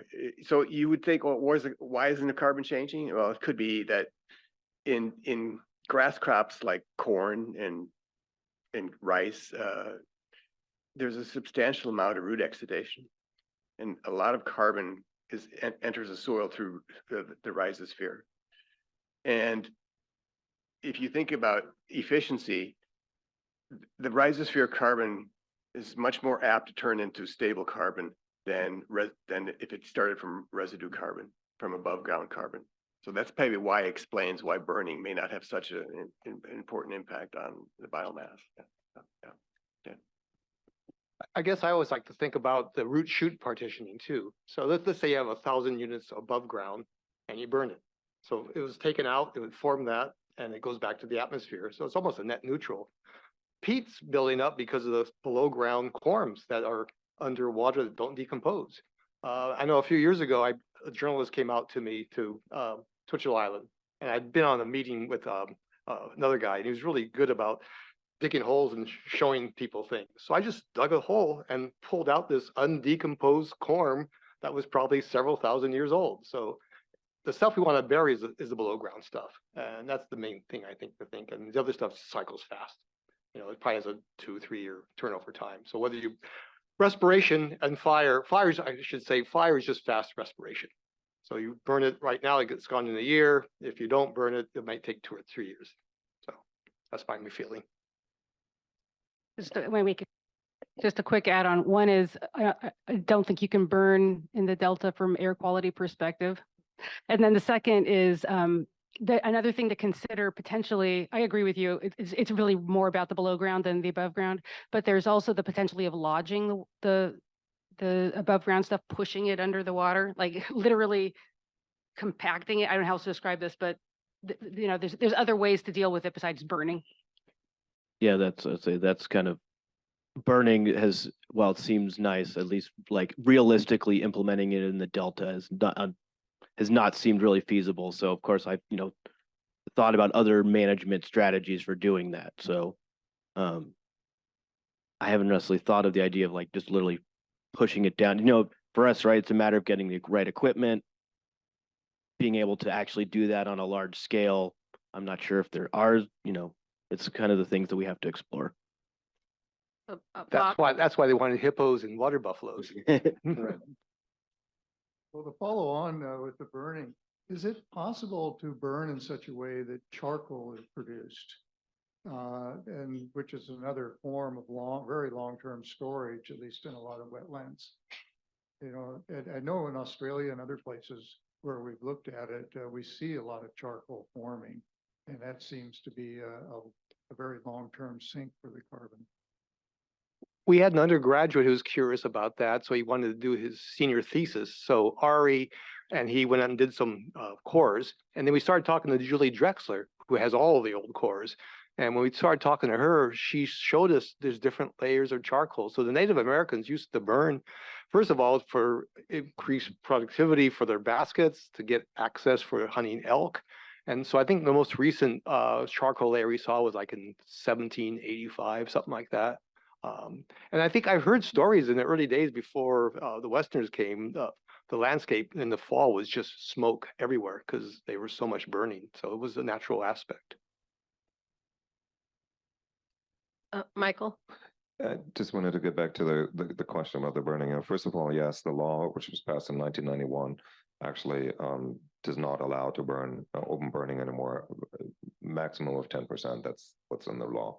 The law also requires the reuse of and removal of 50% of the rice straw, which is a provision in the law that was never met since 1991. Just as an aside. So much for a law and enforcement of said law. The other comment on the burning that I would make is, and this is again based upon us analyzing our data, comparing data that we have in northern country, Northern California near Chico, versus what we have in Arkansas. And what we found was that our methane emissions in Northern California on a very classic low carbon clay soil are twice of what we have in similar circumstances in Arkansas. And we're trying to understand why that is the case. The one thing that we're seeing is that our carbon concentration on the top layer in the rice lands over in the classic rice lands is about twice of what we have in Arkansas. And that gives me a kind of the hint that there's probably a correlation to that one. The fun part about that one is that our carbon measurements on the top layer indicate that that amount of carbon in there is significantly higher than what the Sergo map is suggesting. And so that's then where we come to another thing, which is that we have in California stopped burning for the past 30 years. And our Sergo maps are about 15 years old at least. And so the question is actually our soil atlas and our Sorgo maps, are they actually reflecting what we have? Or have we not, over the past 30 years of not burning crop residues? And then the only thing you can do in a rice field with a crop residue is you literally plow it under. So you basically keep adding for 30 years carbon mass to the whole thing, minus the mass that gets degraded because of decomposition into methane and CO2. You leave something in there. Right, so is our carbon mass by now higher in the soils than what we had actually in the beginning? And so when you look at that from a longer term perspective, you start seeing that maybe by way of not allowing burning and adding the carbon despite that, not removing it, we have possibly increased the soil health, if we can define what soil health is. But on the other side, we've also created an animal that is now producing more methane because these are highly fertilized lands, and you need the nitrogen in order to produce the methane. And as soon as you have enough nitrogen in there, you're going to produce methane.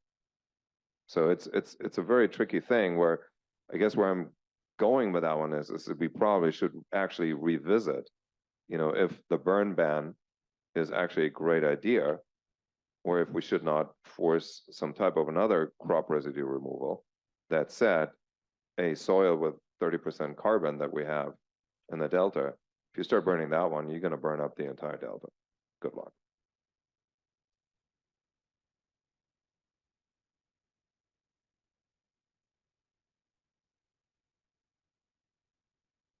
So that makes me wonder if anybody's looked at any bioenergy alternative for using those residues. Repeating the question, I wanted to know, are there examination of bioenergy uses for the residues? Excuse me. I'll just anecdotally, that was the intent of the law to move a 50% of that, but this rice residue has so much silica in it that it didn't pan out, and they stopped and they didn't look for any ways to remediate the silica, and so that's why it's all being returned to soil now. Yeah. Yes, the answer to the question is yes. That's how we started. This is how we ended up with this project, right? We started looking at what can we do with the rice residue, and I spent a long time talking with the farmers and getting the stories about what was actually tried and what did not work. Silica in the hull is an issue. Silica is not in the straw, right? So and the hulls are accumulating at the rice mills. They're not accumulating on the straw fields, right? I would say that the rice industry has literally tried everything in order to do something with it, and they couldn't come up with something. There are two major topics or two major experiments that were tried. One of them was in the late 90s. There was an attempt to build an ethanol facility, and the rice farmers invested in the supply for that one and the collecting of that one, the tractors, et cetera, et cetera. And when push came to shove, the whole thing dissipated, and the rice farmers were standing at the altar with no bride, and that was very frustrating for them, right? The same thing happened again lately, which is that there's a fiberboard facility which is in the northern part near Willows, which was ultimately also financed with a waste bond by the state of California for $250 million. That thing is currently in receivership and is bankrupt, right? So one of the problems with the whole thing is that by now you've shown twice to the investment community the whole thing is not working. That really that does not really entice people to do again some work on that one. But on the other side, to answer your question in a different way, we have about 550 million tons of crop residues in the United States annually that are just being plowed on. If you're looking at bioenergy production in Germany, for instance, just take that drum and beat that. The biogas is producing about 25% of German energy. If I have that right by now, there is about 10,000 digesters, and that is largely a mix of crop residues and manure. In the US, and in particular in California, we're only trying to do it with manure, and that just does not work that well. We would need to use the crop residues actually in order to do something. So the answer to that one is, have we looked at it? Yes. Do we know how to do it? Yes. Can we get it done in the US? Yes, we probably can. Should we do it? Yes. Are we going to run out of crop residues? At some point, we will be running out of crop residues if we really go the full defossilization pathway. Therefore, we should actually do it. Thanks for those comments. So we have a question over here.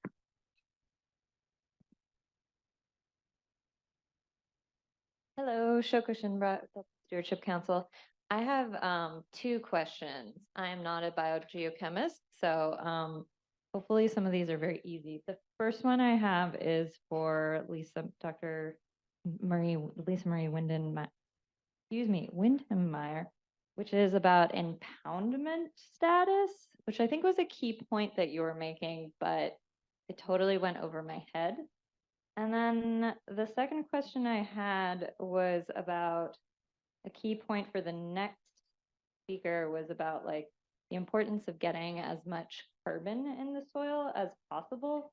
And then if you dry it down to like soil level, that will like trap N2O and CH4. And I guess I'm just curious, like how that actually, like how in the field that would happen. And again, these might be superficial, but I'm still trying to understand. So thank you for your time. I think these are fundamental questions. Don't say superficial, say fundamental. This is what we're here to do. So I encourage many other fundamental questions. Yeah, and I appreciate the pointing out a fundamental error in my not describing that.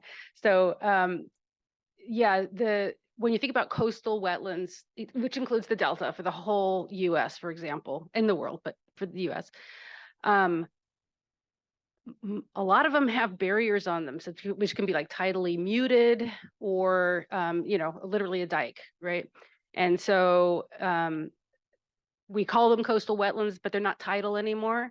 And there is in the National Wetlands Inventory a classification called impounded.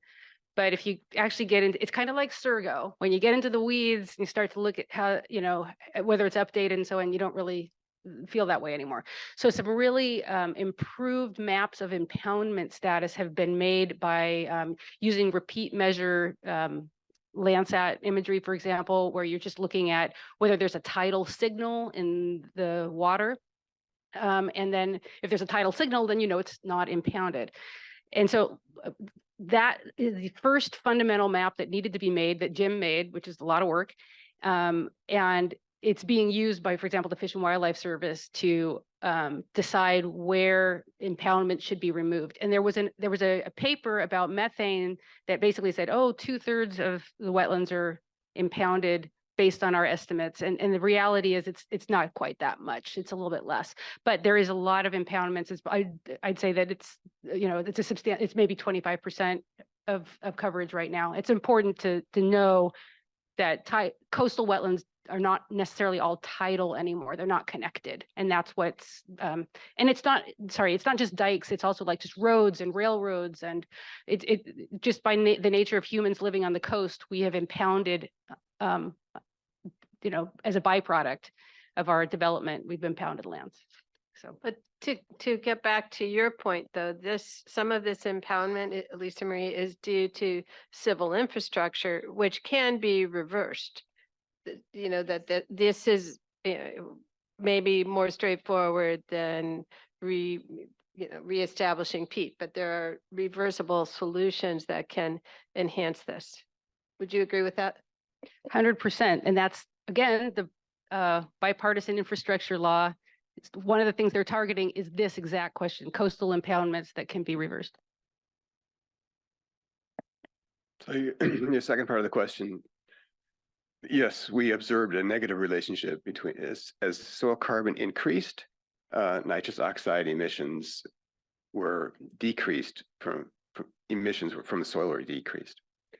And we were kind of wondering about that, and we assumed that it would all be returning to N2 just through reduction.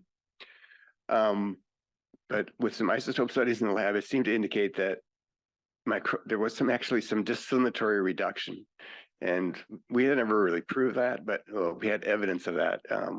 But that would mean that there would be a nitrogen limitation in the soil. And that's possible under high carbon soils. But basically why I said to increase carbon is for that reason. There's that negative relationship. So if you can increase the carbon content of the soil, you would reduce N2O emissions. And N2O emissions are important because they can offset methane emissions if you can reduce nitrous oxide emissions. Yeah, right. I'd like to have a clarification for those of you who may not be aware. So nitrous oxide is produced along the way to producing nitrogen gas, which is inert and we don't care about, but it's a gas phase in the 7 redox states of nitrogen that I tell my students there's nothing to do about it. You just have to learn that there's 7 redox states of nitrogen. And so in terms of dealing with, for example, nitrate pollution and other issues, one of the goals has been to try to have that all get to nitrogen gas, but then nitrous oxide can be produced along the way, just as a point of clarification. I don't know if that was helpful, but anyway. Another question. Yeah, so has there been much research into like the carbon uptake between tules, cattails, and other like the wetland vegetation out there? I mean, specifically, there's 3 main ones. There's the tules that we like, cattails, which are out there, and then there's the Phragmites, which is the invasive species that is pretty prolific, especially on Sherman Island. So have you guys noticed much of a difference? Like is tules like truly the species that we need to target to try to maximize, or can cattails and the invasive, Phragmites still give us the same kind of subsidence or carbon uptake goals that we're looking for? I'll take it. I've worked on all those plants very intensely. They're all super producers. So I think the real question is below ground versus above ground. And they're all really good at producing below ground biomass. Typha or cattails in particular are really good at building elevation. They kind of do this scaffolding thing as they grow. So I personally, from looking at like with a Lycor measuring machine of photosynthetic rates, many sites, I don't think there's anything fundamentally different than them in their capability of responding. They have different salinity tolerances. That's the only thing that's really going to separate them, I think. actually, it's good to hear from the expert, because from us, from the tower, it's really hard to see, and different footprints will have different mixes of those. In terms of the literature, Alan Knapp did some work back in, I guess, the 80s on some of the physiology and gas exchange of these different species. So those are old papers that get. But yeah, it's subtle. So. I'm going to ask a question myself, if that's okay. Go right ahead. So just for folks that don't know, I actually worked with Robin Miller on establishing that 15-acre plot on Twitchell Island in 1997. And one of our hypotheses at the time was we knew from talking to the locals that the cattails would come in. You know, the seeds are wind blown and we would get all the type of we wanted there, but that we might not get the tules. So we had CCC crews come out and put in those plugs of the cattail, or excuse me, of the tules. And we had half with those and half with not in each pond, east and west ponds, which were at different water levels.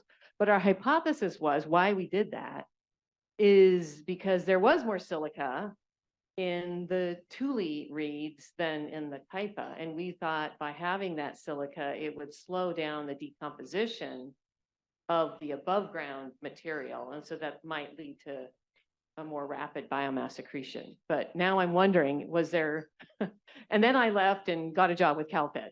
So, and Robin continued the work, but I wondered if there was anything to that, if this difference in silica makes a difference or not. I think some of these questions are just hard to answer because when you look at, again, the idea that we did with Ari on the soil accretion, very, very slow rates, and there's so much sampling error. Years ago, I was an editor of Global Change Biology and reviewed this wonderful paper by Mac Post and others, and they tried to look at global carbon sequestration in the soils, and it's only about 30 grams per meter squared per year, really tiny. And if you look at soil biogeochemists like Detlef Schulze and Tim Bowles' group, to really do budgets of soil sequestration, you need hundreds, if not thousands of samples. And really, you should wait a decade, even 2 decades to be able to see a significant difference because of the sampling error. So a lot of manual work, a lot of difficulty to answer these questions, which is why we're doing EdiFlux in a way to at least get some short real-term numbers. So. And just towards that, I think you've probably looked at a lot of the cores that get pulled out. Judy Drexler's cores that go back, 7,000 years are amazing. You'll see these golden tule rhizomes. And so the point being, tules, it makes up almost all of that core structure. And if you look at paleo core data, you don't see typha very often. You don't see cattails in there, just saying. So tule is sort of the long-term native plant, that we know will last in the long run. So this is a good way to get to one of our questions that we had in mind for this panel, which is getting back to all these challenges with heterogeneity on the landscape and difficulties in measuring. What about silica? How can modeling help us have a more predictive approach? How do we get some of these models to be applicable in a management or near term, maybe in this 20-year time frame? How do we use models? Anyone of you want to tackle that? I mean, clearly there's a hierarchy of models you want to use. It depends on scale. You want to use models to integrate in time and space where you're not measuring. Do you want to look at models to tell us what we know and don't know? I mean, I ran out of time, but we were trying to use a statistical model called ACE, alternating conditional expectations, just to answer your question here for this talk and to interpret our data. And there it was actually showing that the model's saturated at high methane levels. So that tells us that our simple models that are driven by drivers that we can measure easily, like photosynthesis and water table and stuff, doesn't explain all the fluxes. So that's a good thing in a way, that we need to work with other people to figure out maybe recalcitrant carbon in the soils, different pools, nitrates, et cetera. So, and then Patty's been working with that peppermint model, which is pretty good. But again, in a way, the parameters have to be tuned with the real data. So it's really hard to have truly independent models. I don't know, Lisa, can you say more, or Will? Yeah, just to say, like, model ensembles always just seem like the right way to go towards it to me, where you're looking at testing their skill and what the data needs are to run them. So yeah, Peppermint, right now, we're trying to add a tidal flux component to it. It's also been coupled with that MEM model that I showed you earlier, which is just a huge improvement in being able to get sea level rise incorporated. But yeah, I guess I think that we need models that not just look at like the carbon fluxes, but also the risk. We were talking, Steve Deverel's talk about risk factor analysis, or maybe, I can't remember whose talk it was, but it was Sandra Bashan's work. That question is really important, that risk factor, because when we're talking about carbon, we're talking about a climate risk. We're the only reason we care about greenhouse gases is for the climate risk, but let's build all the risk into our models, I think. So like the levee failure risk and Yes. the other risks. Yeah. Yes. I would want to add to that one, just because we're generating this massive amount of data. We obviously started looking at models and all that, and one of the things that I found frustrating was that actually a number of the models that are out there, they typically tend to work in their sweet spot that they have been designed for. And what we tend to do is we take these models then out of those sweet spots and ask them to predict something that is not in their sweet spot. And that is where things are in I would say in 100% of the cases are going off the rails. And so, for instance, one model that is quite used is the DNDC model. If you start looking at the DNDC model in non-vegetation and N2O circumstances, that thing runs off the rails. The same is true for the descent model. That's true for the descent model that doesn't even have a wetland or a rice component in there and so forth. So models, there was a workshop probably about a year ago by DOE that was looking at models for these various aspects and all that. And once the 8th or 10th speaker came up and talking about the 8th or the 10th model, I started tuning out. I know that the US Department of Energy and USDA, they love models. The problem is we need to get the right input data in order to parameterize the models. The right input data starts with actually taking these measurements that Dennis Baldacci does with flux towers and what we do with flux towers. And the cost of that system that we showed there, that is $250,000 plus a power line, right? So that is one data point on one field, and we would need to run that for 3 to 5 years in order to get enough data on that one. I don't think that we have a shortage of models. What we have is we have a massive shortage of good, high quality data and sensors and replicative measurements in various spots. And I will even add to that, even though we think our data are high quality, in some respects, it's not even good enough because it gets back to representativeness. And we can make measurements kind of in the water column and maybe in the soils. But as he mentioned, methane is produced by archaea, and they're really tiny. And once you go into the soils, there's all these little tiny microclimates. And we're not even measuring the pH and the salinity and the actual temperatures that these things are producing that are actually driving, let alone the oxygen levels. So we always have to be careful. Models are advisory, I guess, and it's better than nothing. And we try to do it as mechanistic as we can. And on one hand, machine learning models are doing really well with the flux data we have, but they're not predictive, and I don't think we can do a good job with them extrapolating into the future. They might be good for doing landscape integration. So again, this is part of the hierarchy in our toolbox, essentially. So, Thanks for that comment, Bob. I have a question for Scott. Scott, I thought you made an excellent presentation. It's very concise, to the point, and understandable. And you've been very quiet since then. And I was wondering. Can I just thank you for your compliment and then you can move on? So that's a song. But I was wondering what you could add to the conversation. What do you think about the conversation so far? Is there anything that you could add or any insights? You're from outside the system, so your insights, I think, would be especially valuable. Well, thank you for thinking that. I came to this meeting, hoping that my presentation would be useful, and it seems to have been for at least one person. So thank you for that. A And very I- important person, just to point of A very clarification. important person. Okay.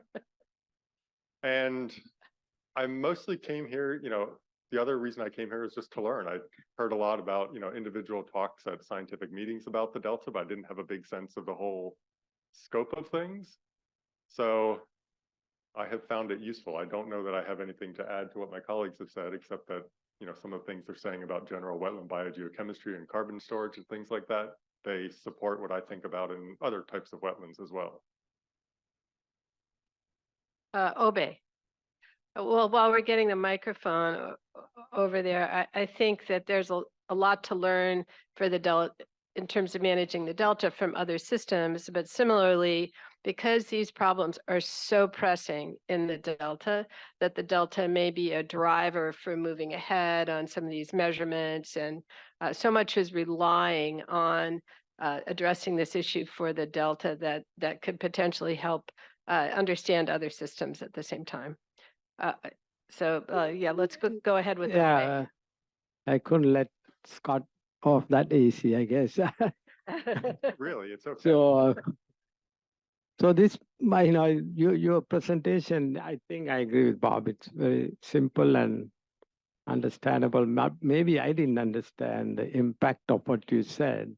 And that's the fundamental question I have, I guess, since I probably don't know all the biogeochemistry aspect. So I got the impression that, let's say you have some measures of subsidence to get the climate change benefit of it in terms of net CO2, let's say impact or benefit, you may have to wait a long time. Is that an accurate, I know, I remember that cartoon of the juggling pictures there, but is that an accurate assessment, or I got something wrong there? Well, I think if we, if we reduce the radiative balance, we'll get an immediate climatic impact.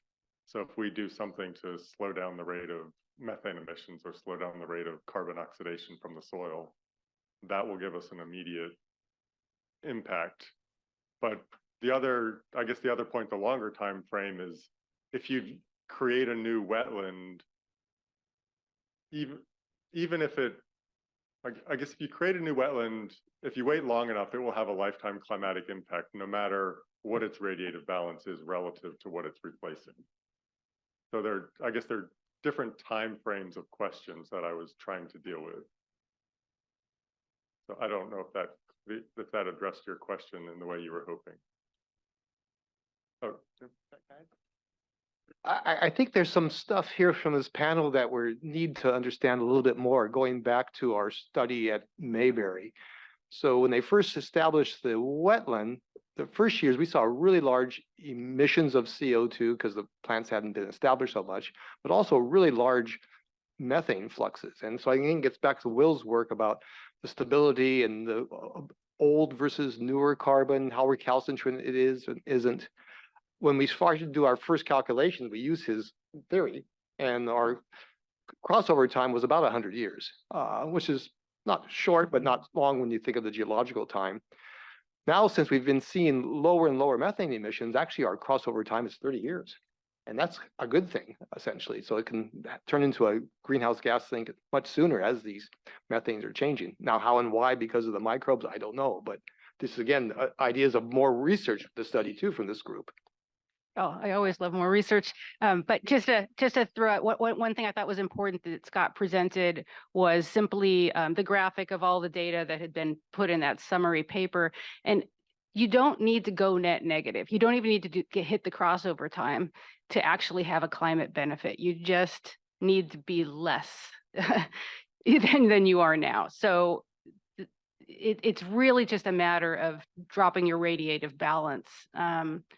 Some systems going from corn to a permanent wetland like Dennis's sites, that's an amazing reversal. It's from huge emissions to huge sink. You don't have to have that to still have a climate benefit. And I think that was one of your points.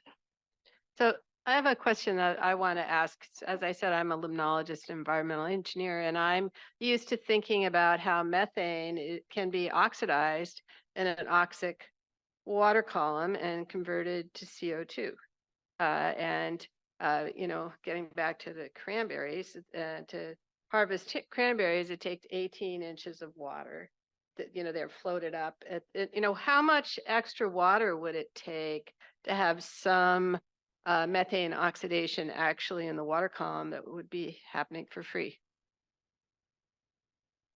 I don't know the answer to that, but in a lot of wetlands, roughly half of the methane that's produced in the soil is oxidized before it gets to the atmosphere. So methane oxidation is already happening. But it could be managed, is that right? I would suspect so. It's an interesting question, and part of that was resolved with Christina Poindexter, and she's a grad student working with us in Evan Variano. What's happening in the wetlands also gets back to the water column and the mixing. So during the day, the water is absorbing sunlight. The upper water is warm, the lower is cool, and so it's very stable. So there's very little mixing going on, and so there's a potential for methane coming up to be oxidized. At night, you actually have the opposite, is that the surface now cools relative to the deep, and now there's convection. And so we actually saw elevated nighttime emissions of methane from the water column because of that extra convection. So getting back to the pathways, methane goes from the soil sediments. It can actually go through xylem transport through the plants. It can go from bubbles through the water column. It can diffuse through the water column or be moved by convection. How to partition that, it gets back to the models that we don't understand very well yet. It's very complicated, and we're still trying to mess all that up, but it's important to know. Thanks. Go ahead. Yeah, my question is actually for Scott as well. I appreciate your presence here. I think it was really great. The paper that you wrote on sustained global warming potentials was one of the first ones I read in grad school, and I think it's really interesting how politically there is, I think, people have become stuck on the 100-year global warming potential as a standard. And I think that, Lisa Marie mentioned switchover time, like when you're dealing with multiple greenhouse gases of varying lengths, should you use instead like a year time period where it switches from source to sink? But even then, you're still not really taking into account the biophysical changes of albedo and all kinds of other things. Do you think it's possible or useful to work towards a different way of presenting, I guess, the radiative change between two systems rather than just the 100-year global warming potential or even the sustained global warming potential? Because, you can use 20 years, as Michael said, in a more aggressive policy sense, or 100 years, or whichever one you choose, but it's still kind of a manipulatable language, I think, and less maybe standardized than it could be. Yeah, our sustained flux global warming potential model is certainly simplistic in that it only considers greenhouse gases. I have seen some work that has tried to incorporate albedo effects into not necessarily a carbon dioxide equivalent basis, but to incorporate that into climatic impacts of ecosystems. But that is not something that I have tried to incorporate to combine with the sustained flux global warming potential. But yes, it is a simple model and certainly could be improved. Thank you. You're welcome. Yeah. So one question or one comment on the methane oxidation. That always pops up when you start talking about methanogenesis, and the question is about, how about methane oxidation, and isn't the whole thing reversible and all that? Yes, biology, there are certain, mechanisms where the whole thing is reversible. What we found from a functional genomics perspective, as well as from an absolute measurement perspective, and that's where if you put up an additive flux tower over a field and you measure over the 40 acres that the thing has its fetch radius, you measure still methane coming out, and the proportion of the methane oxidation in proportion to the methane generation is just a much smaller component. So even if you start putting up a longer column over the whole thing and flood it by, I don't know how many, we have methane production happening in black smokers at 2,000 feet, 2,000 meters of water depth, right, in the San Juan de Fuca Ridge, right? So just because we're shoving water on top of that one, I think it would be fallacy to believe that all of a sudden, methane disappears in the water column somehow. Methane has a very low solubility in water, right? So it will go straight up. So even if you put a water column on top of that one. Please go ahead. Just getting back to this negative correlation between soil carbon and methane and nitrous oxide emissions. So we did a meta-analysis in China, and granted, it's all mostly mineral soils, but the cutoff between being a huge methane emitter and not an emitter was 2% carbon. And that was in mineral soils. And so there's a point in the Delta, it may be 6, it may be 8% where that cutoff might occur. So just a thought. I wanted to ask Scott a question on the warming potentials for clarification. There's two things I always look confused because they talk about maybe a release of a kilogram of methane per kilogram of CO2. But when we see our fluxes in the field, we're seeing nanomoles of CO2 versus micromoles in reality. And then also when you showed the energetics, you actually were talking about picowatts, which is 10 to the minus 12 watts. And when we think of global warming, when we double the CO2, we're talking about actually 1 or 2 watts per meter squared. So I'll just kind of get some idea of context of the magnitudes and how we think about these things. And am I missing something or what? Your second question about the picowatts is that was calculations for a square meter of wetland. So if you scaled that up to the entire area of wetlands that are emitting at that rate, you would get bigger numbers. I haven't done that calculation. I don't know if, Diane, you presented at the beginning of this panel some numbers on the magnitude of carbon dioxide emissions from the Delta. I don't know how that compares globally. Well, globally, I mean, the CO2 effect is like a Christmas tree light on every meter on Earth. Yeah. So it's 2 watts no matter what. And that scales up to the whole globe. So we're kind of.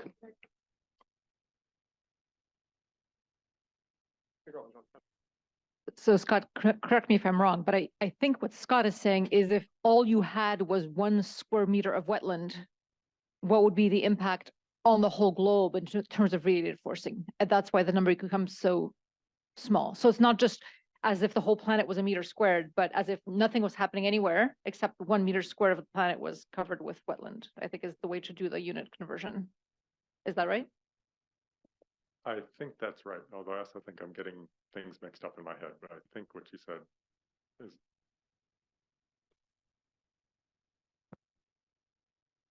And you had a first question as well, which I forgot while you said the second question. Oh, you forgot it too? Okay. Well, it's about.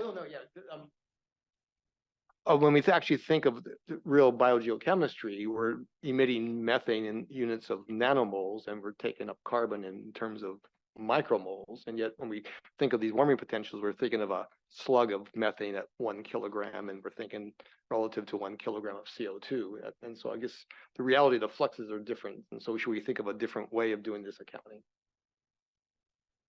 So is your question just why did I talk about 1 kilogram versus 1 kilogram instead of 1 micromole versus 1 micromole? Or 1 nanomole versus 1 micromole? Well, the metrics are comparing equivalent masses of gas, and then you apply the metrics to whatever your actual flux is to put them in a common currency. Maybe I'll chime in again. So I agree with what Scott said. So the issue you're talking about, Dennis, is exactly the reason for which you go to CO2 equivalent, right? Because you have 2 gases that have a different impact on radiated forcing and that are also emitted in different amounts. And so if you're going to compare them, you need that CO2e. But since I have the microphone anyway, I always find it interesting and ironic that we argue about 20-year global warming potential versus 100-year and so on.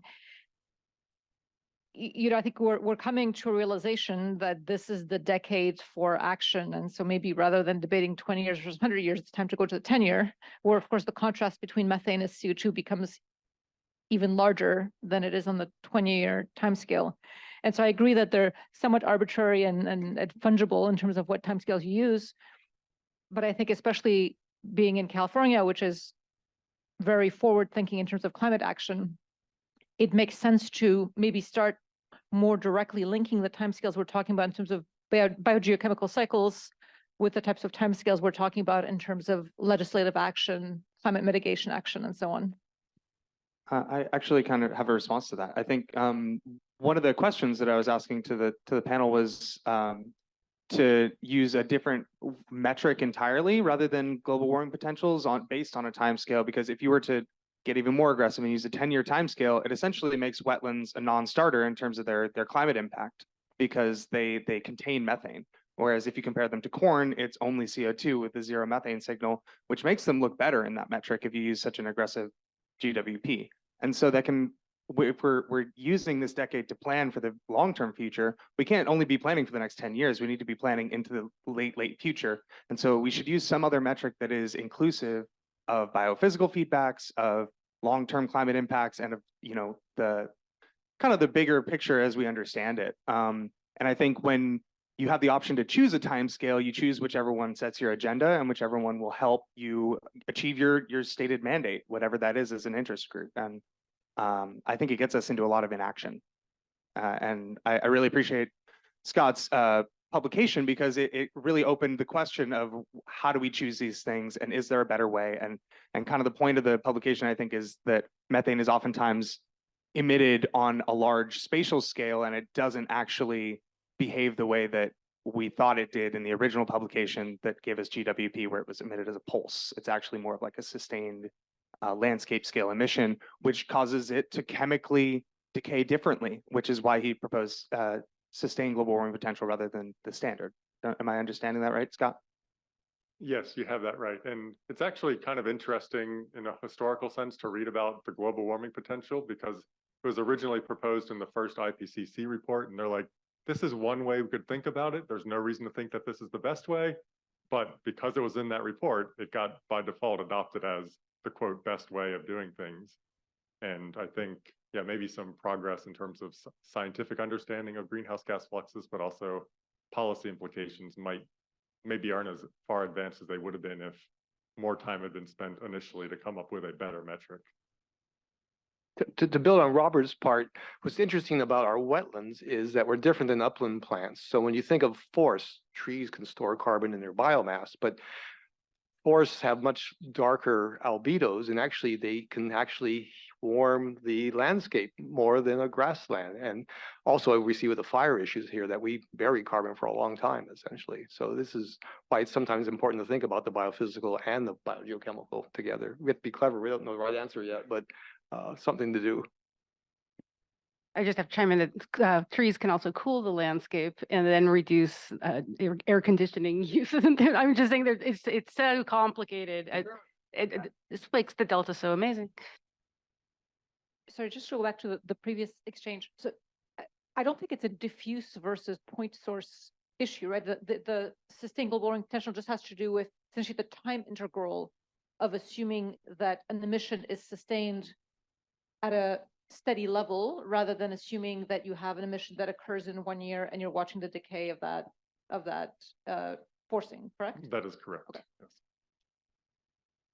So I have a question while we're going to Virginia. Do we think there's been enough promotion of creativity and off-the-wall ideas to explore, I'm familiar with some of these new building materials and all sorts of exciting approaches.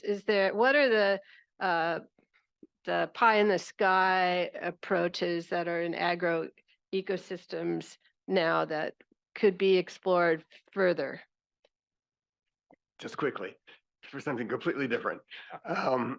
So we just got funded because there's evidence in the literature to suggest that fish in rice paddies can reduce methane emissions. And so we're going to look at it. Well, thanks so much. I'm glad to know. Any other of the panelists want to respond to that? And then we'll go to Virginia. What? Crazy idea. Crazy idea? Okay, so we need more crazy ideas. Well, I mean, we talked about burning the wetlands, as a way of possibly Yeah, your point was that this was historically thinking about the Native Americans, maybe what was going on. Okay, now Virginia. Well, what about using rice residue for something else? We talked about bioenergy a little. Supposedly that hadn't worked out, but I found a 22 paper that looks at it again. But that may be another idea, because that's what there's abundance of, it sounds like. And I know for woody materials, they're funding other things. But the question I was going to ask, Scott, I haven't read your paper yet, and I need to, because it's obviously good. And whenever you talk, you said very carefully words to that I interpret as being a reference to the counterfactual. In my area of forestry, we always talk about the counterfactual, which means what would have happened without this. And so the time period is really important, and different people, as you said, use the time period for whatever question they're asking or for whatever their agenda is often sometimes. But I think if you think about the counterfactual, that it really puts it into place. And I assume that you talk about that in your paper when you talk about sustainable, because to me, that's what it means, thinking about what we can do compared to what would have happened otherwise. You are right. Although I will, for a point of clarification, in the metric I propose with Pat McGonigal, it's the sustained flux. So the fluxes repeat time after year, instead of just being a one-time pulse flux, which is the basis of the global warming potential. But yeah, we've done some modeling of, possible futures in terms of, like, if you have a wetland that was drained, how does that carbon stock go down, and how does the radiative impact of that action change? So sort of like conceptually what I was talking about today. And then, if you restore that wetland, the counterfactual is, what if you didn't drain the wetland in the first place? So you're always going to be worse off if you drain a wetland and then restore a wetland, unless you restore a lot more wetland than you originally lost in the first place. So it gets back to timescales, it gets back to what was on the landscape initially. And yeah, depending on the question, these are important things to think about. One thought. Oh, oh, I just added, emphasizing Scott's point that he makes so well, that it's the landscape. It's not just that one site. Yeah, it's easy to think about just 1 square meter, but yeah, especially when you're dealing with delta issues, you've got a lot of a mosaic of land uses across the landscape, and you should think big scale. When you ask about different uses, we built a house in Tennessee, and my wife was looking into all these different technologies at the time, and she discovered this thing called straw bale homes. Now, it really hasn't taken off, but yet we hear in California that homes that are straw bale actually are very resistant to wildfires. So there might be still a potential market, especially as people want better insulated homes, natural homes. It's hard to get the market growing, but I think it's a technology worthy of thinking about more.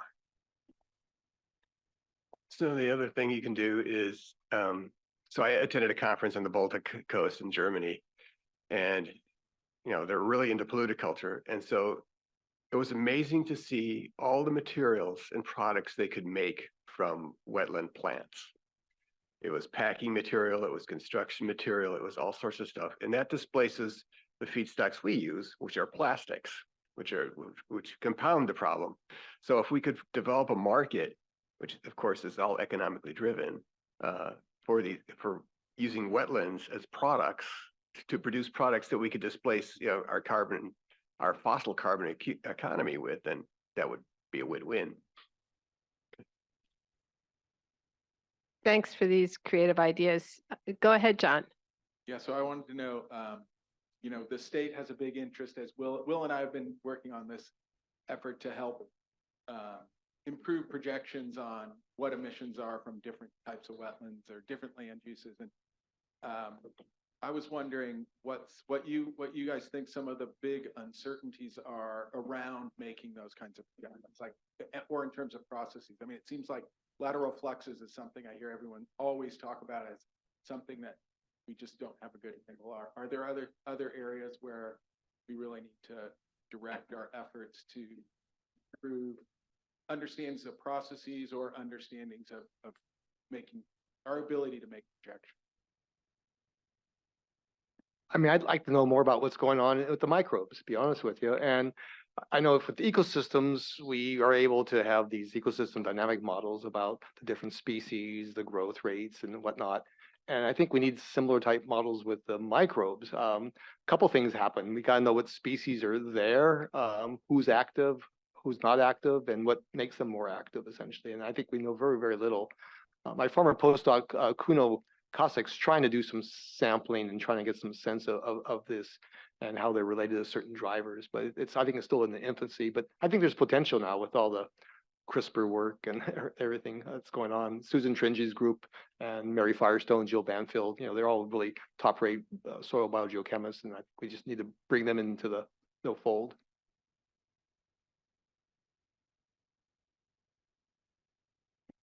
Yeah, and beyond the microbial communities, there actually has been quite a bit of work by Susanna Tringe and others and her groups around looking at what's there, is what's active.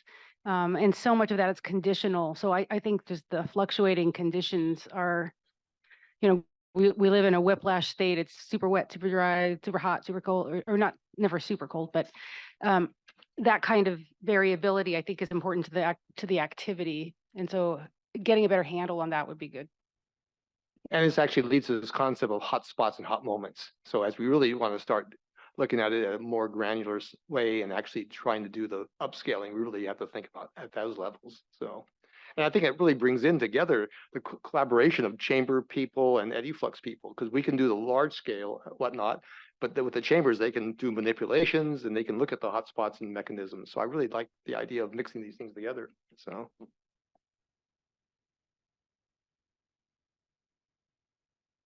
Well, if there's no more questions, we could actually have a wrap up 10 minutes early.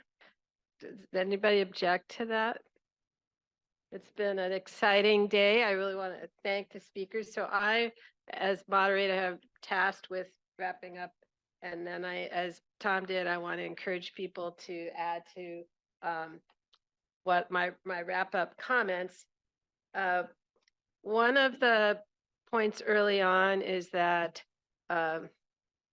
sulfate matters because we have this potential for suppressing the methane production. So sulfate matters because methane matters. That one potential interpretation. And so this means that tidal wetlands are a good prospect potentially. Another point is that the metrics that are used to evaluate the efficacy of any approach in terms of timescale also matter a lot, and that different metrics can lead to different conclusions about what to do, and that we can more data are needed in order for models to be more robust and useful. This is more field data. And on the other hand, the advantage of getting more field data is we will get more surprises from the field and make discoveries of what we didn't even expect from doing field work. So these things are coupled inherently in terms of finding out what we didn't know, what we didn't expect. So that's one of the important uses of models. And but the overall big picture is it's really important to stop subsidence now. So if we were all going to get in a school bus and getting back to my experience, or round up a lot of teenagers from high schools, and we should go. They should drive down to the governor's mansion and have placards that say "Stop subsidence now." That's my wrap up.